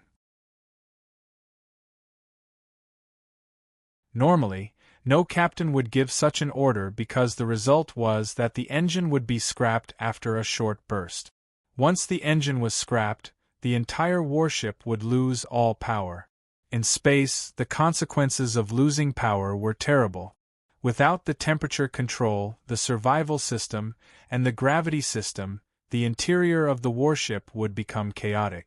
Except for Kaji, who was wearing the exoskeleton armor, everyone else would be frozen to death by the extreme cold or suffocated to death due to lack of oxygen. David didn't care. He only needed the engine to explode for a short time. The frigate suddenly accelerated and rushed toward the flagship. It happened so suddenly that all the frigates were carrying out their own missions. The explosion of the frigate under David's control caught everyone off guard. By the time they reacted, the flagship had already been damaged. As the frigate accelerated toward the flagship, David's other operation was also in progress. After the attack missiles were fired, a large number of interference missiles were fired. In the eyes of others, this was to avoid being hit by the attack missiles fired by the other frigate. At this time, in order to deal with the attack missiles, the other frigates also released a large number of interference missiles. The entire airspace, which was not very large, was suddenly filled with interference missiles flying everywhere. Kaji's puppet sat on the captain's chair. David cut open the bulkhead with his sword. He still turned on the environment fusion system and flew out of the frigate. In an environment full of interference missiles, the scanning device was greatly affected. On the scanning screen of each frigate, countless snowflakes were flashing. Under normal circumstances, such a thing wouldn't happen. With main and secondary cannons, no warship would allow the enemy to get so close to it and release such a crazy amount of missiles. It was precisely because of this helpless battle situation that all the corvettes under attack also released interference shells. The frigate continued to rush toward the flagship. Except for the frigate that was fighting the Anderson Transcendent and the destroyer, the other frigates launched attacks on the controlled frigate. Overclocking the engines gave the frigate a stronger energy shield. The main gun could not be fully charged in a short time, so the attacks of the other frigates could not stop the charge of this frigate. Chief Commander Ebenezer stood in the damaged cockpit with a grim look on his face. It was a grave mistake for any commander to have their flagship severely damaged. In a normal battle, when one's flagship was attacked, it meant that the battle was lost. However, Captain Ebenezer was fighting a Kaji. Although there was a Transcendent and a destroyer nearby, he knew very well that he was defeated by a Kaji. "Captain, we have to move. The impact will be here in 5 seconds. A crew member came up to Captain Ebenezer and reminded him. Sigh. Captain Ebenezer wanted to stubbornly say that he was not going to leave, but a long and comfortable life had already smoothed out his edges. He could only sigh. Captain Ebenezer sat in the captain's special escape pod. This escape pod was right under his captain's chair. He only had to press the escape button to escape. He had designed this escape pod 10 years ago. He had met his current wife in that year, and it was the first time he had felt fear of death. That was why he had come up with this design.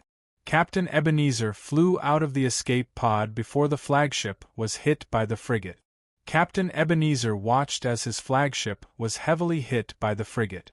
The flagship's energy shield had already been destroyed, so it could only take on this heavy blow. No one expected that after this collision, the frigate would fire all of its weapons except for its main gun. Defensive missiles, close-range firepower, and secondary cannons were all fired at full power.